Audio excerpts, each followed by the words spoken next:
Selected Writings on Marxism. Stuart Hall, Selected Writings. A series edited by Catherine Hall and Bill Swartz. Rationale.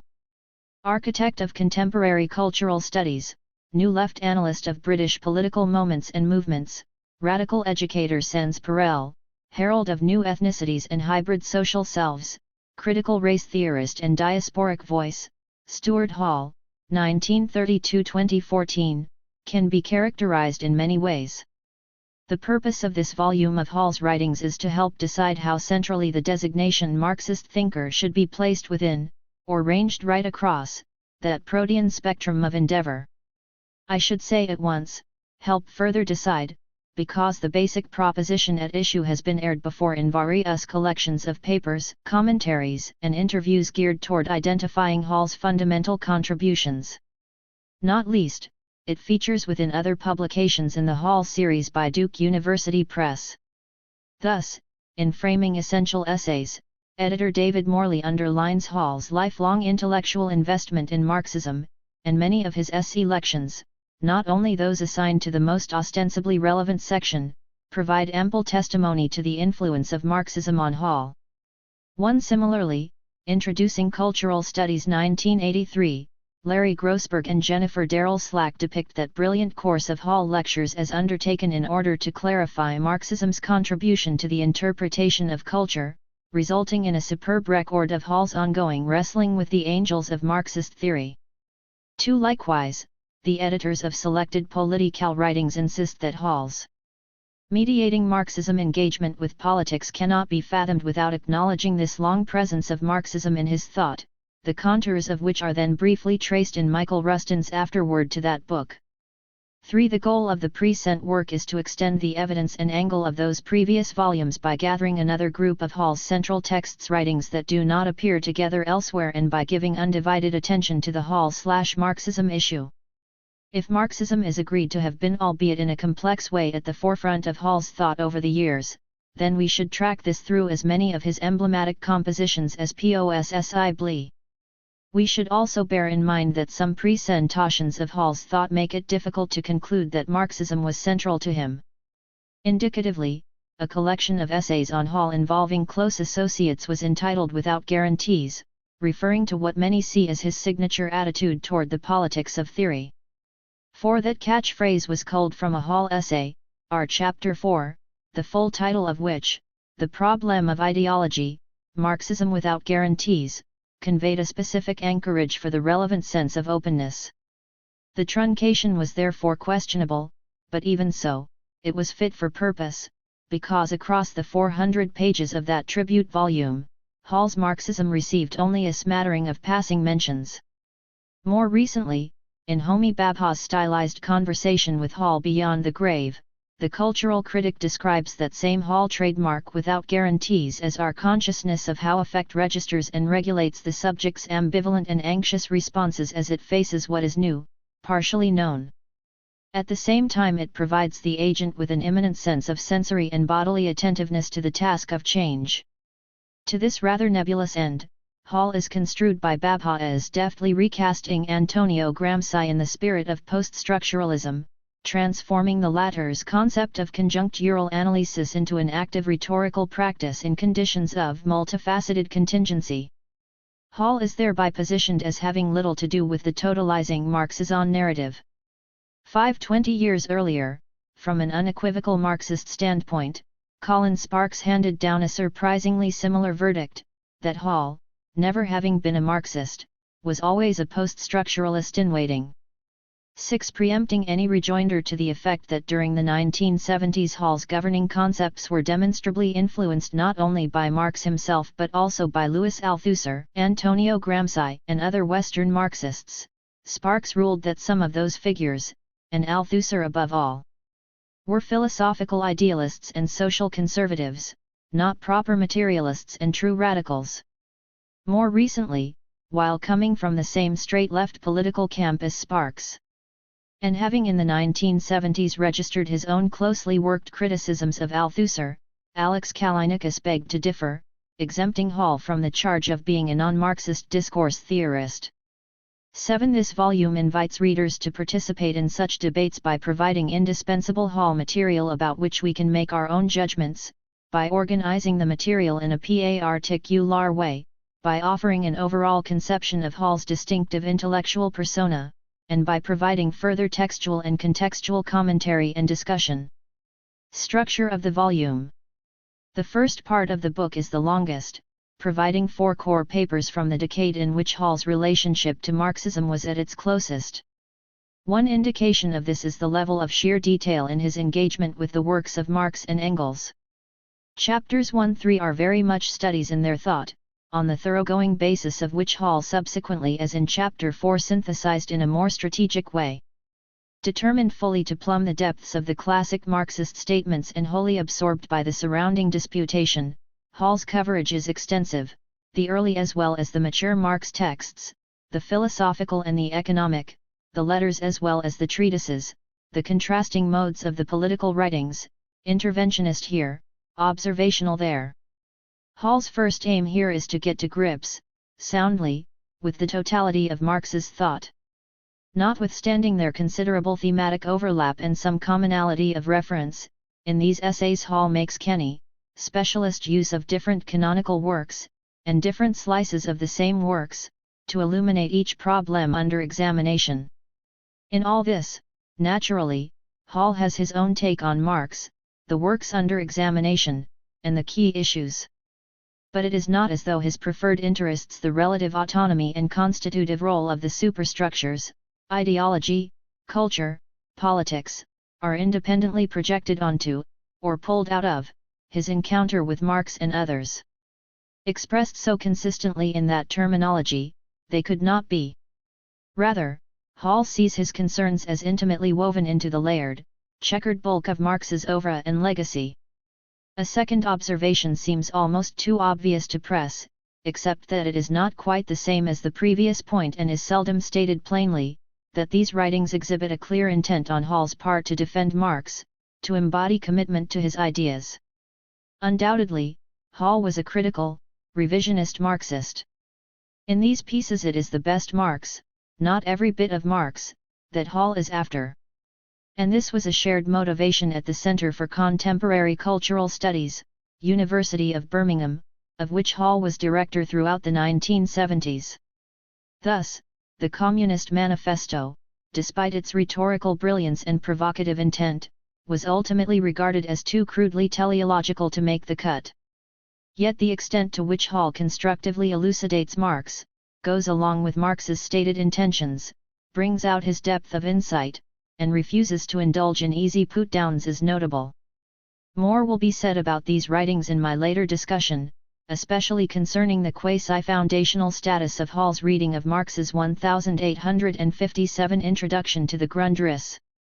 Meanwhile, the very title of Chapter 1 signals something central to Hall's conception of method that has perhaps gone under-remarked and gives this first part its heading, his approach to questions of theory by way of detailed close readings. This inclination reflects something of the practical criticism of English literature in which Hall first trained, where the discourse develops at least at first in elucidatory interpretative rather than propositional mode. Hall has described this methodological imperative or idiom as it developed in Raymond Williams's work in the 1960s, which was formative for Hall as the preference for text over general argument. The privileging of complexity of response over position. 8. Though always more analytically inclined than Williams, Hall retained from the older thinker that strong sense of the need for attention to detail, text, and timbre. As Hall practices it, the close-up method also incorporates something of the collective spirit of the many radically minded and educationally driven reading groups of the late 1960s and 1970s, aiming to share basic understandings of a particular author text in pursuit of a common interpretation or line that would have wider interventionist ramifications. In relation to both author text and fellow inquirers, then, Hall wants us to think with as part of thinking better, and that is how he proceeds with Marx.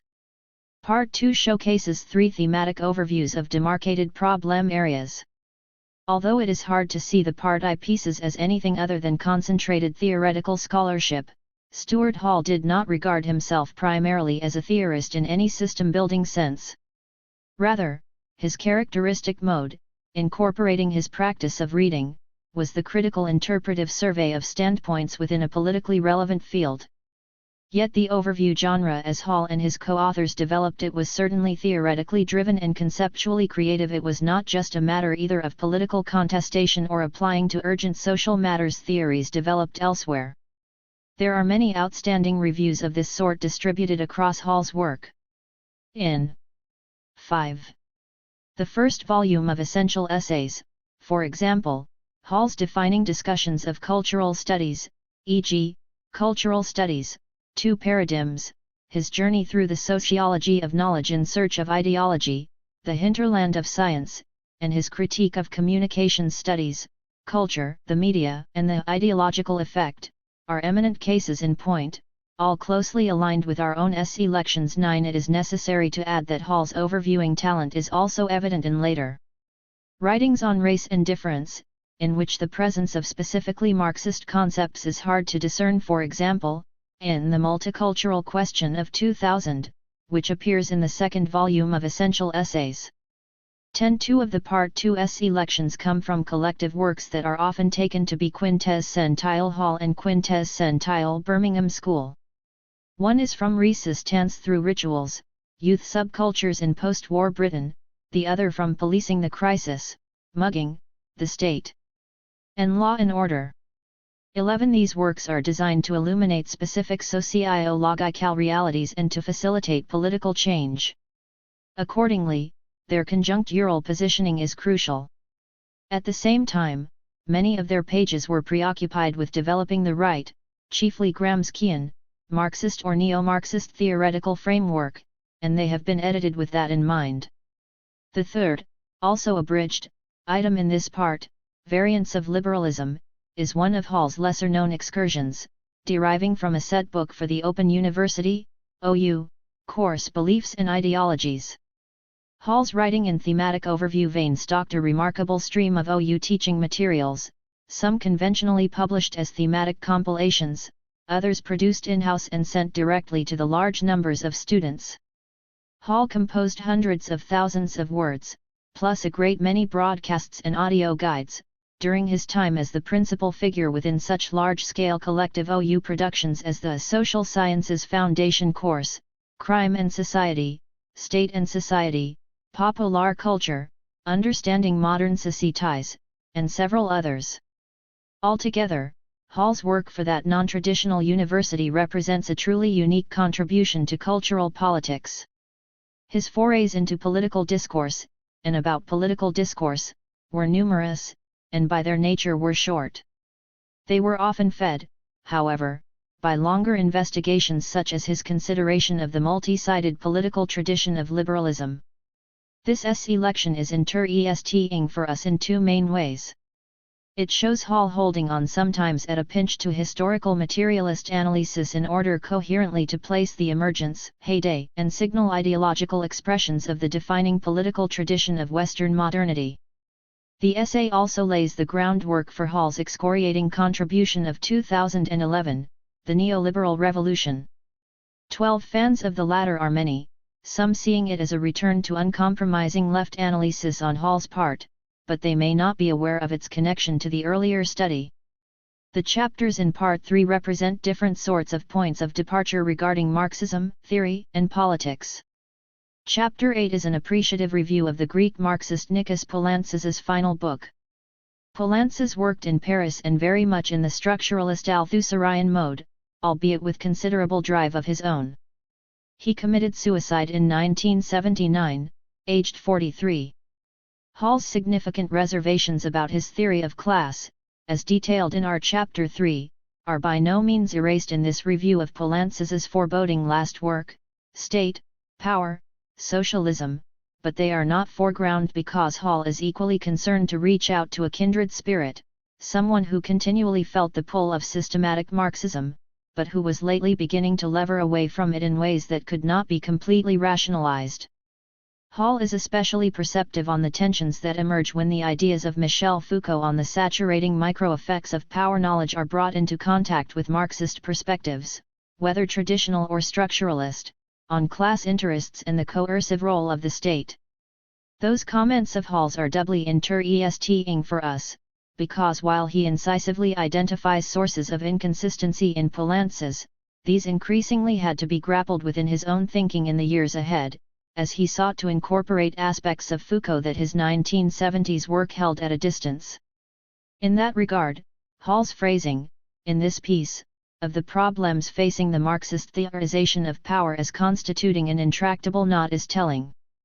The debates with E. P. Thompson and with Bob Jessup, Kevin Bonnet, Simon Bromley, and Tom Ling in chapters 9 and 10 were highly charged and were received at the time as politically consequential. Never comfortable with personal polemic or high-handed dismissal, Hall typically sought out some basis for commonality, even at times of strenuous disagreement. However, this residual quality of Hall's was sorely tested in both these exchanges. The first originated in the History Workshop Conference of 1979. The circumstances of its delivery were in themselves dramatic. The occasion was a discussion of Thompson's polemical The Poverty of Theory, which had recently been published. 13. The venue was a church in Oxford, where the electrical power had failed, replaced only by dim candle light. The church was packed out, and the atmosphere crackled.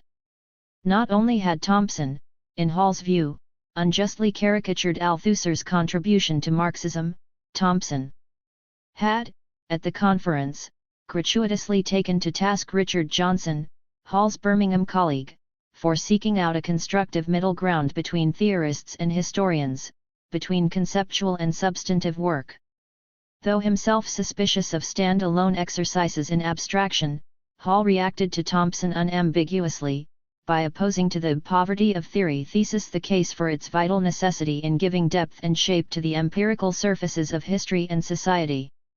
This brief exchange, we should note, is freighted throughout with the sense that a longer-term process of reckoning had come to a head. Thompson's substantive studies and formidable critical powers had long been admired by Hall, which he routinely deployed in teaching, along with the work of the much less combative Raymond Williams, as touchstones for the central issues defining the cultural studies field. But now, after nearly a decade in which Hall's own Marxism and, explicitly qualified, commitment to theory had been serially developed, Thompson's stress on the primacy of experience had to be challenged. Williams makes no appearance in Chapter 9, but that unwitting founder of cultural studies looms large on the horizon. Hall often drew attention to the irony of Thompson defending the richness of experience against the political blight of flinty abstraction, given that Thompson himself had previously lambasted what he saw as Williams's romanticized exaggeration, in The Long Revolution, of the intrinsic value of lived experience and whole ways of life. 14. Although loyal to Williams in many ways, Hall agreed with the substance of Thompson's evaluation, as neatly summarized in a piece written, coincidentally, at the very time of his standoff with the great historian. Hall felt that even when Williams, like himself, turned more explicitly to Gramscian Marxism in the early 1970s to the extent, we should note, of each writing keynote essays on base and superstructure, having similar purposes and arguments, concrete experience and structure of feeling remained too central to Williams's problematic for Hall's liking. Evocative and essential though they may be in terms of humanistic appreciation, these fulsome notions struck Hall as too vague, uninspected and unsatisfactory for purposes of conceptual analysis, with the question of determination in particular being the theoretical thorn in Williams's side. Thereafter, Hall could not bring himself to disagree with those who categorized Williams ultimately, though the disparagement both aired him as a culturalist. 15. A few years later, a variant of the charge of culturalism was laid against Hall himself, in a stinging critique in New Left Review by Bob Jessup and colleagues of Hall's alleged ideologism in his analysis of Thatcherism. Ideologism, for Jessup and others, meant exaggerating the strength of commitment whether on the part of elites or in popular common sense to Thatcher's regressive modernization worldview, and correspondingly underemphasizing endemic socio-economic contradictions.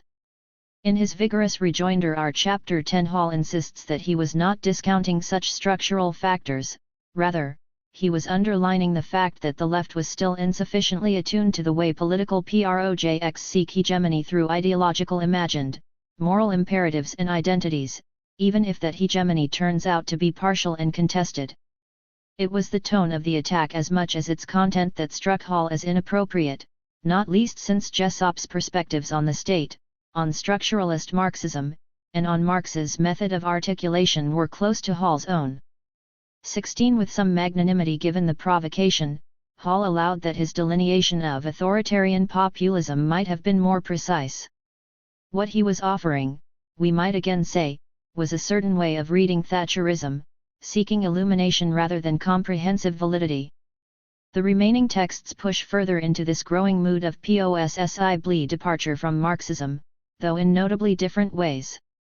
Chapter 11 When was the post-colonial thinking at the limit is by any reckoning a significant discussion, deserving its place in any election seeking to exemplify both Hall's range and his best. It goes untampered with here for that reason and also because its implications for Marxism are indirect, being strewn across both topic and treatment. It registers the definite tensions that arise manifestly there in Hall too when historical materialist discourses on modernity, capitalism, and imperialism become interwoven with post-colonial purposes and concepts. Relatedly, Hall's incremental interest in Jacques Derrida's ideas reaches a peak in this essay, the effects of which are interestingly debatable. The final chapter is an extract from one of the Open University books comprising the bumper Culture, Media, and Identities course of 1997.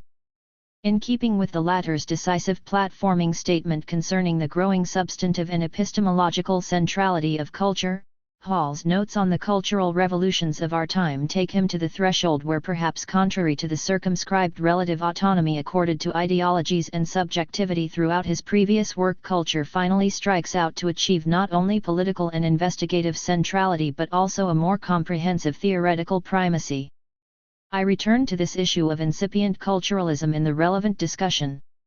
What kind of Marxism?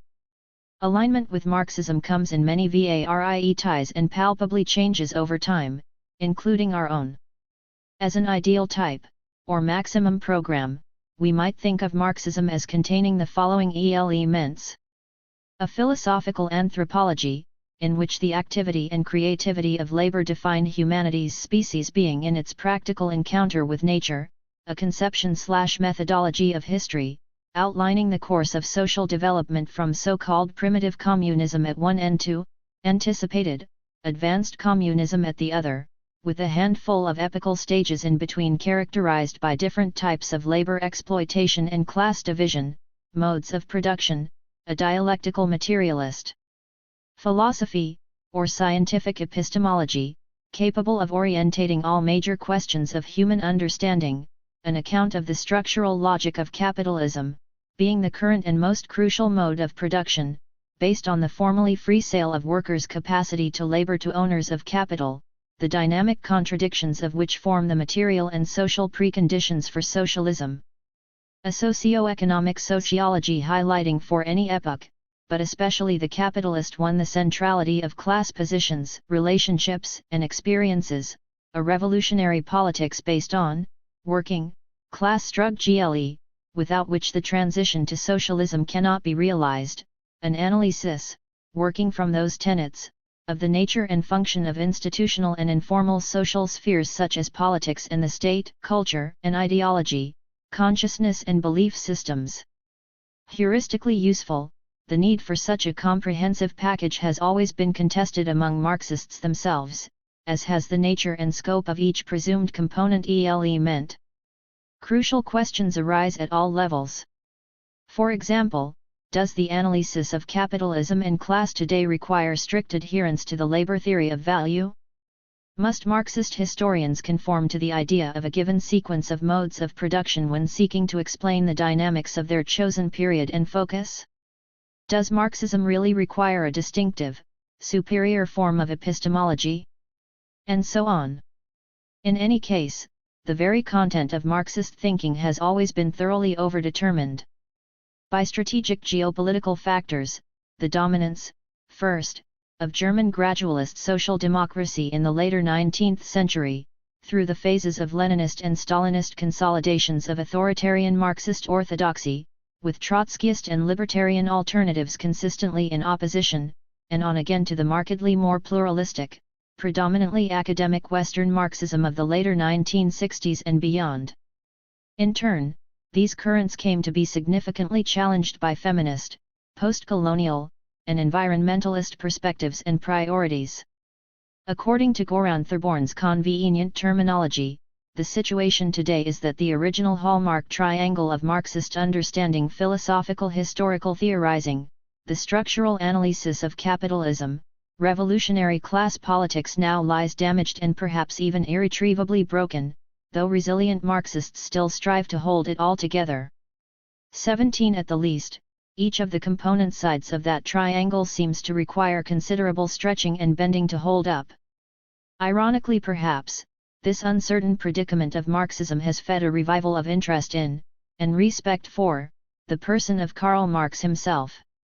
Following the global financial crash of 2008, commentators of all stripes rediscovered the incisiveness and wit with which Marx pilloried capitalism's fundamental irrationality and spiraling inequalities.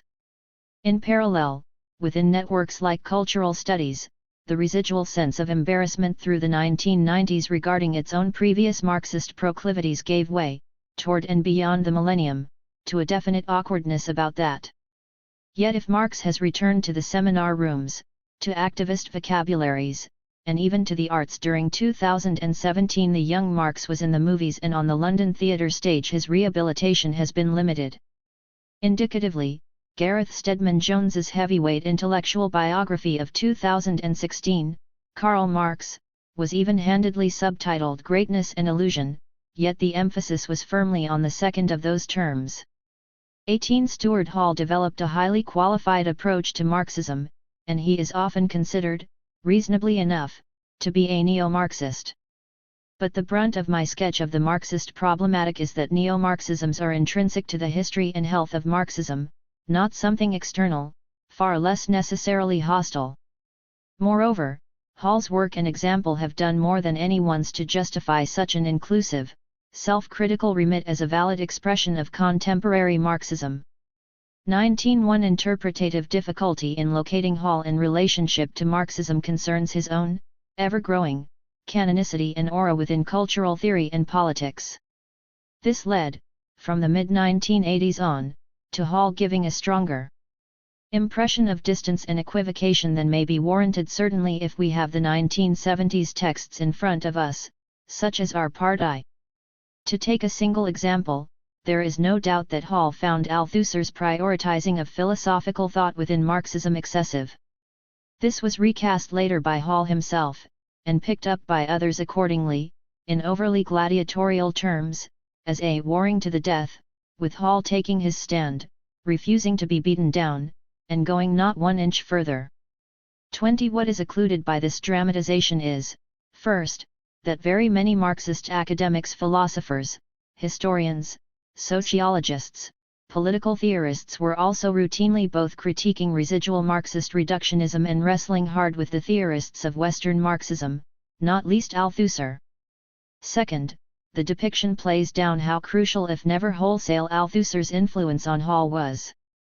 Many of the phrasings that within cultural studies came to be associated almost exclusively with Hall himself, peppering so many of his writings and interviews, were taken directly from Althusser: articulation, problematic, the specific effectivity of the superstructures, the matrix conception of mode of production, both ends of the chain, determination and relative autonomy, theory as a necessary detour, bending the stick to achieve due balance, avoiding at all costs the traps of essentialism and any philosophy of guarantees. As Hall put it in Cultural Studies 1983, Althusser's injection of structural complexity into Marxism was a genuine moment of transformation, such that cultural studies thereafter could not be contemplated outside the effects of that contribution. By the later 1980s, Hall's relationship with Marxism had become not just complex but agonistic. In the discussion section of his contribution to the Landmark Conference, and later megavolume, Marxism and the Interpretation of Culture, Hall stated, "I no longer believe in the Marxist notion of connections being given in the origins of the social formation." 22 Yet this is curious, because Hall never did believe in that, and we may doubt whether many dogmatic Marxists themselves ever did. Related slippages occur when Hall runs classical Marxism alongside other terms designating the brands of Marxism he is dissociating himself from: vulgar, mechanical, traditional, orthodox, reductionist, and so on. This is problematical because several chapters in the present volume witness Hall arguing that neither Marx's classic works, nor key contemporary Marxist authors, are seriously reductionist. During the conference discussion, Hall aired the thought that Marxism's whole classical edifice begins to rock as soon as we abandon that teleological structure whereby the economy is always assumed to 12 determine everything, at least when St. Peter arrives and the last trumpet sounds. However, by this time not only were there relatively few devotionally religious Marxists left, but Hall's own work had emphatically shown that it is erroneous to describe the primacy in Marxism of the mode of production as the direct causal effect of the economy as such. Despite drifting into overstatement in this way, however, Hall did not go on to conclude that it was time to leave Marxism behind.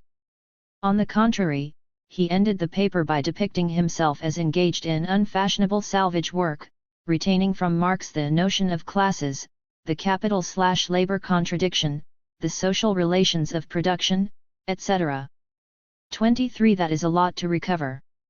So when Hall says occasionally that he was only ever within shouting distance of Marxism, that Marxism was more of a problem for cultural studies than a central theory or problematic, that reductionism is intrinsic to sophisticated and vulgar Marxism alike, we need to tread carefully.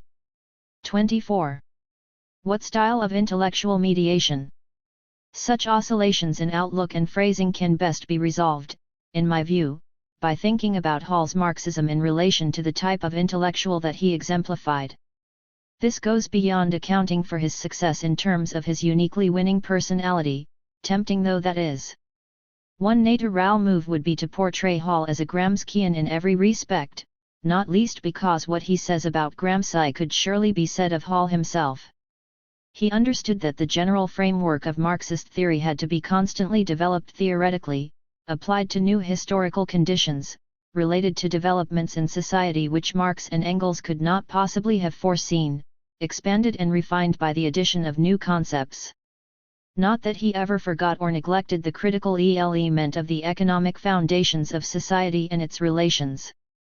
But he contributed little by way of original formulations to that level of analysis. However, in the much neglected areas of conjunctural analysis, politics, ideology, and the state, he has an enormous amount to contribute. 25. Yet this commonality between Gramsci and Hall is more about the high degree of substantive theoretical affinity between the two thinkers than with the kind of intellectual modality that I am trying to bring out here. Placing Hall within Gramsci's own theory of intellectuals is another possibility.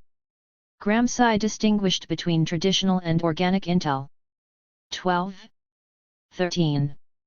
Lectuals, the former encompassing professions that carried over essentially pre-modern roles and class configurations into capitalist modernity.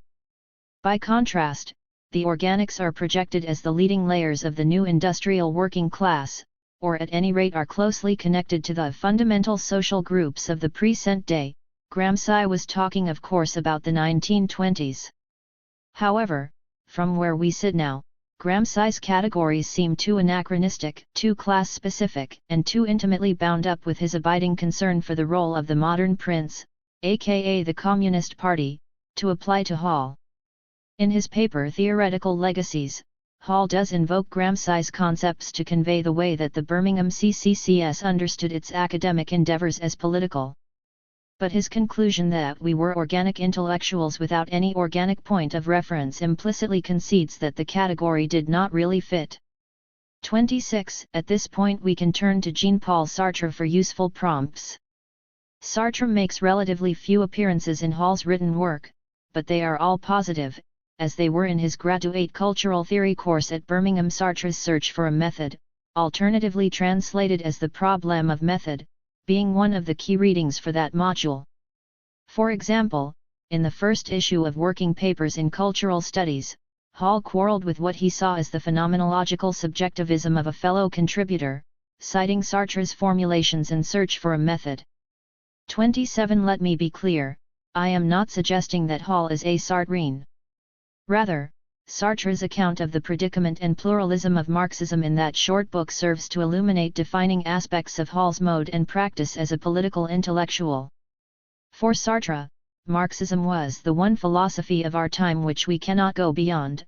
Only Marxism, with its unrivaled comprehensiveness and totalizing sequence of investigation, think back to those bullet points on Marxism listed above, enables us to situate all manner of cultural phenomena and human aspirations in historical materialist terms. Sartre called this explanatory armory the regressive part of a two-step methodological process, regressive only in the sense of retrospectively accounting for how things come to be as they are, historically speaking, and what the range of class positions and interests is at any given time. 28. But Sartre also warned that lazy Marxism stands as a constant danger, treating as concrete truths what should be regulative ideas. 29. Correspondingly, good Marxists will understand that the work of totalization is never complete, only perpetually in process. In order to grasp the totality, at any given time, in its full complexity, Sartre goes on, more mediations are 12. 14. Required than simplistic formulas can ever cope with. And the mediations of Marxism which most exercised him were existentialism, psychoanalysis, sexuality, and microsociology. He regarded these as enclaves operating within the orbit of Marxism, but somehow simultaneously both engendering and rejecting it. 30. Of course Sartre was probably even more controversial a Marxist than Hall, and to repeat, I am not drawing a parallel between them in any substantive or political sense. But like Sartre, Hall was vitally concerned with problematical enclaves that both mediated and disturbed an overarching Marxist perspective. He too would have flagged up sexuality/psychoanalysis as one such zone of engagement, but he had other concerns too: race and ethnicity, feminism, post-colonialism, and cultural studies itself. Sartre identifies a second, progressive form of social and political understanding, appreciation of the richness and singularity of projects. I take him to be referring here to action-orientated phenomena such as social movements, local popular initiatives, subcultural contestations, organization building, campaigns, and protests, inventive artistic or philosophical currents. Being future and possibility-oriented, projects cannot be grasped only in causal explanatory Marxist terms. Rather, they require an acceptance of historical contingency and identification with what Sartre calls the profundity of the lived. 31. Again, this insightfully encapsulates Hall's habitual interest in cultural specifics, in the grounding of theory in the politics of people's creativity and adaptability as they make their way in the world, nothing of which renders any less important the constraints set by socio-economic conditions. In the Sartrine sketch, dialectical mediators are those who make sense of both universals and particulars, who develop a varied trail of connections and dislocations, from the broadest determinations to the most precise. The relative autonomy Sartre uses that term too of cultures, movements, and politics means having the power of mediation vis-a-vis larger structural forces, and new mediations can be expected to arise at every juncture. 32. Hall, I want to suggest, can best be appreciated as a peerless dialectical mediator of that kind. He mediated within Marxism structuralism/culturalism, economism/ideologism, class/non-class social forces, and he mediated between Marxism and various non- and post-Marxist discourses and movements. For all his reservations, Hall embraced Marxism, and arguably he needed it, too, because without the anchorage that Marxism provided a committed baseline from which to branch out, the risk was that Hall's theoretical and political mediations might become too thinly pluralistic. 12. Part I. Theoretical readings. Prefatory note: this is a shortened version of a paper on Marx's 1857 intro. Duction presented and discussed in a series of seminars at the Center for Contemporary Cultural Studies. It has been somewhat revised in the light of those discussions, though I have not been able to take account of some further, more substantive criticisms generously offered by John Mepham, among others. The 1857 introduction is Marx's most substantial text on method, though even here many of his formulations remain extremely condensed and provisional. Since the introduction presents such enormous problems of interpretation, I have largely confined myself to a reading of the text. The positions taken by Marx in the introduction run counter to many received ideas as to his method. Properly grasped and imaginatively applied as they were in the larger corpus of the Grundrisse to which they constantly refer, they seem to me to offer quite striking, original, and seminal points of departure for the problems of method which beset our field of study, though I have not been able to establish this connection within the limits of the paper. I see the paper, however, as contributing to this ongoing work of theoretical and methodological clarification, rather than as simply a piece of textual explication. I hope this conjuncture will not be lost in the detail of the exposition. The 1857 introduction is one of the most pivotal of Marx's texts. It is also one of his most difficult, compressed and illegible. In his excellent foreword to the Grundrisse, Nicholas warns that Marx's notebooks are hazardous to. Chapter 1. 20. Quote, since the context, the grammar, and the very vocabulary raise doubts as to what Marx really meant in a given passage. Pierre Vilar observes that the 1857 introduction is one of those texts from which every one takes whatever suits him. 2. With the growing interest in Marx's method and epistemology, the introduction occupies an increasingly central position in the study of Marx's work. I share this sense of its significance, while differing often from how many of Marx's explicators have read its meaning. My aim, then, is to inaugurate a reading of this 1857 text. It is, of course, not a reading tabula rasa, not a reading without presuppositions. It reflects my own problematic, inevitably. I hope it also throws some undistorted light on Marx's. In a famous letter of January 14, 1858, Marx wrote to Engels, I am getting some nice developments. For instance, I have thrown over the whole doctrine of profit as it has existed up to now. In the method of treatment, the fact that, by mere accident, I have glanced through Hegel's logic has been of great service to me. Freilagrath found some volumes of Hegel which originally belonged to Bakunin and sent them to me as a present. If there should ever be use for such work again, I should greatly like to make accessible to the ordinary human intelligence in 2 or 3 printers' sheets, what is rational in the method which Hegel discovered but at the same time enveloped in mysticism. 3. It was not the only time Marx expressed that hope. In 1843, Marx made notes for a substantial critique of Hegel's philosophy of right. The critique of the Hegelian dialectic and philosophy as a whole, usually printed together with the other 1844 manuscripts, also aimed at an exposition and critique of Hegel's dialectic, now in relation to the phenomenology and the logic, though, in the final event, largely confined to the former. As late as 1876, he wrote to Joseph Dietzgen, when I have shaken off the burden of my economic labors, I shall write a dialectic. The correct laws of the dialectic are already included in Hegel, albeit in a mystical form. It is necessary to strip it of this form. 4. These hopes were not to be fulfilled, the burden of the economics never laid aside. Thus, we do not have, from the mature Marx, either the systematic delineation of the rational kernel, nor the method of its transformation, nor an exposition of the results of that transformation, the Marxian dialectic. The 1857 introduction, and the compressed 1859 preface to the contribution to the critique of political economy, together with other scattered asides, have therefore to do duty for the unfulfilled parts of Marx's project.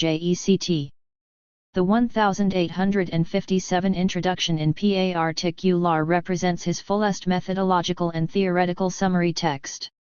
Decisive, however, as this text is, we must not handle it as if it were something other than it is. It was written as an introduction to the notebooks, themselves enormously comprehensive in scope, digressive and complex in structure, and quite unfinished rough drafts. Roman Rostolsky remarked that the Grundriss introduces us, so to speak, into Marx's economic laboratory and lays bare all the refinements, all the bypaths of his methodology. The introduction was thus conceived as a resume and guide to problems of method concretely and more expansively applied in the notebooks themselves. It was not, therefore, intended to stand wholly in its own right. Moreover, the tentative character of the text was signified by Marx's decision in the end not to publish it. The introduction was replaced by the terser preface, and some of the central propositions of the introduction are modified, or at least suspended, in the later preface. An immediate contrast of the introduction with the preface, where a classical conciseness is everywhere in play, quite different from the linguistic playfulness and conceit of the introduction, reminds us that, despite its dense argumentation, the 1857 introduction remains, even with respect to Marx's method, provisional. In the introduction, Marx proceeds via a critique of the ideological presupposition of political economy. The first section deals with production. The object of the inquiry is material production. Smith and Ricardo begin with the individual and isolated hunter or fisherman. Marx, however, begins with socially determinate individuals, and hence socially determined individual production. 18th-century theorists, up to and including Rousseau, find a general point of departure the individual producer. Smith and Ricardo found their theories upon this ideological projection. Yet the individual cannot be the point of departure, but only the result. Rousseau's Naturel man appears as a stripping away of the contingent complexities of modern life, a rediscovery of the natural, universal human individual core beneath. Actually, the whole development of civil society is subsumed in this aesthetic conceit. It is not until labor has been freed of the dependent forms of feudal society, and subject to the revolutionary development it undergoes under early capitalism, that the modern concept of the individual could appear at all. A whole historical and ideological development, then, is already presupposed in but hidden within the notion of the natural individual and of universal human nature. 22. This is an absolutely characteristic movement of thought in the introduction. It takes up the given points of departure in political economy. It shows by a critique that these are not, in fact, starting points but points of arrival. In them, a whole historical development is already summed up. In short, what appear as the most concrete, common sense, simple, constituent starting points for a theory of political economy, turn out, on inspection, to be the sum of many, prior, determinations. Production outside society is as absurd as language without individuals living and talking together. It takes a gigantic social development to produce the isolated individual producer as a concept. Only a highly elaborated form of developed social connectedness can appear as take the phenomenal form men pursuing their egoistic interests as indifferent, isolated, individuals in a free market organized by an invisible hand. In fact, of course, even this individualism is an all-sided dependence which appears as mutual indifference. The reciprocal and all-sided dependence of individuals who are indifferent to one another forms their social connection. The social bond is expressed in exchange value. 5.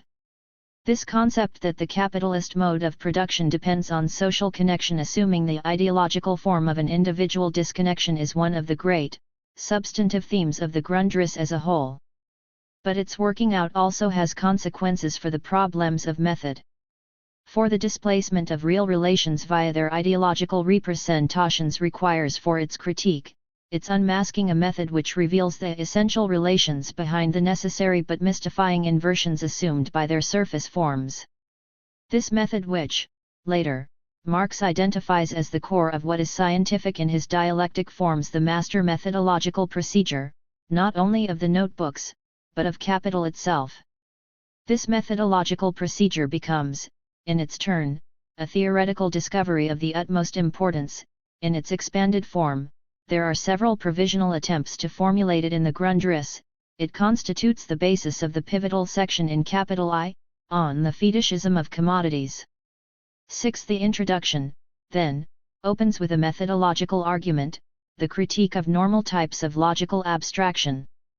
Political economy operates as a theory through its categories. How are these categories formed? The normal method is to isolate and analyze a category by abstracting those elements that remain common to it through all epochs and all types of social. 23. Formation. This attempt to identify, by means of the logic of abstraction, which remains the core of a concept stable through history, is really a type of essentialism. Many types of theorizing fall prey to it. Hegel, the summit of classical German philosophy, developed a mode of thought that was the very opposite of static. His grasp of movement and of contradiction is what raised his logic above all other types of logical theorizing, in Marx's eyes. Yet, because the movement of Hegel's dialectic was cast in an idealist form, his thought also retained the notion of an essential core that survived all the motions of mind. It was the perpetuation of this essential core within the concept which, Marx believed, constituted the secret guarantee within Hegel's dialectic of the ultimate harmoniousness of existing social relations, e.g., the Prussian state. Classical political economy also speaks of bourgeois production and of private property as if these were the essence of the concepts. Production and property exhaust their historical content. In this way, political economy too presented the capitalist mode of production, not as a historical structure, but as the natural and inevitable state of things. At this level, even classical political economy retained an ideological presupposition at its scientific heart. It reduces, by abstraction, specific historical relations to their lowest common, trans-historical essence. Its ideology is inscribed in its method. On the contrary, Marx argues, there is no production in general, only distinct forms of production, specific to time and conditions. One of those distinct forms is rather confusingly general production, production based on a type of labor, which is not specific to a particular branch of production, but which has been generalized, abstract labor. But we shall come to that in a moment. Since any mode of production depends upon determinate conditions, there can be no guarantee that those conditions will always be fulfilled or remain constant or the same through time. For example, except in the most common-sense way, there is no scientific form in which the concept, production, referring to the capitalist mode, and entailing as one of its required conditions, free labor, can be said to have an immediate identity, to be essentially the same as production in, say, slave, clan or communal society. Later, in Capital, Marx reminds us that this transformation of feudal bondsmen into free labor, which is assumed here as a natural precondition for capitalism, has, indeed, a specific history, the history of expropriation, written in the annals of mankind in letters of blood and fire. 7. This is one of the key points of departure of historical materialism as a method of thought and practice. 24. Nothing in what Marx subsequently wrote allows us to fall behind it. It is what Karl Korsch called Marx's principle of historical specification. 8. The unity which Marx's method is intended to produce is not weak identity achieved by abstracting away everything of any historical specificity until we are left with an essential core without differentiation or specification. The introduction thus opens, as Nicholas remarks, as the provisional, extended answer to an unwritten question. Political economy is our starting point, but, however valid are some of its theories, it has not formulated scientifically the laws of the inner structure of the mode of production whose categories it expresses and theoretically reflects. It sticks, despite everything, inside its bourgeois skin. 9. This is because, within it, historical relations have already acquired the stability of natural, self-understood forms of social life. 10. Its categories, then, in contrast with vulgar political economy, are forms of thought expressing with social validity the conditions and relations of a definite, historically determined mode of production. 11. But it presents these relations as a self-evident necessity imposed by nature as productive labor itself. Thus, though classical political economy has discovered what lies beneath these forms, it has not asked certain key questions, such as the origin of commodity production based in labor power, the form under which value becomes exchange value, which are peculiar to specific historical conditions, the forms and conditions of commodity production. These errors are not incidental. They are already present in its presuppositions, its method, its starting points. But, if political economy is itself to be transcended, how? Where to begin? The answer is, with production by social individuals, production at a definite stage of social development. Political economy tends to etherealize, universalize and to historicize the relations of bourgeois production. But what follows if, as Marx does, we insist on starting with a principle of historical specification? Do we then, nevertheless, assume that there is some common, universal practice production in general which has always existed, which has then been subject to an evolutionary historical development which can be steadily traced through, a practice which, therefore, we can reduce to its common sense content and employ as the obvious, uncontested starting point for analysis? The answer is, no. Whatever other kind of historicist Marx may have been, he was definitively not a historical evolutionist. Every child knows, he once remarked, that production cannot cease for a moment. So, there must be something in common, so to speak, which corresponds to the idea of production in general, all societies must repro. 25. Duce the conditions of their own existence. This is the type of abstraction, however, which sifts out the lowest common characteristics of a concept and identifies this unproblematic core with its scientific content. It is a mode of theorizing that operates at a very low theoretical threshold indeed. It is, at best, a useful time saver. But, to penetrate a structure as dense and overlaid with false representations as the capitalist mode of production, we need concepts more fundamentally dialectical in character. Concepts that allow us to further refine, segment, split and recombine any general category, which allow us to see those features which permitted it to play a certain role in this epoch, other features which were developed under the specific conditions of that epoch, distinctions which show why certain relations appear only in the most ancient and the most developed forms of society and in none in between, etc. Such concepts are theoretically far in advance of those which unite under one chaotic general heading the quite different things which have appeared, at one time or another, under the category, production in general, conceptions which differentiate in the very moment that they reveal hidden connections. In much the same way, Marx observes that concepts which differentiate out what makes possibly the specific development of different languages are more significant than abstracting a few, simple, basic, common language universals. We must observe it as a common strategy throughout the introduction that Marx establishes his difference here both from the method of political economy and from Hegel. The introduction is thus, simultaneously, a critique of both. It is useful, in this context, to recall Marx's earlier procedure in the famous chapter The Metaphysics of Political Economy, in The Poverty of Philosophy, where he, again, simultaneously offers a critique of Hegelianist political economy via an attack on Proudhon. The terms of this critique of Proudhon are particularly germane to this argument against abstraction, for they remind us that something more than a methodological quibble is involved, namely the exaltation of mental operations over the content of real, contingent historical relations.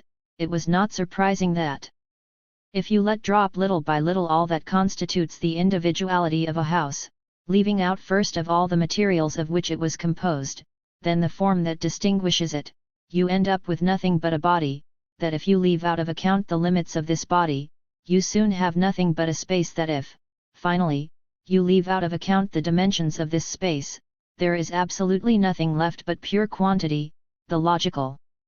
26. Category. If we abstract thus from every subject all the alleged accidents, animate or inanimate, men or things, we are right in saying that in the final abstraction, the only substance left is the logical categories. If all that exists, all that lives on land and under water can be reduced by abstraction to a logical category, if the whole real world can be drowned thus in a world of abstractions, in the world of logical categories, who need be astonished at it? Apply this method to the categories of political economy, Marx argues. And you have the logic and metaphysics of political economy. The categories that everybody knows, translated into a little-known language which makes them look as if they had newly blossomed forth in an intellect of pure reason. Up to now we have expounded only the dialectics of Hegel. We shall see later how M. Proudhon has succeeded in reducing it to the meanest proportions. Thus for Hegel, all that has happened and is still happening is only just what is happening in his own mind.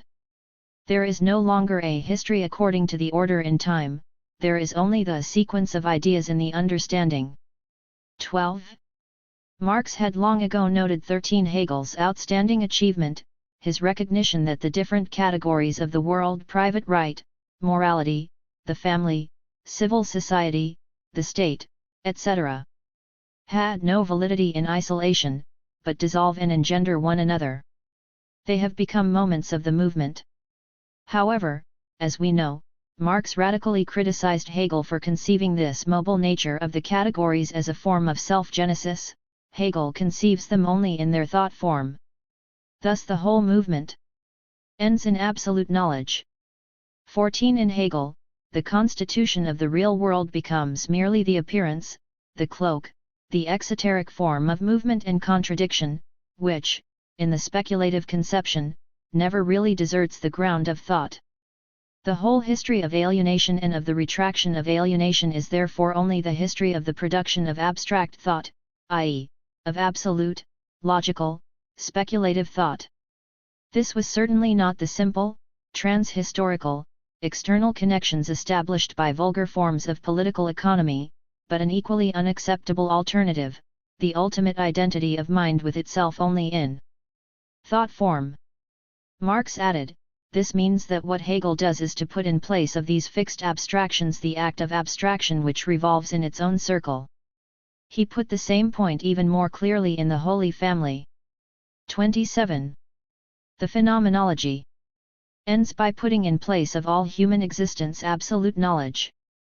Instead of treating self-consciousness as the self-consciousness of real men, living in a real objective world and conditioned by it, Hegel transforms men into an attribute of self-consciousness. He turns the world upside down. And in the poverty of philosophy, he thinks he is constructing the world by the movement of thought, whereas he is merely reconstructing systematically and classifying by the absolute method the thoughts which are in the minds of all. The core of these earlier critiques is retained by Marx here in the 1857 introduction. Hegel did understand production, he did understand labor, but ultimately, it was what Marx called, labor of the mind, labor of thinking and knowing. 15. However dialectical its movement, the historical production of the world remains, for Hegel, moments of the realization of the idea, the external appearances of thought stations of the cross in the path of mind towards absolute knowledge. The method which Marx proposes in the introduction is not of this kind, it is not merely a mental operation. It is to be discovered in real, concrete relations, it is a method which groups, not a simple essence behind the different historical forms, but precisely the many determinations in which essential differences are preserved. Marx ends this argument with an illustration. Economists like Mill start from bourgeois relations of production and extrapolate them as inviolable natural laws. All production, they assert, despite historic differences, can be subsumed under universal laws. Two such laws are, a. Production requires private property, b. Production requires the protection of property by the courts and police. Actually, Marx argues, private property is neither the only nor the earliest form of property, historically, it is predated by communal property. And the presence of modern, bourgeois legal relations and the police, far from indexing the universality of the system, shows how each mode of production requires, and produces, its own legal juridical and political structures and relations. What is common to production, then, as produced by the process of mentally abstracting its common attributes, cannot provide a method which enables us to grasp, concretely, any single, real historical stage of production. How then, are we to conceptualize the relations between the different phases of production, distribution, exchange, consumption? Can we 28. Conceive them as organically coherent factors? Or simply as brought into haphazard relation with one another, i.e., into a simple reflex connection? How, in short, are we to analyze the relations between the parts of a complexly structured whole? Throughout his later work, Marx insists that the superiority of the dialectical method lies in its ability to trace out the interconnection between the different elements in a mode of production, as against their haphazard, and extrinsic mere juxtaposition. The method which merely sets opposites together in an external way, which assumes that, because things are neighbors, they must therefore be related, but which cannot move from oppositions to contradictions, is dialectical only in its surface form. The syllogism is one of the logical forms of an argument by external juxtaposition. Political economy thinks production, consumption etc., in this syllogistic form: production produces goods, distribution allocates them, exchange makes the general distribution of goods specific to particular individuals, finally, the individual consumes them. This can also be interpreted as almost a classical Hegelian syllogism. 16. There are many ways in which Marx may be said to have remained a Hegelian, but the use of Hegelian triads, thesis, antithesis, synthesis, and syllogisms, general, particular, singular, is not one of them. The coherence such syllogisms suggest remains conceptually extremely shallow. Even the critics of this position, Marx adds, have not taken their critique far enough. The critics assume that the syllogism is wrong because it contains a logical error, a textbook mistake. For Marx, the error consists in a taking over into thought of the mystifications which exist in the real relations of bourgeois production, where production, distribution, and consumption do indeed appear phenomenally as independent, autonomous neighbors, but where this appearance is false, an ideological inversion. Conceptual mistakes cannot be clarified by a theoretical practice alone, wholly within thought. In his critique of the Hegelian dialectic and philosophy as a whole, Marx had remarked that, in Hegel, the supersession of one category by another appears to be a transcending of the thought entity. However, in Hegel, thought treats even the objectively created moments as moments of itself because the object has become for it a moment of thought. Thought takes it in its real ity to be a self-confirmation of itself. Thus, this superseding in thought, which leaves its object standing in the real world, believes that it has really overcome it. There is no true profane history here, no actual realization for man of man's essence and of his essence as something real. 17. Thus, the history of man is transformed into the history of an abstract. 29. The Holy Family. The movement of thought therefore remains ultimately confined within its own circle. Hegel has locked up all these fixed mental forms together in his logic, laying hold of each of them first as negation, that is, as an alienation of human thought, and then as negation of the negation, that is, as a supersetting of that alienation, as a real expression of human thought. But as even this still takes place within the confines of the estrangement, this negation of the negation is in part the restoring of these fixed forms in their estrangement. 18. Thus, the act of abstraction revolves within its own circle. The language here remains heavily Hegelian Feuerbachian. How much cleaner the blow is in the 1857 text, as if the task were the dialectical balancing of concepts, and not the grasping of real relations. As if this rupture had made its way not from real ity into the textbooks, but rather from the textbooks into real ity. 19. Thus, neither the functional disconnectedness of political economy nor the formal supersessions of the Hegelian logic will serve to reveal the inner connection between processes and relations in society, which form a unity of a distinct type, but which must be grasped as real, differentiated processes in the real world, not merely the formal movement of the act of abstraction itself. It is because, in the real relations of capitalist production, the different parts of the process appear, simply, as independent, autonomous neighbors that they appear, in the textbooks, as linked by an accidental connection, not vice versa. But, How then to think the relations of identity, similarity, mediateness, and difference which could produce, at the conceptual level, in thought, a thought concrete adequate in its complexity to the complexity of the real relations which is its object. The most compressed and difficult pages of the introduction, which immediately follow, provide an answer to this question. This section deals with the relations between production, distribution, consumption, and exchange. Start with production. In production, individuals consume their abilities, they use up raw materials. In this sense, there is a kind of consumption inside production. Production and consumption are here directly coincident. Marx seems to have thought this example of immediate identity right enough, though as he says earlier and later of other formulations 20 trite and obvious, or tautologos, true at a rather simple level, but offering only a chaotic conception, and thus requiring further determinations, greater analytical development. The general inadequacy of this type of immediate 30. Identity is clearly signaled by Marx's reference here to Spinoza, who showed that an undifferentiated identity cannot support the introduction of more refined particular determinations. However, insofar as immediate identities reign, at this simple level, identical propositions can be reversed. If A equals B, then B equals A. Marx, then, reverses the proposition. If there is a consumption inside production, there is also, immediately, production inside consumption. The consumption of food, for example, is the means whereby the individual produces, or reproduces his physical existence. Now political economy recognizes these distinctions but simply in order to separate out the consumptive aspects of production, e.g., the consumption of raw materials, from production proper. Production, as a distinct category, remains. The immediate identity thus leaves their duality intact.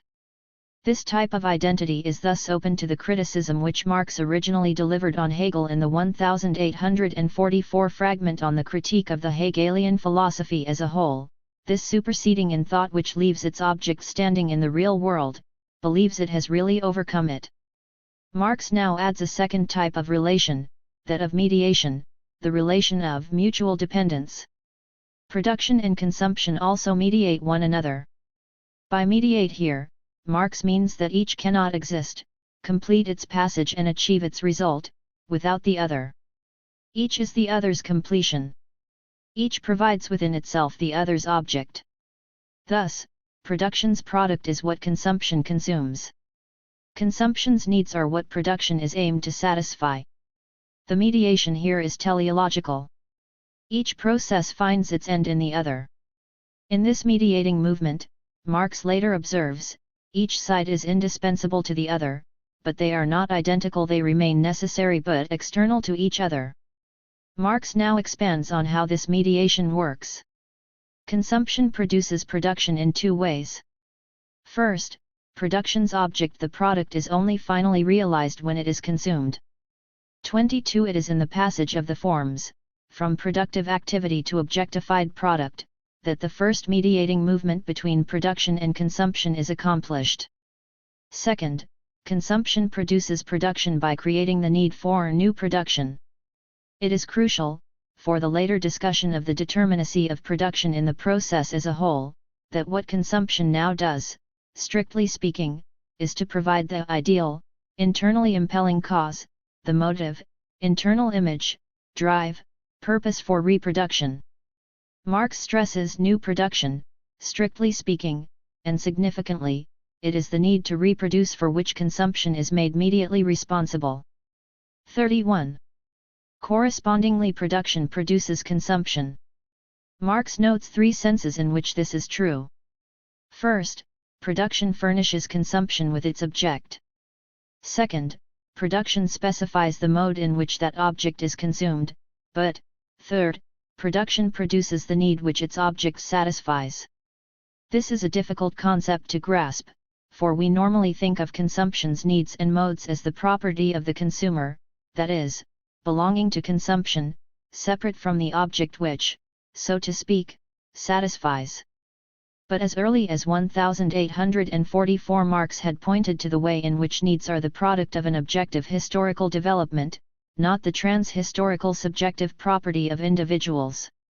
The manner in which they, objects, become his depends on the nature of the objects and on the nature of the essential power corresponding to it, for it is precisely the determinate nature of this relationship which shapes the particular, real mode of affirmation. To the eye an object is another object than the object of the ear. If consumption of the object produces the subjective impulse to produce anew, the production of the object creates, in the consumer, specific, historically distinct and developed modes of appropriation, and, simultaneously, develops the need which the object satisfies. Music alone awakens in man the sense of music. Thus the forming of the senses is the subjective side of an objective labor, the product of the entire history of the world down to the present. 23. The production of new needs is the first historical act, he observed in the German ideology. Here, the object of art creates a public which is sensitive to art. 24. Production, then, forms objectively the modes of appropriation of the consumer, just as consumption reproduces production as a subjectively experienced impulse, drive, or motive. The complex shifts between objective and subjective dimensions which are tersely accomplished in this passage seem incomprehensible without the gloss from the 1844 economic and philosophic manuscripts, even if, here, the language of species being has altogether vanished. The general argument is now resumed. 25. There are three kinds of identity relation. First, immediate identity where production and consumption are immediately one another. Second, mutual dependence where each is indispensable to the other, and cannot be completed without it, but where production and consumption remain external to one another. Thirdly, a relation, which has no precise title, but which is clearly that of an 32. Internal connection between two sides, linked by the passage of forms, by real processes through historical time. Here, in contrast with relation, 2, production not only proceeds to its own completion, but is itself reproduced again through consumption. In this third type of relation, each creates the other in completing itself and creates itself as the other. Here we find not only what distinguishes the third type of relation from the second, but also, what permits Marx, on the succeeding page, to give a final determinacy to production over consumption. Production, he argues, initiates the cycle. In its first act, it forms the object, the mode, and the need to consume. What consumption can then do is to raise the inclination developed in the first act of production through the need for repetition to its finished form. Production, then, requires the passage through consumption to commence its work anew, but in providing the act through which the whole process again runs its course, production retains a primary determination over the circuit as a whole. Some of Marx's most crucial and sophisticated distinctions, developed later in Capital, such as those between simple and expanded reproduction, achieve a gnomic, philosophic, first formulation in this elliptical passage. In this third relation, production and consumption are no longer external to each other, nor do they immediately merge. Rather, they are linked by an interconnection. Yet this interconnection is not a simple identity, which requires only the reversal or inversion of the terms of the syllogism into one another. The interconnection here passes through a distinct process. It requires what Marx, in his earlier critique of Hegel, called a profane history, a process in the real world, a process through historical time, each moment of which requires its own determinate conditions, is subject to its own inner laws, and yet is incomplete without the other.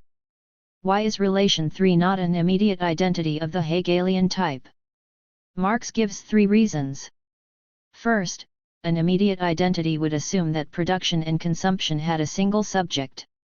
This identity of the subject through all its successive moments of realization, a pivotal aspect of Hegel's essentialism, allowed Hegel to conceive the historical world as, ultimately, a harmonious circuit.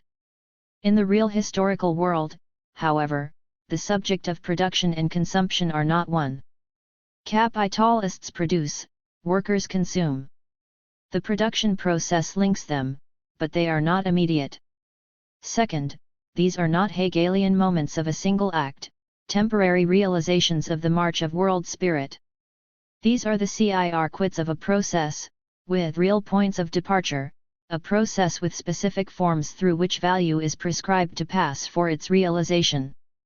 Third, whereas Hegel's identity 33 ties form a self-engendering, self-sustaining circuit, in which no one moment has priority, Marx insists that the historical process through which production and consumption pass has its breaks, its moment of determinacy. Production, not consumption, initiates the circuit. Consumption, the necessary condition for value's realization, cannot destroy the overdeterminacy of the moment from which realization departs. The significance of these distinctions is delivered in the closing paragraph. The distinction between a Marxian and a Hegelian analysis of the forms of capitalist production. 26 Capitalism tends to reproduce itself in expanded form as if it were a self-equilibrating and self-sustaining system. The so-called laws of equivalence are the necessary phenomenal forms of this self-generating aspect of the system.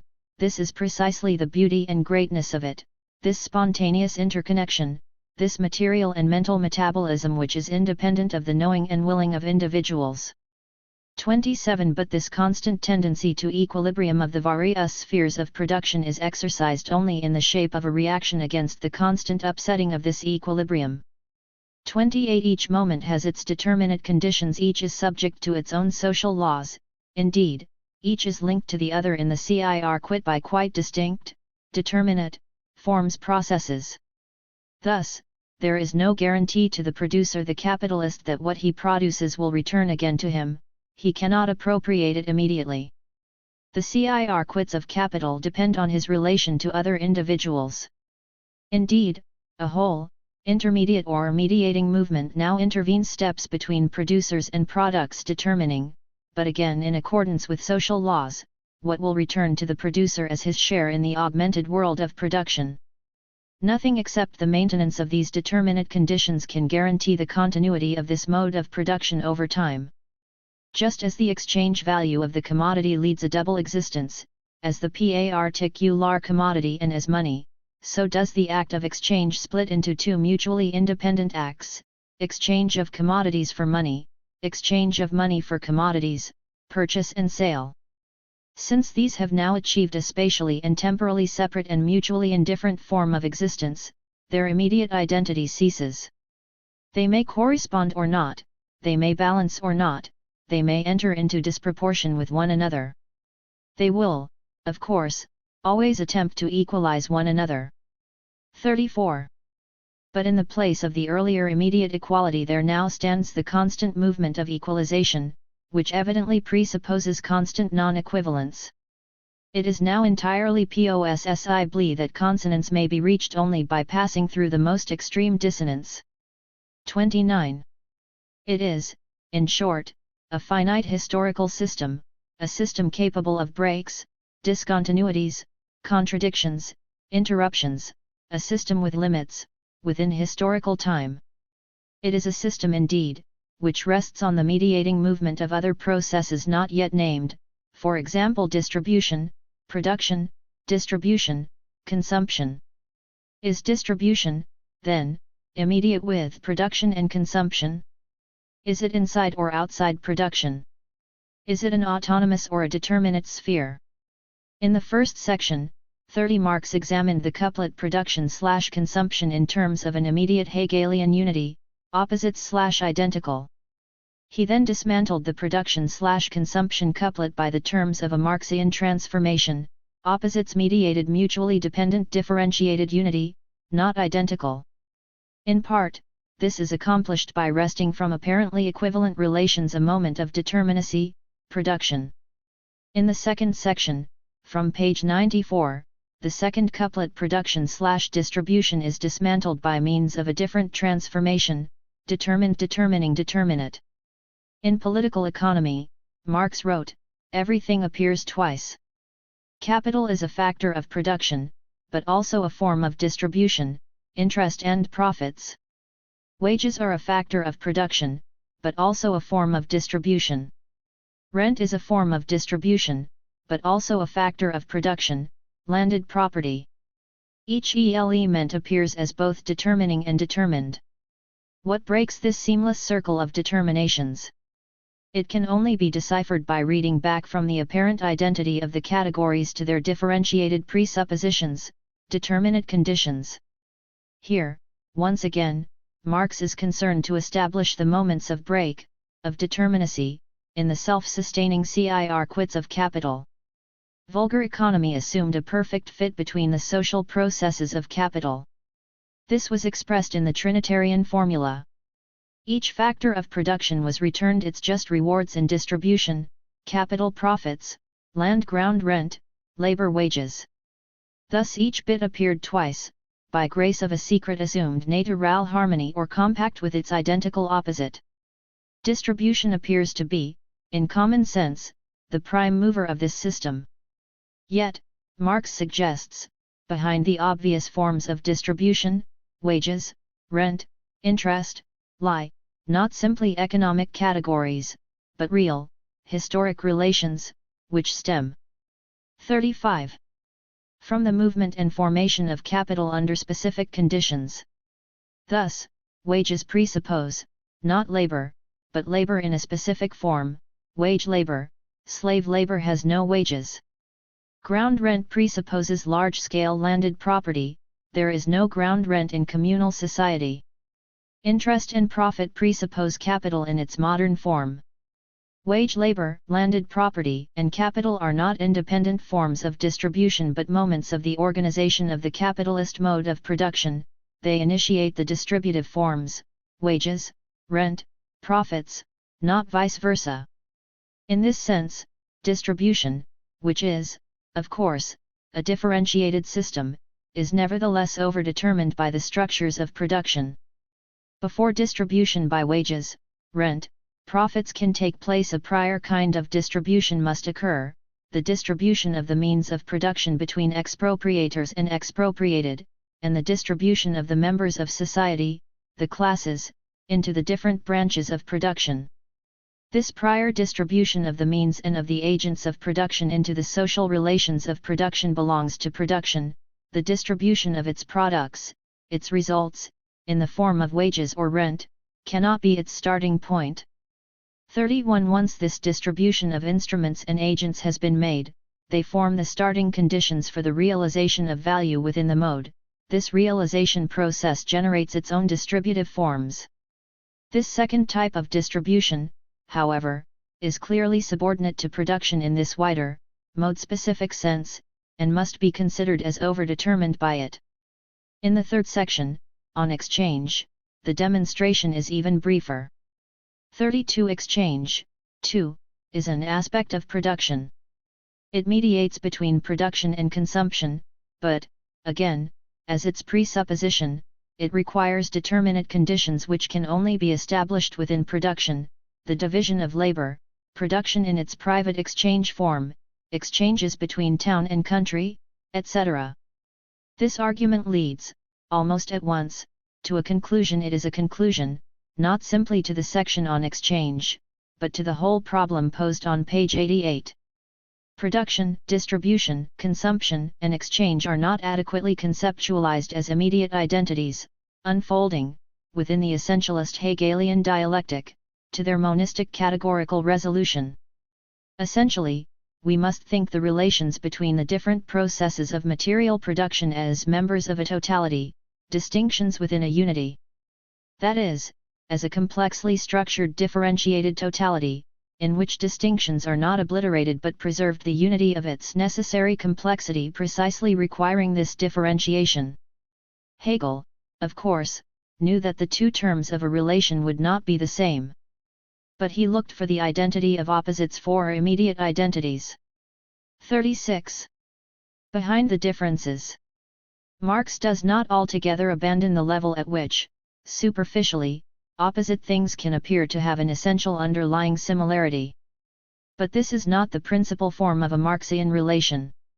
For Marx, two different terms or relations or movements or circuits remain specific and different, yet they form a complex unity. However, this is always a unity formed by and requiring them to preserve their difference, a difference which does not disappear, which cannot be abolished by a simple movement of mind or a formal twist of the dialectic, which is not subsumed into some higher but more essential synthesis involving the loss of concrete specificity. This latter type of non-immediacy is what Marx calls a differentiated unity. Like the notion to which it is intimately linked, the notion of the concrete as the unity of many determinations and relations, the concept of a differentiated unity is a methodological and theoretical key to this text, and to Marx's method as a whole. This means that, in the examination of any phenomenon or relation, we must comprehend both its internal structure, what it is in its differentiatedness, as well as those other structures to which it is coupled and with which it forms some more inclusive totality. Both the specificities and the connections, the complex unities of structures, have to be demonstrated by the concrete analysis of concrete relations and conjunctions. If relations are mutually articulated, but remain specified by their difference, this articulation, and the determinate conditions on which it rests, has to be demonstrated. It cannot be conjured out of thin air according to some essentialist dialectical law. Differentiated unities are also, therefore, in the Marxian sense, concrete.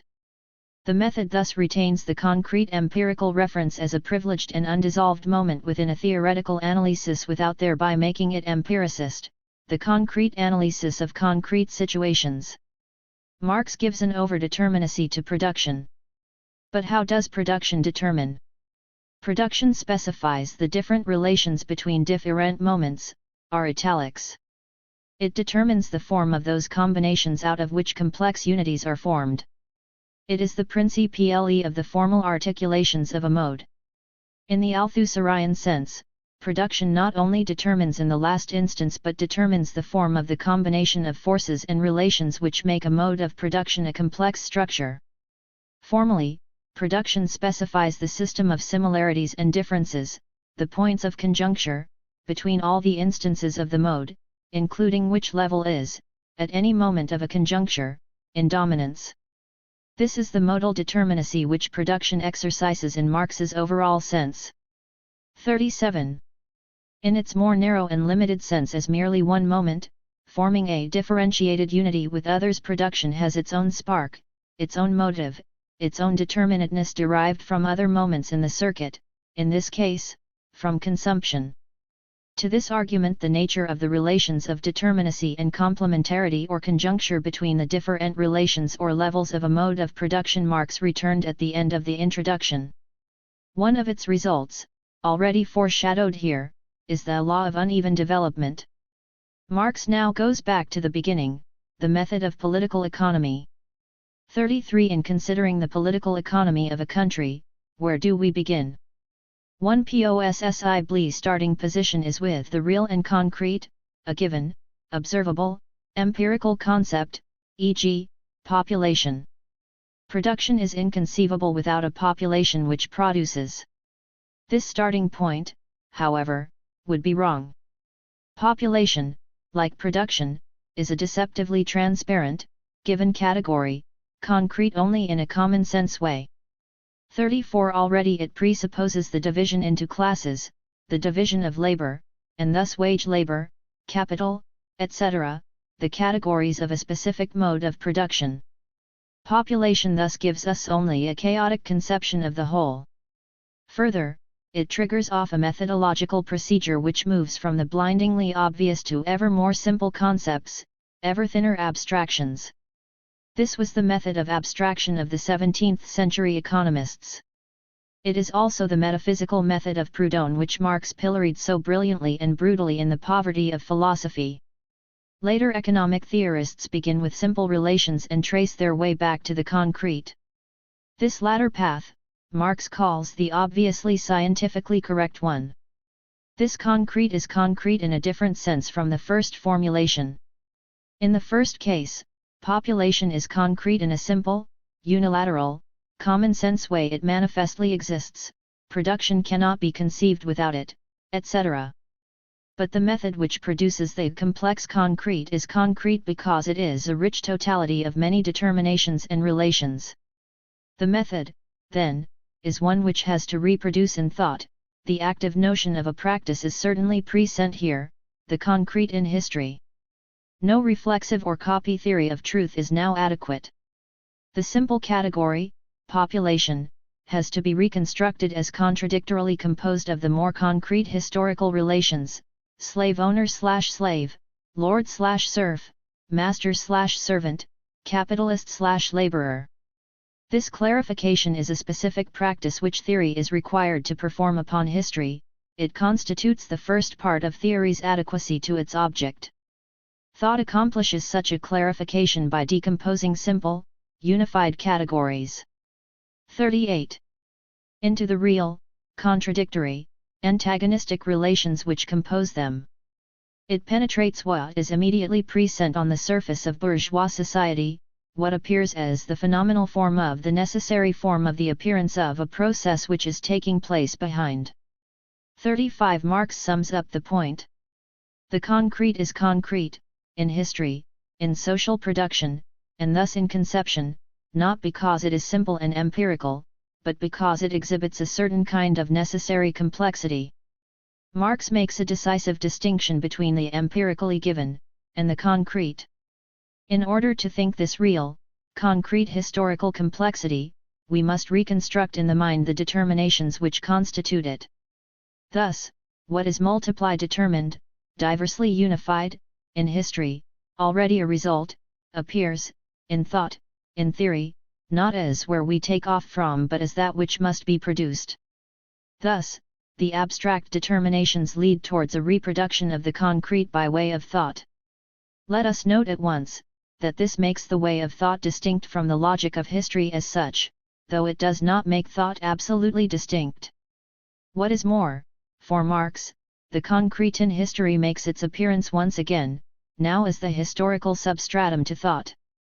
Though the concrete in history cannot be the point of departure for a theoretical demonstration, it is the absolute precondition for all theoretical construction. It is the point of departure in real ity and hence also the point of departure for observation and conception, are italics. Marx's formulations here 36 are seminal, the more so since they have, in recent years, become the locus clas sicut of the whole debate concerning Marx's epistemology. The way of thought, Marx seems to be arguing, must lay hold upon historical real ity, appropriate the concrete and produce, by way of its own distinct practice, a theoretical construct adequate to its object, reproduce it as the concrete in the mind. It is important, however, to see that, right away, Marx addresses himself directly to the much vexed question as to whether this theoretical labor can be conceived of as a practice which takes place entirely in thought, which is indeed its own criterion, and which has no need for verification from external practices to declare the knowledges they produce to be true. 37. Significantly, his remarks here are, once again, embedded in a critique of Hegel, a procedure which appears to warn us explicitly against any final, idealist bracketing. Because thought has its own mode of appropriation, Marx argues, therefore Hegel made the error of thinking that the real was the product of thought concentrating itself, probing its own depths, and unfolding itself out of itself. From this, it was an easy step to thinking of thought as absolutely, not relatively, autono. 39. Maus, so that the movement of the categories became the real act of production. Of course, he continues, thought is thought and not another thing, it occurs in the head, it requires the process of mental representations and operations. But it does not, for that reason, generate itself. It is a product of thinking and comprehending, that is, a product, rather, of the working up of observation and conception into concepts. Any theory of theoretical practice, such as Althusser's, which seeks to establish an impassable threshold between thought and its object, has to come to terms with the concrete reference. It is not, in our view, an empiricist reduction, embodied in Marx's clear and unambiguous notion, here, that thought proceeds from the working up of observation and conception, are italics. This product of theoretical labor, Marx observes now, is, of course, a totality of thoughts in the head. But thought does not dissolve the real subject, its object, which retains its autonomous existence outside the head. Indeed, Marx caps the argument by briefly referring to the relation of thought to social being, a reference consonant with his position as previously stated in the Theses on Feuerbach. The object, the real, will always remain outside the head, so long as the head's conduct is merely speculative, merely theoretical. That is, until the gap between thought and being is closed in practice. As he had argued, man must prove the truth, i.e., the real ity and power, the this-sidedness, of his thinking, in practice. The dispute over the real ity or non-reality of thinking, that is isolated from practice, is a purely scholastic question. There is no evidence here for Marx having fundamentally broken with this notion that, though thinking has its own way, its truth rests in the this-sidedness of thinking, in practice. In fact, the 1857 text makes the point explicit. Hence, in the theoretical method too, the subject, society, must always be kept in mind as the presupposition. 38. On this evidence, we must prefer Villar's brief but succinct gloss over Althusser's complex but less satisfying ones. I admit that one ought neither to mistake thought for real ity nor reality for thought, and that thought bears to real ity only a relationship of knowledge, for what else could it do? Also that the process of knowledge takes place entirely within thought, where else on earth could it take place, and that there exists an order and hierarchy of generalities about which Althusser has had really major things to say. But on the other hand, I fail to see what astounding mistake Engels was committing when he wrote, in a letter, incidentally, as a casual image, that conceptual thought progressed asymptotically towards the real. 40. As Villar remarks, when reading the 1857 introduction, if one should hear its silences, one should also take care not to silence its words. 39. Thought, then, has its own distinct, relatively autonomous mode of appropriating the real. It must rise from the abstract to the concrete, not vice versa. This is different from the process by which the concrete itself comes into being. The logic of theorizing, then, and the logic of history do not form an immediate identity, they are mutually articulated upon one another, but remain distinct within that unity. However, lest we immediately fall into the opposite error that, therefore, thinking is its own thing, Marx, as we have seen, immediately turned, as if in the natural course of the argument, to the critique of Hegel, for whom of course, the march of the categories was precisely the only motor. In so doing, Marx offered a critique of every other position which would transpose the distinctiveness of thought from real ity, in terms of the modes of their production, into an absolute distinction. His qualifications on this absolute break are pivotal. Thought always has built into it the concrete substratum of the manner in which the category has been realized historically within the specific mode of production being examined. Insofar as a category already exists, albeit as a relatively simple relation of production, not yet with its many-sided connections, then that category can already appear in thought, because categories are the expression of relations. If, then, turning to a mode in which that category appears in a more developed, many-sided form, we employ it again, but now to express a more developed relation, then, in that sense, it does remain true that the development of the theoretical categories directly mirror the evolution of historic relations. The path of abstract thought, rising from the simple to the combined, does indeed correspond to the real historical process. In this limited case, the logical and historical categories are indeed parallel. The notion that Marx has prescribed that the logical and the historical categories never converge is shown to be incorrect. It is a matter of cases. In other cases, however, the two movements are not identical in this way. And it is these instances which concern Marx, for this was precisely Hegel's error. Marx's critique of any attempt to construct thinking as wholly autonomous is that this constitutes an idealist problematic, which ultimately derives the world from the movement of the idea. No formalist reduction, whether of the Hegelian, positivist, empiricist or structuralist variety, escapes this stricture. The distinctiveness of the mode of thought does not constitute it as absolutely distinct from its object, the concrete in history, what it does is to pose, as a problem remaining to be resolved, precisely. 41. How thought, which is distinct, forms a unity with its object, remains, that is to say, nevertheless determined in the last instance, and, Marx adds, in the first instance, too, since it is from society that thinking derives its presupposition. The subsequent passages in the 1857 introduction in fact constitute some of Marx's most cogent reflections on the dialectical relation of thought, of the theoretical method, to the historical object of which it produces a knowledge, moreover, which he insists remains merely speculative, merely theoretical. There is no mistaking that merely, so long as practice does not, dialectically, realize it, make it true. If thought is distinct in its mode and path, yet articulated upon and presupposed by society, its object, how is this asymptotic articulation to be achieved? The terms are here conceived as neither identical nor merely externally juxtaposed. But what, then, is the precise nature of their unity? If the genesis of the logical categories which express historical relations differs from the real genesis of those relations, what is the relation between them? How does the mind reproduce the concreteness of the historical world in thought? The answer has something to do with the way history, itself, so to speak, enters the relative autonomy of thought, the manner in which the historical object of thought is rethought inside Marx's mature work.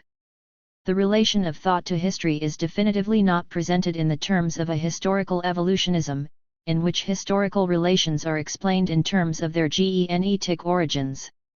In genetic historicism, an external relation of neighborliness is posited between any specific relation and its historical background. The development of the relation is then conceived lineally, and traced through its branching variations. The categories of thought faithfully and immediately mirror this genesis and its evolutionary paths. This might sound like a caricature, until one recalls the inert juxtapositions, the faithful tracing out of quite unspecified links, which has often done justice for modern instances of the Marxist method. It is crucial to distinguish Marx from the evolutionism of a positivist historical method. We are dealing here neither with a disguised variant of positivism nor with a rigorous ahistoricism but with that most difficult of theoretical models, especially to the modern spirit, a historical epistemology. Marx now employs again the distinctions he has made between different types of relation, immediate, mediated, etc. Previously, these had been applied to the categories of a theoretical analysis, production, distribution, exchange. These distinctions are now applied again, but this time to the different types of relations which exist between thought and history. 42. He proceeds by example. In the philosophy of right, Hegel begins with the category possession. Possession is a simple relation which, however, like production, cannot exist without more concrete relations, i.e., historical groups with possessions. Groups can, however, possess without their possessions taking the form of private property in the bourgeois sense. But since the historico-judicial relation, possession, does exist, albeit in a simple form, we can think it. The simple relation is the concrete substratum of our, relatively simple, concept of it. If a concept is, historically, relatively undeveloped, simple, our concept, of it, will be abstract. At this level, a connection of a fairly reflexive kind does exist between the simple level of historical development of the relation and the relative lack of concreteness of the category which appropriates it. But now Marx complicates the theory/history couplet. Historically, the development of the relation is not evolutionary. No straight, unbroken path exists from simple to more complex development, either in thought or history. It is possibly for a relation to move from a dominant to a subordinate position within a mode of production as a whole. And this question of dominant/subordinate is not identical with the previous question of simple/more developed, or abstract/concrete. By referring the relation to its articulation within a mode of production, Marx indicates the crucial shift from a progressive or sequential or evolutionary historicism to what we might call the history of epochs and modes, a structural history.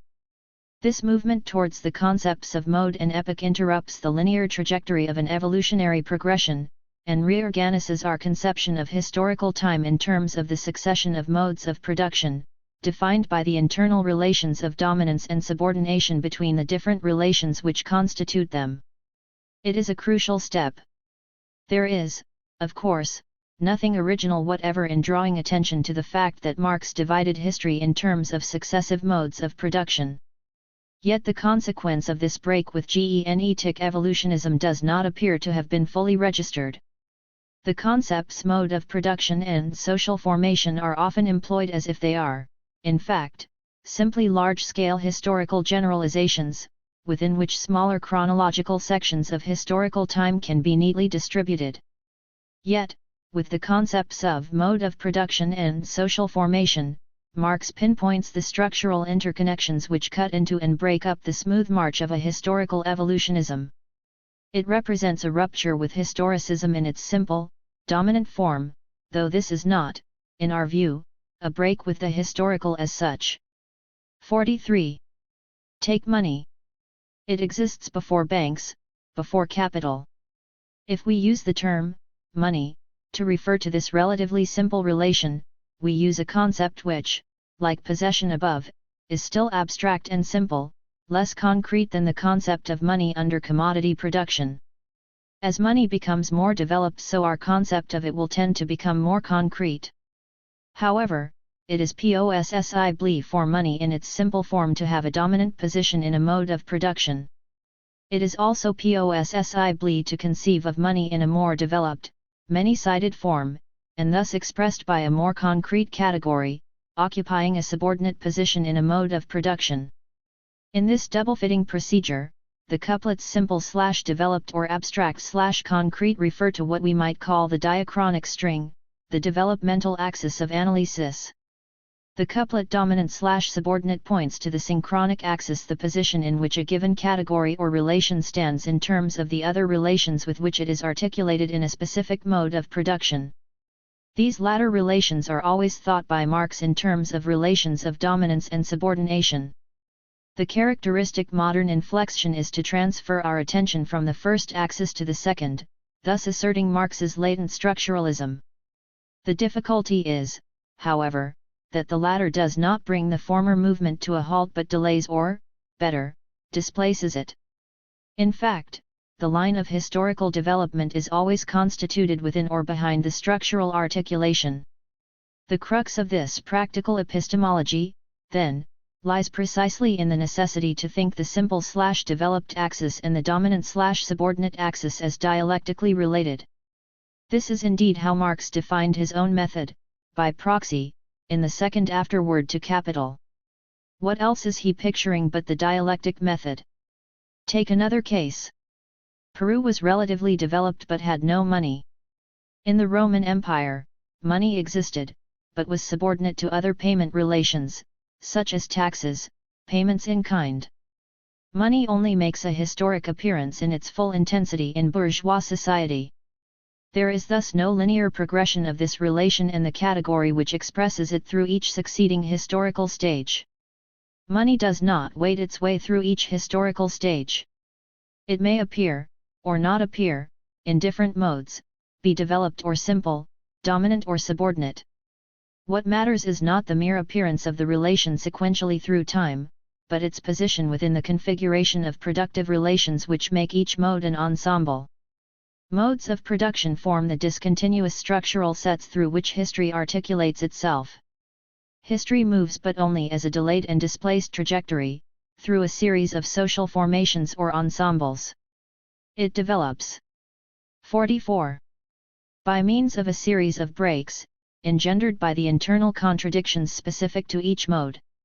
The theoretical method, then, to be adequate to its subject, society, must ground itself in the specific arrangement of historical relations in the successive modes of production, not take its positions on the side of a simple, linearly constructed sequential history. 40. Now Marx defines the articulation of thought and history.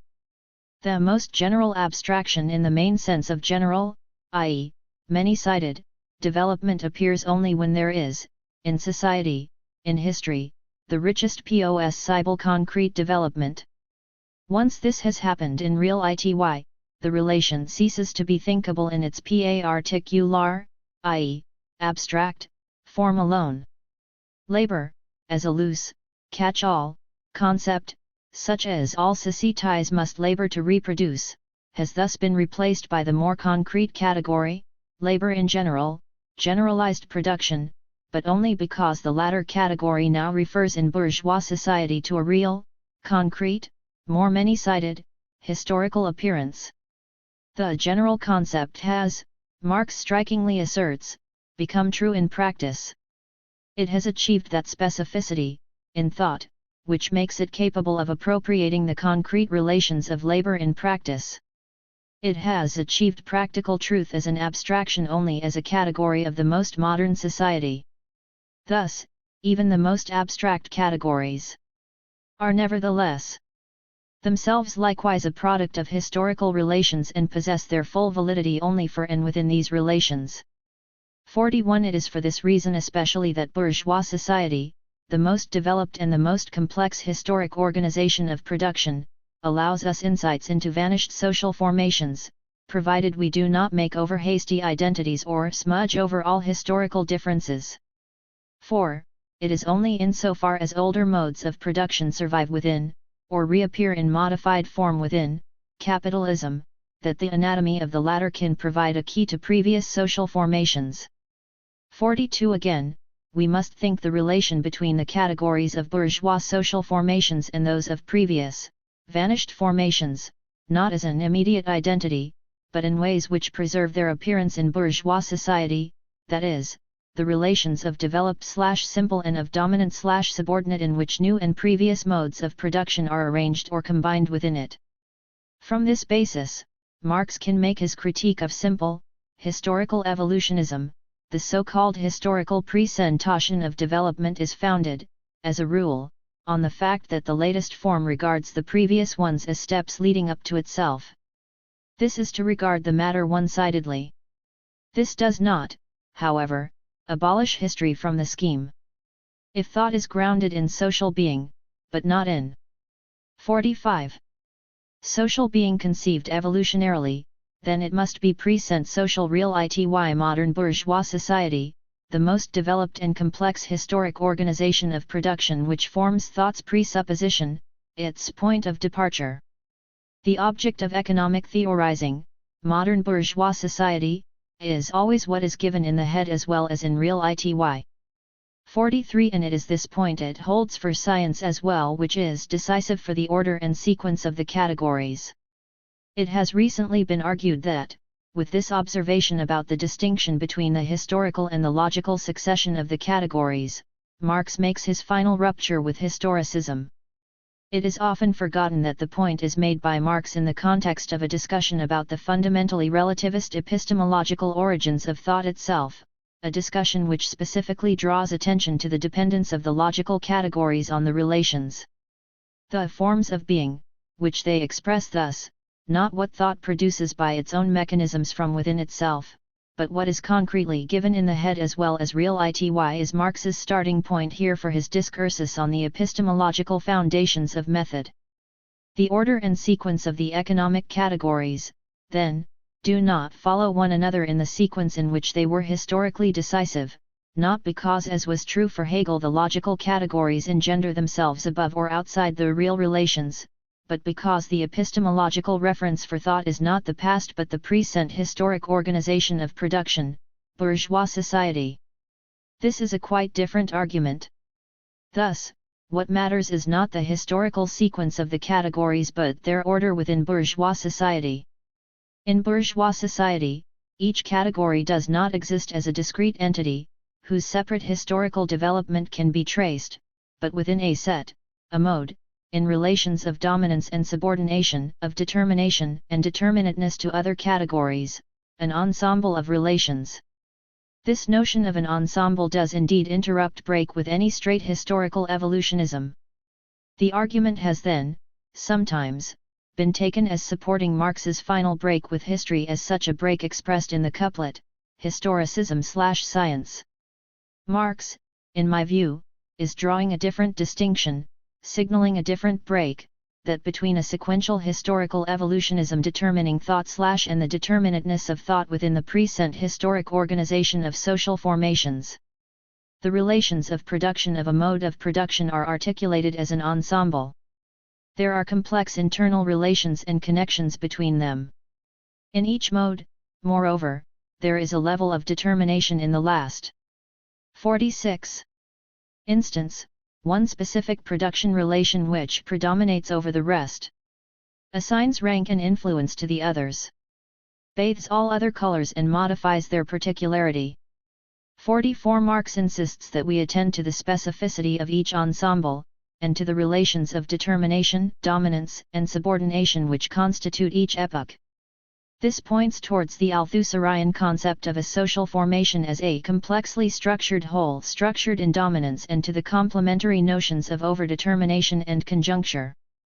The full theoretical implications of this modal conception take Marx a good deal of the way towards what we may call a structural historicism. But, since thought, too, takes its origins from this real ity, which is always given in the head, it too operates by way of an epistemology determined in the last instance by the present historical organization of production. Marx now develops this argument, again by way of examples. In bourgeois society, agriculture is progressively dominated by capital. What matters for the order and sequence of categories is not the evolution of any one relation, say, feudal property into industrial capital, though, in Capital, Marx does at certain points provide just such a historical sketch. It is the relational position of industrial capital and landed property, or of capital and rent, in the capitalist mode as against their relational position in, say, the feudal mode, which matters. In the latter, combination provides the starting point of all theorizing. This is anti-historicist if by that term we mean that the method does not rest with the tracing of the historical development of each relation, singly and sequentially, through time. But it is profoundly historical once we recognize that the starting point bourgeois society is not outside history, but rather the present historic organization of society. Bourgeois society is what history has delivered to the present as its result. The bourgeois ensemble of relations is the present as history. History, we may say, realizes itself progressively. Theory, however, appropriates history regressively.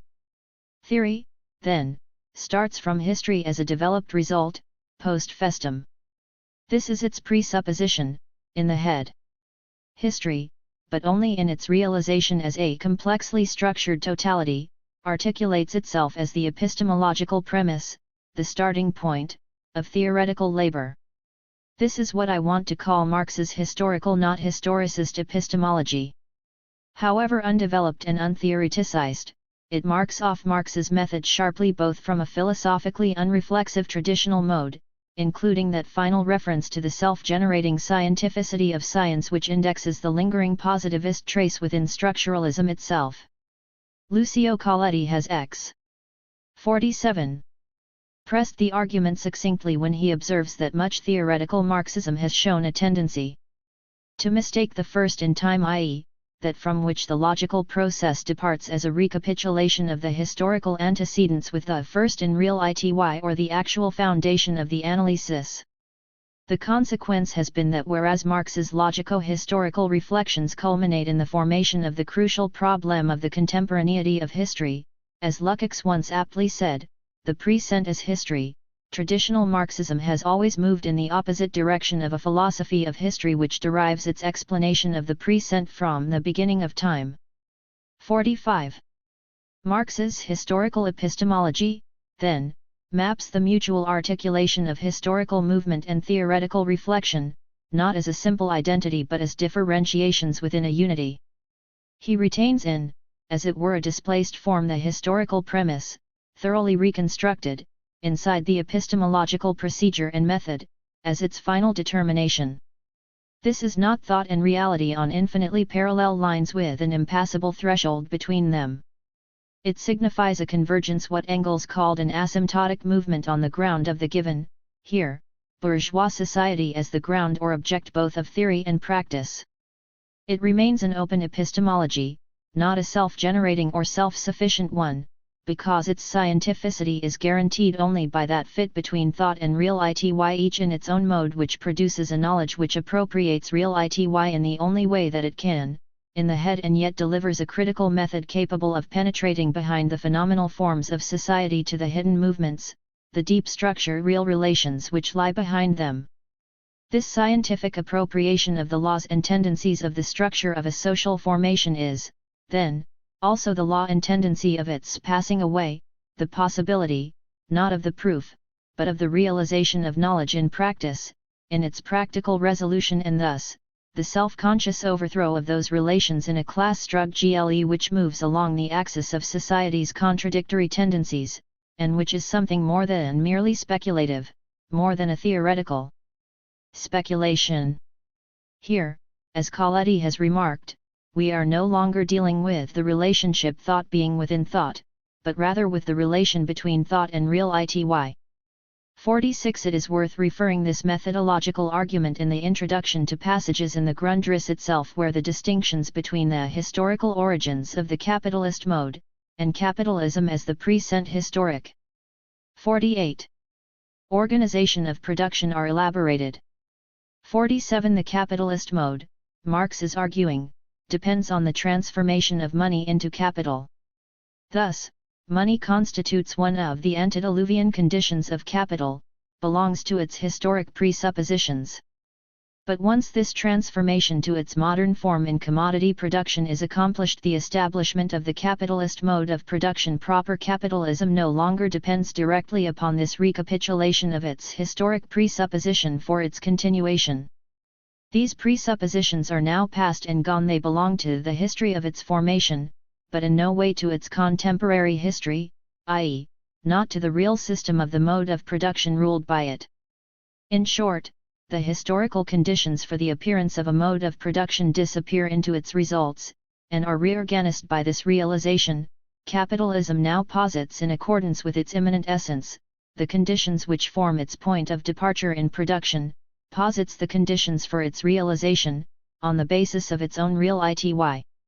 It, capitalism, no longer proceeds from presuppositions in order to become, but rather it is itself presupposed, and proceeds from itself to create the conditions of its maintenance and growth. This argument is again linked by Marx with the error of political economy, which mistakes the past conditions for capitalism becoming what it is, with the present conditions under which capitalism is organized and appropriates. An error which Marx relates to political economy's tendency to treat the harmonious laws of capitalism as natural and general. In the face of such evidence from the Grundriss, and later from Capital, 48, it cannot be seriously maintained for long that, with his brief remarks on the succession of the categories in the 1857 introduction, Marx wholly relinquishes the historical method for an essentially synchronic, structuralist one, in the normal sense. Marx clearly is sometimes unrepentantly concerned, precisely, with the most delicate reconstruction of the genesis of certain key categories and relations of bourgeois society. We must distinguish these from the anatomical analysis of the structure of the capitalist mode, where the present historic organization of production is resumed, analytically and theoretically, as an ongoing structure of production, a combination of productive modes. In the latter, anatomical method, history, and structure have been decisively reconstructed. The methodological requirement laid on his readers is to maintain these two modes of theoretical analysis, a view eloquently endorsed in the afterword to capital I. This injunction constitutes both the comprehensiveness, and the peculiar difficulty, of his dialectical method. But the temptation to bury one side of the 49 method in favor of the other, whether the historical at the expense of the structural, or vice versa, is, at best, an evasion of the theoretical difficulty Marx's own work proposes, an evasion for which there is no warrant in the 1857 introduction. As Erich Hobsbawm has remarked, a structural model envisaging only the maintenance of a system is inadequate. It is the simultaneous existence of stabilizing and disruptive elements which such a model must reflect. Such a dual, dialectical, model is difficult to set up and use, for in practice the temptation is great to operate it, according to taste or occasion, either as a stable functionalism or as one of revolutionary change, whereas the interesting thing about it is, that it is both. 49. The problem touched on here goes to the heart of the problem of method, not only of the 1857 introduction, but of capital itself, a question which the introduction throws light on but does not resolve. Maurice Godelier, for example, argues for the priority of the study of structures over that of genesis and evolution, a claim, he suggests, inscribed in the very architecture of capital itself. 50. Certainly, the main emphasis in capital falls on the systematic analysis of the capitalist mode of production, not on a comprehensive reconstruction of the genesis of bourgeois society as a social formation. Thus, the long section in Capital 3 on ground rent opens, the analysis of landed property in its various historical forms belongs outside of the limits of this work. We assume then that agriculture is dominated by the capitalist mode of production. 51. This does not contradict the centrality of those many passages which are in fact directly historical or genetic in form, including parts of this same section of Capital 3. Indeed, there are important distinctions between different kinds of writing here. Much that seems historical to us now was, of course, for Marx immediate and contemporary. The chapter on the working day, in capital I, on the other hand, contains a graphic historical sketch, which also supports a theoretical argument, the analysis of the forms of industrial labor under capitalism, and the system's ability, first, to extend the working day, and then, as labor becomes organized, the movement towards its limitation, the outcome of a protracted civil war. Both are modally different from the task of tracing the genesis of the money form. From its simplest to dazzling money form, announced early in the same volume, 52, a genesis which Marx argues shall, at the same time, solve the riddle presented by money, but which in fact is not cast in the form of a history of money as such, but an analysis. 50. Of the form of value, own italics, as expressed in the money form, a quite different matter. And all of these differ again from the substantive historical material in capital I, addressed explicitly to the question of origins but which Marx deliberately put after, not before, the basic theoretical exposition. None of these qualifications should be taken as modifying our appreciation of the profoundly historical imagination which informs capital throughout. Decisively, the systematic form of the work never undercuts the fundamental historical premise which frames the whole exposition, and on which Marx's claim for its scientificity, paradoxically, rests, the historically specific, hence transitory, nature of the capitalist epoch and the categories which express it. As early as 1846, he had said this to Pavel Anenkov, apropos Proudhon, he has not perceived that economic categories are only abstract expressions of these actual relations and only remain true while these relations exist. 53. He never changed his mind. 54. It is certainly the case that, in extenso, capital deals with the forms and relations which the capitalist system requires to reproduce itself on an expanded scale, that is, with the structure and its variations. Some of the most dazzling parts of the manuscript consist, precisely, of the laying bare of the forms of the circuits of capital which enable this metamorphosis to take place. But Marx's method depends on identifying two dialectically related but discontinuous levels, the contradictory, antagonistic real relations which sustain the reproductive processes of capitalism, and the phenomenal forms in which the contradictions appear as equalized. It is the latter which inform the consciousness of the bearers of the system and generate the juridical and philosophic concepts which mediate its movements.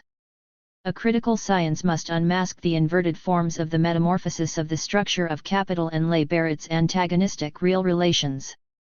The difficult but magnificent opening sections on commodity fetishism, which it is now sometimes fashion able to dismiss as another Hegelian trace, not only lay the base, substantially, for the rest of the exposition, they also stand as a dramatic demonstration of the logic and method by which the other discoveries of the work are produced.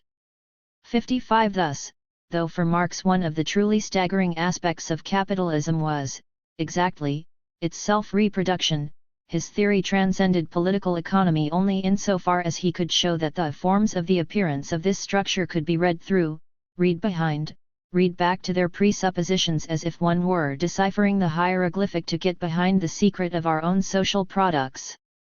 And one of the sources of these permanent, self-reproducing appearances of capitalism to which 51.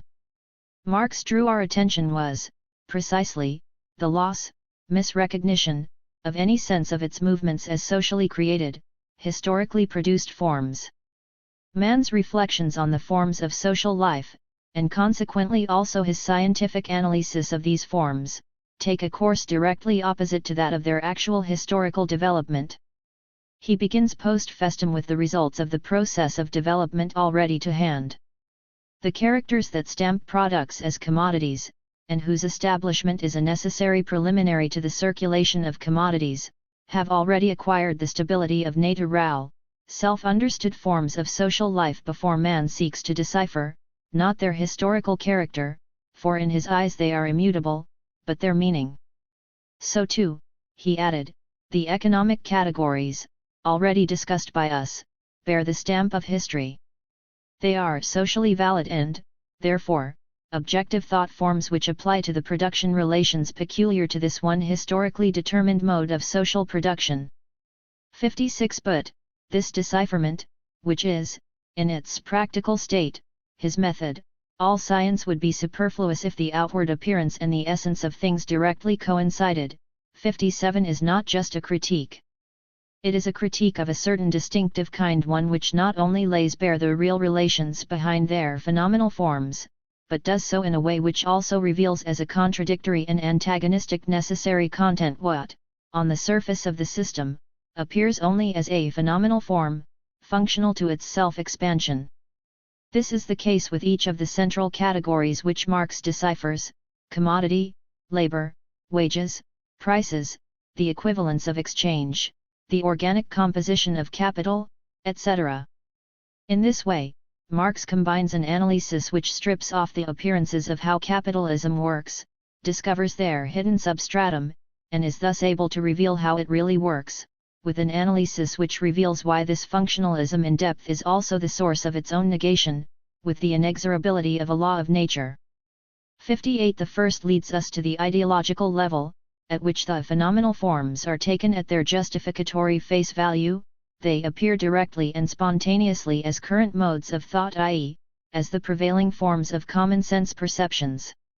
The second penetrates to the essential relation manifested within, to their hidden substratum. They must first be discovered by science.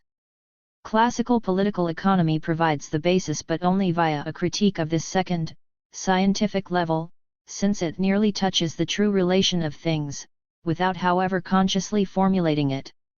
59. Marx's critique transcends its origins in political economy. 52.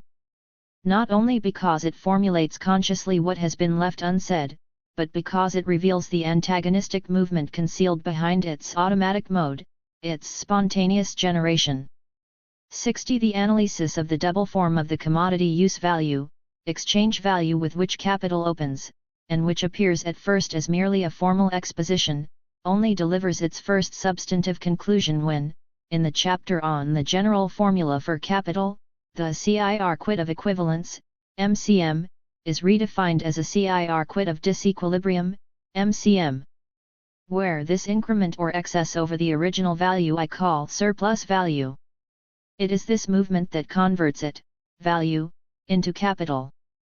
61. Thus, as Nicholas has argued, exploitation proceeds behind the back of the exchange process. Production consists of an act of exchange, and, on the other hand, it consists of an act which is the opposite of exchange. The exchange of equivalence is the fundamental social relation of production, yet the extraction of non-equivalence is the fundamental force of production. 62. To present Marx as if he is the theorist, solely, of the operation of a structure and its variations, and not, also, and simultaneously, the theorist of its limit, interruption, and transcendence is to transpose a dialectical analysis into a structural functionalist one, in the interest of an altogether abstract scientism. Godleyer is aware that an analysis of the variations of a structure must embrace the notion of contradiction. But the functionalist shadow continues to haunt his structuralist treatment of this aspect. Thus, for Godleyer, there are two fundamental contradictions in Marx's analysis of the system, that between capital and labor, a contradiction within the structure of the social relations of production, and that between the socialized nature of labor under large-scale industry and the productive forces of capital, a contradiction between structures. Characteristically, Godleyer exalts the latter, deriving from the objective properties of the system, over the former, the struggle between the classes. Characteristically, Marx intended to connect the two, to found the self-conscious practice of class struggle in the objective contradictory tendencies of the system. 63. The neat, binary contrast offered by Godleyer between a scientific contradiction which is objective material and systemic, and the practice of class struggle which is epiphenomenal and teleological disappears in the face of this essential internal connectedness of theory to practice. Korsch long ago, and correctly, identified the attempt to degrade the opposition between the social classes to a temporary appear. 53. Ants of the underlying contradiction between the productive forces and production relations as Hegelian.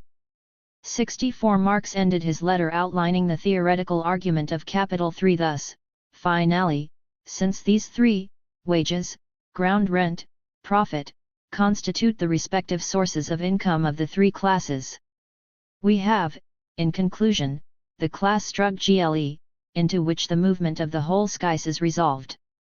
65. Yet, when Godleyer quotes Marx's letter to Ludwig Kugelmann 66, I represent large-scale industry not only as the mother of antagonism, but also as the creator of the material and spiritual conditions necessary for the solution of this antagonism. He appears unable to hear the second half of Marx's sentence at all. Yet, for Marx, it was exactly the interpenetration of the objective contradictions of a productive mode with the politics of the class struggle which alone raised his own theory above the level of a utopia to the status of a science, just as it was the coincidence of an adequate theory with the formation of a class for itself which alone guaranteed the complex unity of theory and practice. The idea that the unity of theory and practice could be constituted on the ground of theory alone would not have occurred to Marx, especially after the demolition of Hegel. There remain the extremely cryptic notes 67 which conclude the introduction, notes on notes to be mentioned here. Not to be forgotten, nothing more. The points rapidly touched on in these pages are, indeed, theoretically of the highest importance, but there is scarcely enough here for anything that we could call a clarification. They are at best, traces. What they tell us is that significantly enough Marx already had these questions in mind. What they hardly reveal is what he thought about them. They primarily concern the superstructural forms of the state and forms of consciousness in relation to relations of production and circulation, legal relations, family relations. What would the modern reader give for a section at least as long as that on the method of political economy on these points? It was not to be. We can, then, merely note what the problems here seemed to him to be. They touch on the question as to how, precisely, we are to understand the key concepts, productive forces, relations of production. Moreover, they specify these concepts at the more mediated levels, the relation of these infrastructural concepts to war and the army, to cultural history and historiography, to international relations, to art, education, and law. Two conceptual formulations of the first importance are briefly enunciated. First, it is said again, that the productive forces/relations of production distinction. 54. Far from constituting two disconnected structures, must be conceived dialectically. The boundaries of this dialectical relation remain to be specified in any theoretical fullness. To be determined it is a dialectic which connects, but which is not an immediate identity. It does not suspend the real difference between the two terms. Second, the relation of artistic development, of education, and of law to material production is specified as constituting a relation of uneven development. Again, a theoretical note of immense importance. The point about artistic development and material production is then briefly expanded. The unevenness of the relation of art to production is instanced by the contrast between the flowering of great artistic work at a point of early, indeed, skeletal social organization Greek civilization. Thus, the epic appears as a developed category in a still simple, ancient, mode of production. This instance parallels the earlier example, where money makes its appearance within a still undeveloped set of productive relations. Though Marx is here opening up a problem of great complexity, the graphic demonstration of the law of the uneven relations of structure and superstructures, he is less concerned with developing a specifically Marxist aesthetics, than with questions of method and conceptualization. His argument is that, like money and labor, art does not wade its way in a simple, sequential march from early to late, simple to developed, in step with its material base. We must look at it in its modal connection at specific stages. His concrete example, Greek art, is subordinated to the same theoretical preoccupation. Greek art presupposes a specific set of relations. It requires the concrete organization of the productive forces of ancient society. It is incompatible with spindles, railways, locomotives. It requires its own specific modes of production. The oral art of the epic is incompatible with electricity and the printing press. Moreover, it requires its own forms of consciousness, mythology. Not any mythology. Egyptian mythology belongs to a different ideological complex and would not do. But mythology as a form of thought, at the ideological level, survives only to the degree that the scientific mastery over and transformation of nature is yet not fully accomplished. Mythology lasts only so long as science and technique have not overtaken magic in their social and material pacification of nature. Thus, mythology is a form of consciousness which is only possible at a certain level of development of the productive forces, and hence, since this mythology forms the characteristic content and mode of imagination for the epic is connected but by a complex and uneven chain of mediations to 55. The productive forces and relations of Greek society. Is this historical coupling, then, not irreversible? Do not ancient society and the epic disappear together?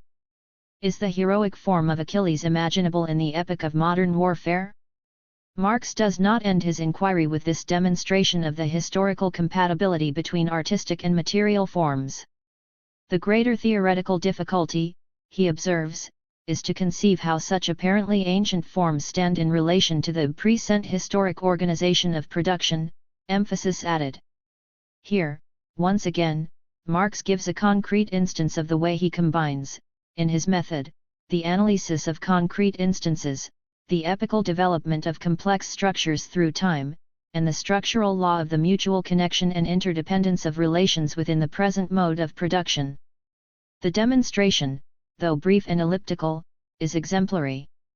The answer to the question as to why we still respond positively to the epic or Greek drama in terms of the charm for us of the historic childhood of humanity is, however, unsatisfactory in almost every respect, a throwaway line.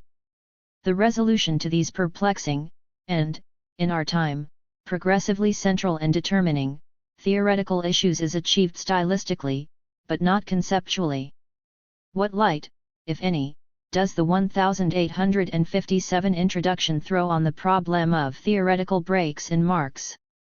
Marx considered classical political economy to be the new science of the emergent bourgeoisie. In this classical form, it attempted to formulate the laws of capitalist production. Marx had no illusions that political economy could, untransformed, be made theoretically an adequate science for the guidance of revolutionary action, though he did, again and again, make the sharpest distinction between the classical period which opened with Petty, Boyce Gilbert and Adam Smith and closed with Ricardo and Sismondi, and its vulgarisers, with whom Marx dealt dismissively, but whom he read with surprising thoroughness and debated intensively to the end of his life. Yet some of his sharpest criticism was reserved for the radical political economists, the left Ricardians, like Bray, the Owenites, Rodbertus, Lassalle, and Proudhon, who thought political economy theoretically self-sufficient, though skewed in its political application, and proposed those changes from above which would bring social relations in line with the requirements of the theory. The socialist Ricardians argued that, since labor was the source of value, all men should become laborers exchanging equivalent amounts of labor. Marx took a harder road. The exchange of equivalents, though real enough at one level, 56, was deeply unreal at another. This was just the frontier beyond which political economy could not pass. However, merely knowing this to be true did not, in Marx's sense, make it real for men in practice. These laws could only be thrown over in practice, they could not be transformed by juggling the categories.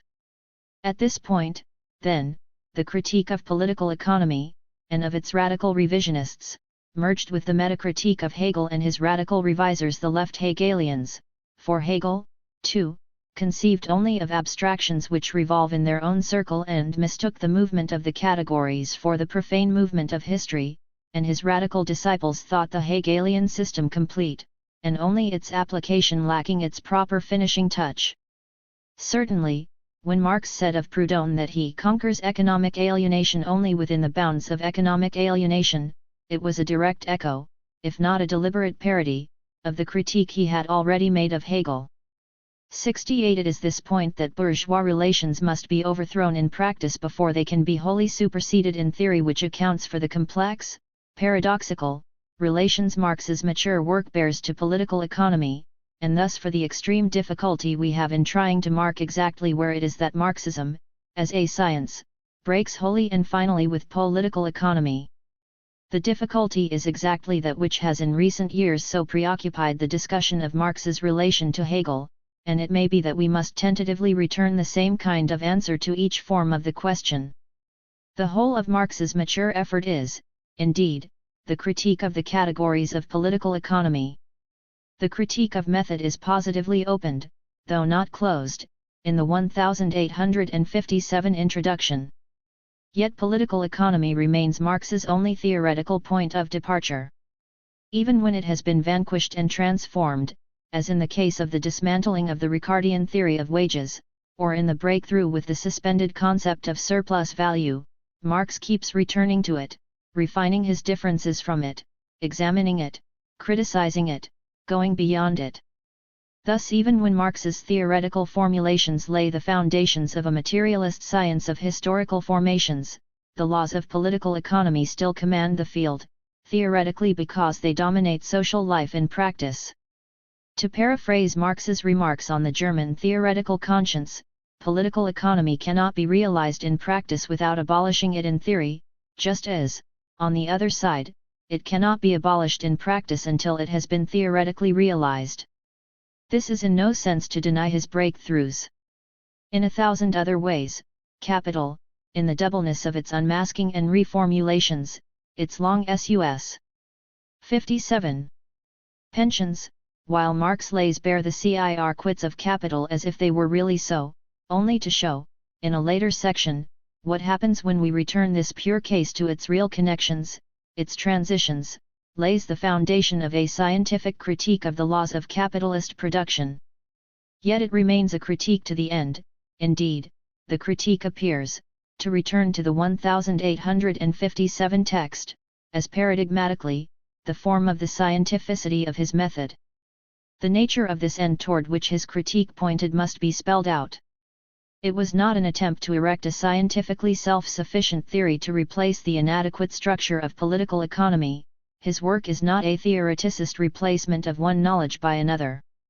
In the aftermath of the 1848 upheavals, Marx's thought did, clearly, increasingly cast itself in the form of theoretical work. No doubt the systematic and disciplined nature of this work imposed its own excluding and absorbing rhythms, the letters eloquently testify to that. Yet for all that, the theoretical labor of which the successive drafts and predrafts of Capital were the result, had, as its perspective end paradoxically something other than the founding of a science. We cannot pretend, as yet, to have mastered the extremely complex articulations which connect the scientific forms of historical materialism with the revolutionary practice of a class in Strug GLE. But we have been right to assume that the power, the historical significance, of Marx's theories are related, in some way we do not yet fully understand, precisely to this double articulation of theory and practice. We are by now familiar with a kind of reading of the more polemical texts like the Manifesto, where the theory is glimpsed, so to speak, refracted through a more immediate political analysis and rhetoric. But we are still easily confused when, in the later texts, the movement of the classes in Strug GLE is glimpsed, so to speak, refracted through the theoretical constructs and arguments. It is a strong temptation to believe that, in the latter, only science holds the field. Marx's mature method, we would argue, does not consist of an attempt to found a closed theoreticist replacement of bourgeois political economy. Nor does it represent an idealist replacement of alienated bourgeois relations by truly human ones. Indeed, great sections of his work consist of the profoundly revolutionary, critical task of showing exactly how the laws of political economy really worked. They worked, in part, through their very formalism. He patiently analyzes the phenomenal forms. Marx's critique, then, takes us to the level at which the real relations of capitalism can be penetrated and revealed. In formulating the nodal points of this critique, political economy, the highest expression of these relations, grasped as 58. Mental categories provided the only possibly starting point. Marx begins there. Capital remains a critique of political economy, not communism, an alternative to capitalism. The notion of a break final, thorough, complete by Marx with political economy is, ultimately, an idealist notion, a notion which cannot do justice to the real complexities of theoretical labor capital and all that led up to it. Much the same could be said of Marx's relation to Hegel, though here a substantive break is easier to identify for what it is worth. It is identified time and again for us by Marx himself. It is the relation to Hegel in terms of method which continues to be troubling. Early and late, Marx and Engels marked the thoroughgoing manner in which the whole idealist framework of Hegel's thought had to be abandoned. The dialectic in its idealist form, too, had to undergo a thorough transformation for its real scientific kernel to become available to historical materialism as a scientific starting point. It has been argued that Marx and Engels cannot have meant it when they said that something rational could be rescued from Hegel's idealist husk, yet, for men who spent their lives attempting to harness thought to history in language, they appear peculiarly addicted to that troubling metaphor of kernel and husk.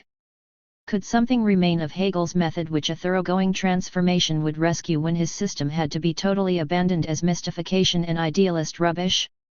But that is like asking whether, since Ricardo marked the closure of a bourgeois science, and was a rich banker to boot, there was anything which the founder of historical materialism could learn from him. Clearly, there was, clearly he did. He never ceased to learn from Ricardo, even when in the throes of dismantling him. He never ceased to take his bearings from classical political economy, even when he knew it could not finally think outside its bourgeois skin. In the same way, whenever he returns to the wholly unacceptable substance of the Hegelian system, he always pinpoints, in the same moment, what it is he learned from that mighty thinker, what had to be turned right side up to be of service. This did not make the mature Marx a Hegelian any more than capital made him a Ricardian. To think this is to misunderstand profoundly the nature of the critique as a form of knowledge, and the dialectical method. Certainly, as far as the 1857 introduction is concerned, time and again, Hegel is decisively abandoned and overthrown, almost at the very points where Marx is clearly learning or relearning something from his dialectical method. One of the traces of light which this text captures for 59. Us is the illumination of this surprisingly late moment of supersession, of return and transformation. Of the many problems which perforce Marx left in an undeveloped state, none is more crucial than that of base and superstructure. The manuscript of the third volume of Capital breaks off at the opening of the tantalizing passage on classes. The promised volume on the state, which appears in several of the schemes for capital which he prepared, was left unwritten. Both, if completed, would have thrown the light of his mature reflection on the base/superstructure question.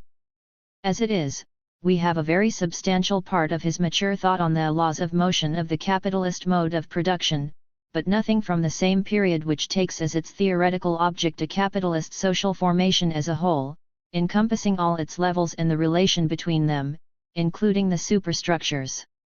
There is a view that everything that Marxism needs is already there in Capital, and that, if you stare hard enough at it, it will, like the hidden books of the Bible, yield up all its secrets, a theory of everything. I don't subscribe to this thesis in its literal form. Apart from anything else, it denies one of the central premises of capital, that the capitalist mode of production is constantly developing, and this in turn requires a continuous labor of theoretical development and clarification. There is no royal road to science, Marx warned the French. One besides, it smacks too much of the religious attitude. Of course, Marx's work on the laws of the capitalist mode of production contains many profound hints and pointers which await further theoretical development. What is more, Capital unravels the essential move. Chapter 2. Rethinking the base and superstructure metaphor. 63. Ments of that level which precisely Marx insisted was determining. Hence, the problem of base/superstructure must be thought within the terrain of concepts elaborated in that fundamental work. But it is a different proposition to imagine that it will be resolved by slavishly repeating the logic of capital. This too often results in an exercise which may be logically elegant but is, in the larger theoretical sense, abstract, reducing everything to political economy. To rethink the base/superstructure problem, within the framework of Marx's problematic as evidenced in Capital, requires difficult theoretical labor. This paper addresses itself, of necessity, to some starting points only. What is fundamentally at issue here is, how does Marxism enable us to think the complexities of a modern capitalist social formation? How can we conceptualize the relationships between the different levels which compose it? Further, can we think this problem in such a way as to retain a key premise of historical materialism, the premise of determination in the last instance by what is sometimes misleadingly referred to as the economic? Can this be done without losing one's way in the idea of the absolute autonomy of each of its levels? For Marx insists that we must think the ensemble of relations, its complex unity, and quoted with unqualified approval, in a text which Althusser unwarrantably defines as gestural, his Russian reviewer, who pointed to Marx's concern with that law of movement, which governs these phenomena, in so far as they have a definite form and mutual connection within a given historical period. Can it be done without succumbing to the notion of a capitalist social formation as a functional whole, without antagonism or contradiction, the contradictions inherent in the movement of capitalist society, whose crowning point is the universal crisis? 2. Can it be done without falling back into the essentially relativistic socio-logical notion of a social formation as composed of a multivariate interaction of all sides on one another, without primacy of determination given or specified at any point? Can determination, one of the central themes of Marx's theoretical work, be thought without simplifying what it is that determines, the economic, when, in the last instance, or how that determination operates, one-directionally? In essence, those are the problems posed by the central position in Marxism occupied by the topographical metaphor of base/superstructure. I want to look, briefly, at some of the key formulations in Marx's and Engels's own work, which throw light on the base/superstructure question, noting not only the hints they throw out, but the developments in them and 64. The shifts between them. Secondly, I examine one or two key developments in recent theoretical work which mark significant moments of further clarification, and attempt to estimate how far they take us, and what remains to be done. The German ideology. The first texts are taken from formulations offered in and around the period of the German ideology. It is important to situate this text itself, and thus the conceptual field and the theoretical problematic in which the formulations are offered. This is the text where the species-being perspective of the economic and philosophical manuscripts is replaced, in often a simple but thoroughgoing manner, by a historical, often an evolutionary genetic materialism. It registers the break with the problematic of Feuerbachian sensuous materialism. It constitutes a settling of accounts, by Marx and Engels, with German critical criticism, the speculative philosophy of the left Hegelians. Its whole thrust, including its materialism, is polemical. This polemical, reasonably simplifying, thrust of the text must be borne in mind if we are properly to situate the reductive simplification which appears sometimes to intrude.